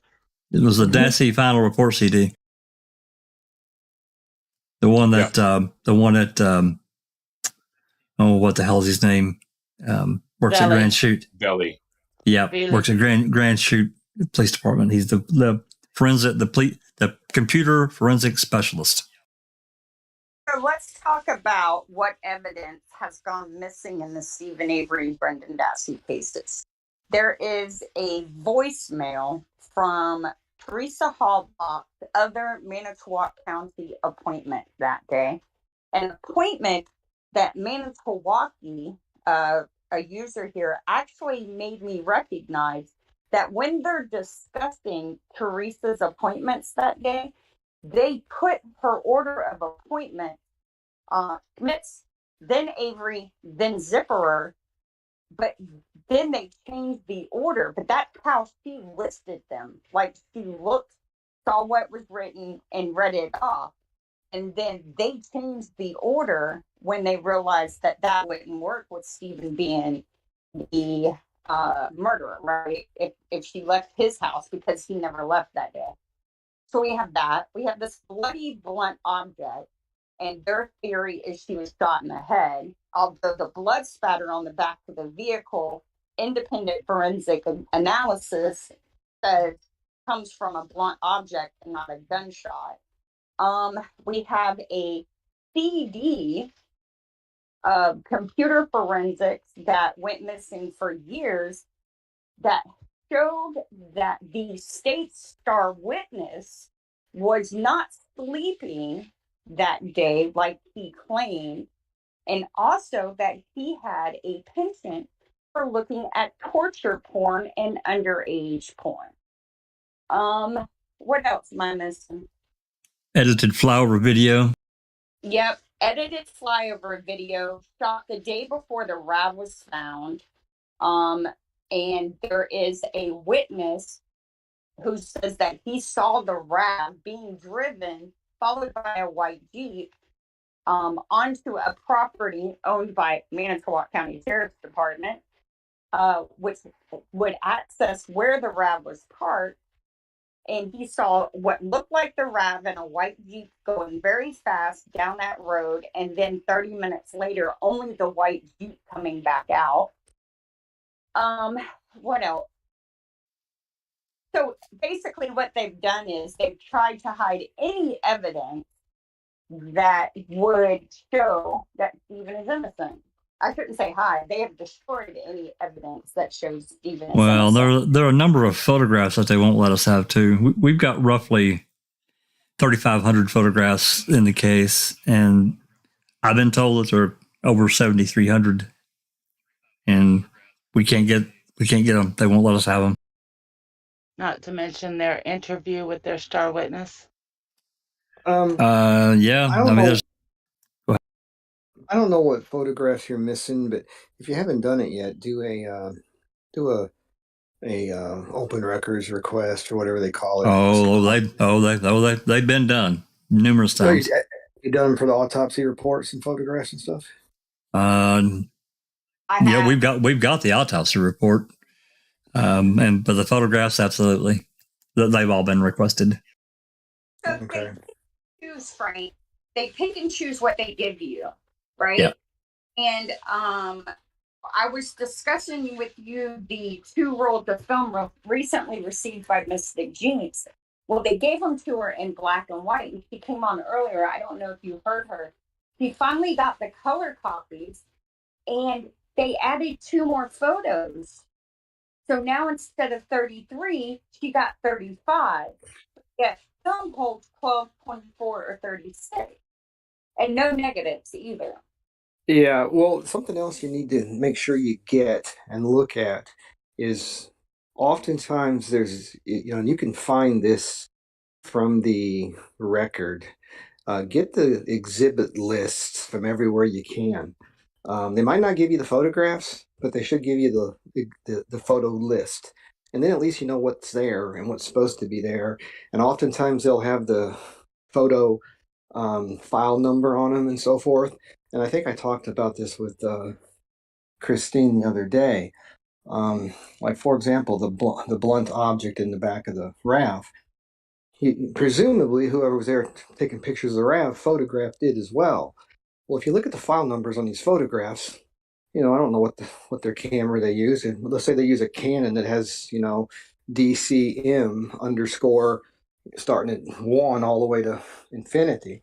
Well, if you have in there DCM underscore 500 to 600, but you're missing eight numbers in the middle, file numbers, those are photographs that, where are they?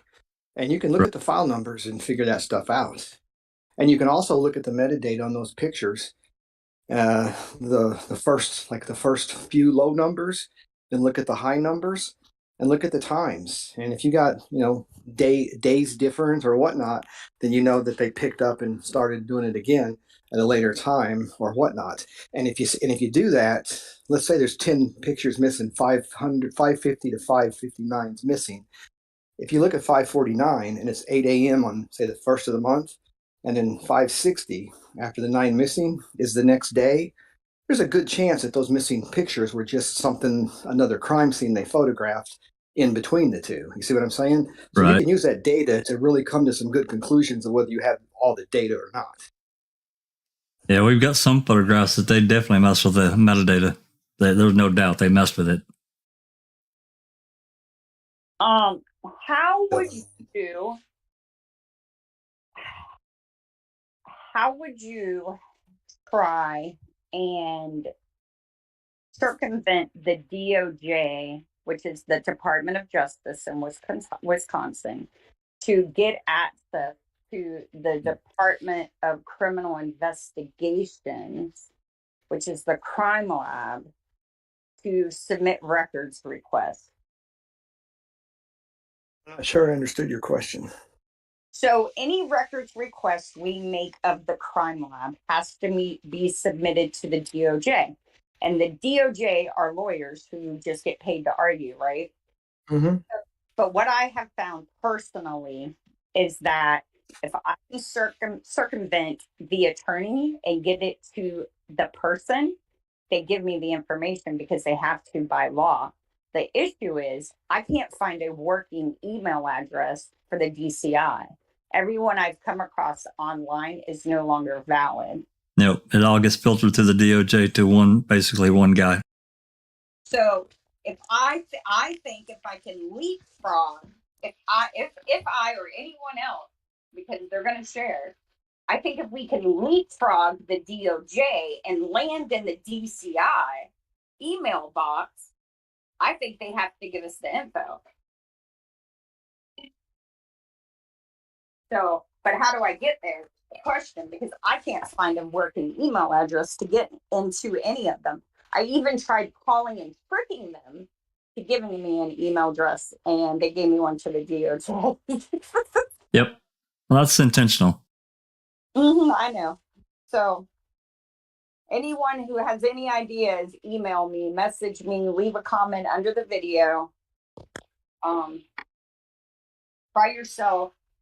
Because I really think if we get the records request into the DCI lab, I think they have to provide the information by law. Yeah, I mean, the only exception would be, there's certain things that can be claimed as work product, but for the most part, I think they do. Yeah. Yeah, because they are they're considered actual law enforcement officers. They wrote reports. And they worked a criminal investigation paid for by tax dollars, prosecuted criminally. So all of that's open records requestable. And the case is not active.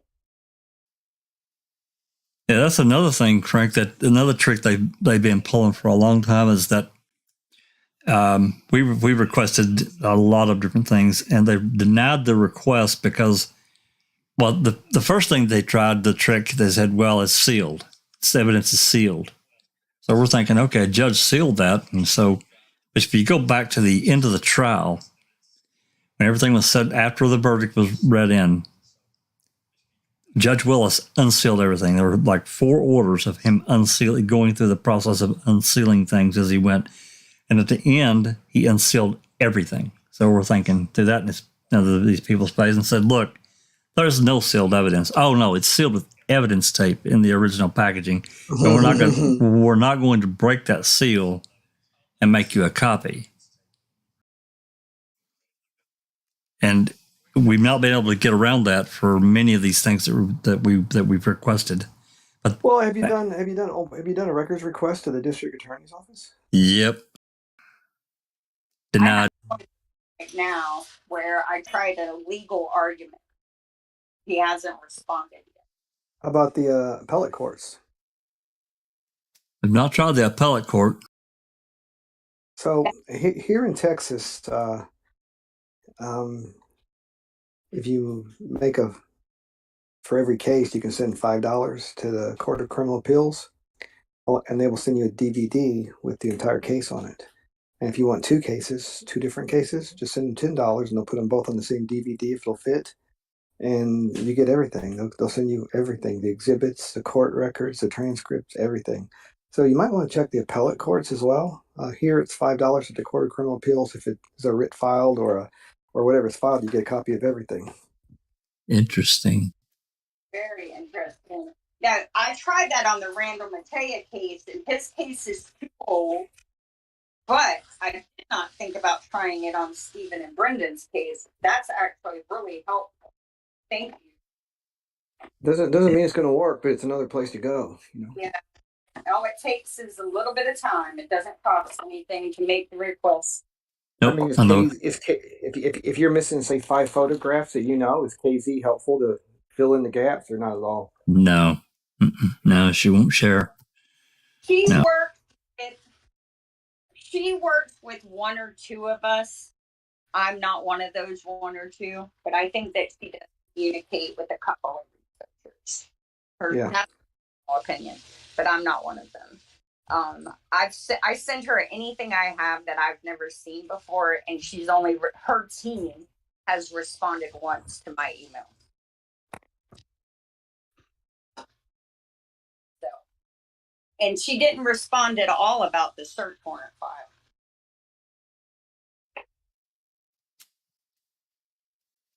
Well, hopefully she's busy working with it. Yeah, that's what I figure. Or she wants it out. She's tired of him hiding it, you know, and she knows that it's not going to do her any good because it's probably procedurally barred. So, well, no, it may not be. No, if this is something that was a draft that was not part of discovery and it just accidentally leaked out and it's there, it's certainly something new. Yeah, there is cast out. There is nothing in this case with those words in it. Nothing. Well, you know, that's what you call, you know, if you throw enough mud at the wall, something's going to stick, you know. There you go. So how do we help Nicole? What do we do to help Nicole? Right now, we're just gathering more stuff. Like I told you, I can't really discuss it, but time will be there. I mean, just get the word out. The more exposure and the more that people see it, the more light you shine on a virus, the better chance you have of killing it, you know. Yeah. The hashtag that you like for us to use is Free Nicole, right? Yeah, just to be clear, when I said the more light you shine on it, the better chance of killing it, I didn't mean literally killing anybody. That's just a figure. No. Before somebody gets the wrong idea. Kill the virus. Kill the virus. No, we got you. Yeah. No. Like an attorney. Well, all right, Christine, we're at 4.5 hours. We probably ought to wrap this down. Yeah, we gotta go. I'll shoot you an email, Christine, later tonight, and some ideas. Okay. Okay, and yeah, I'll talk to you later. Have a great one. Right. Right. I'm gonna sign off. Yeah. Thanks, Frank. Bye, everybody. Bye.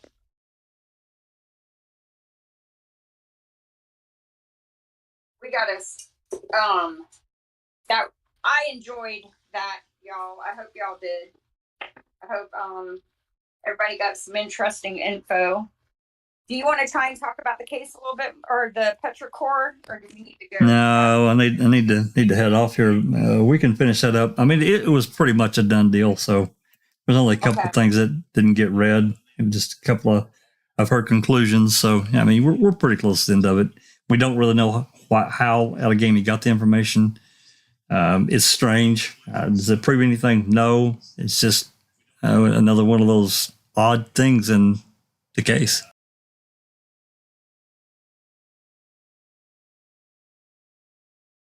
All right. Well, I appreciate everyone coming today. And as always, leave your comments and questions down below. If you like what you see, hit like and subscribe. And thank you to everyone who participated here and on chat.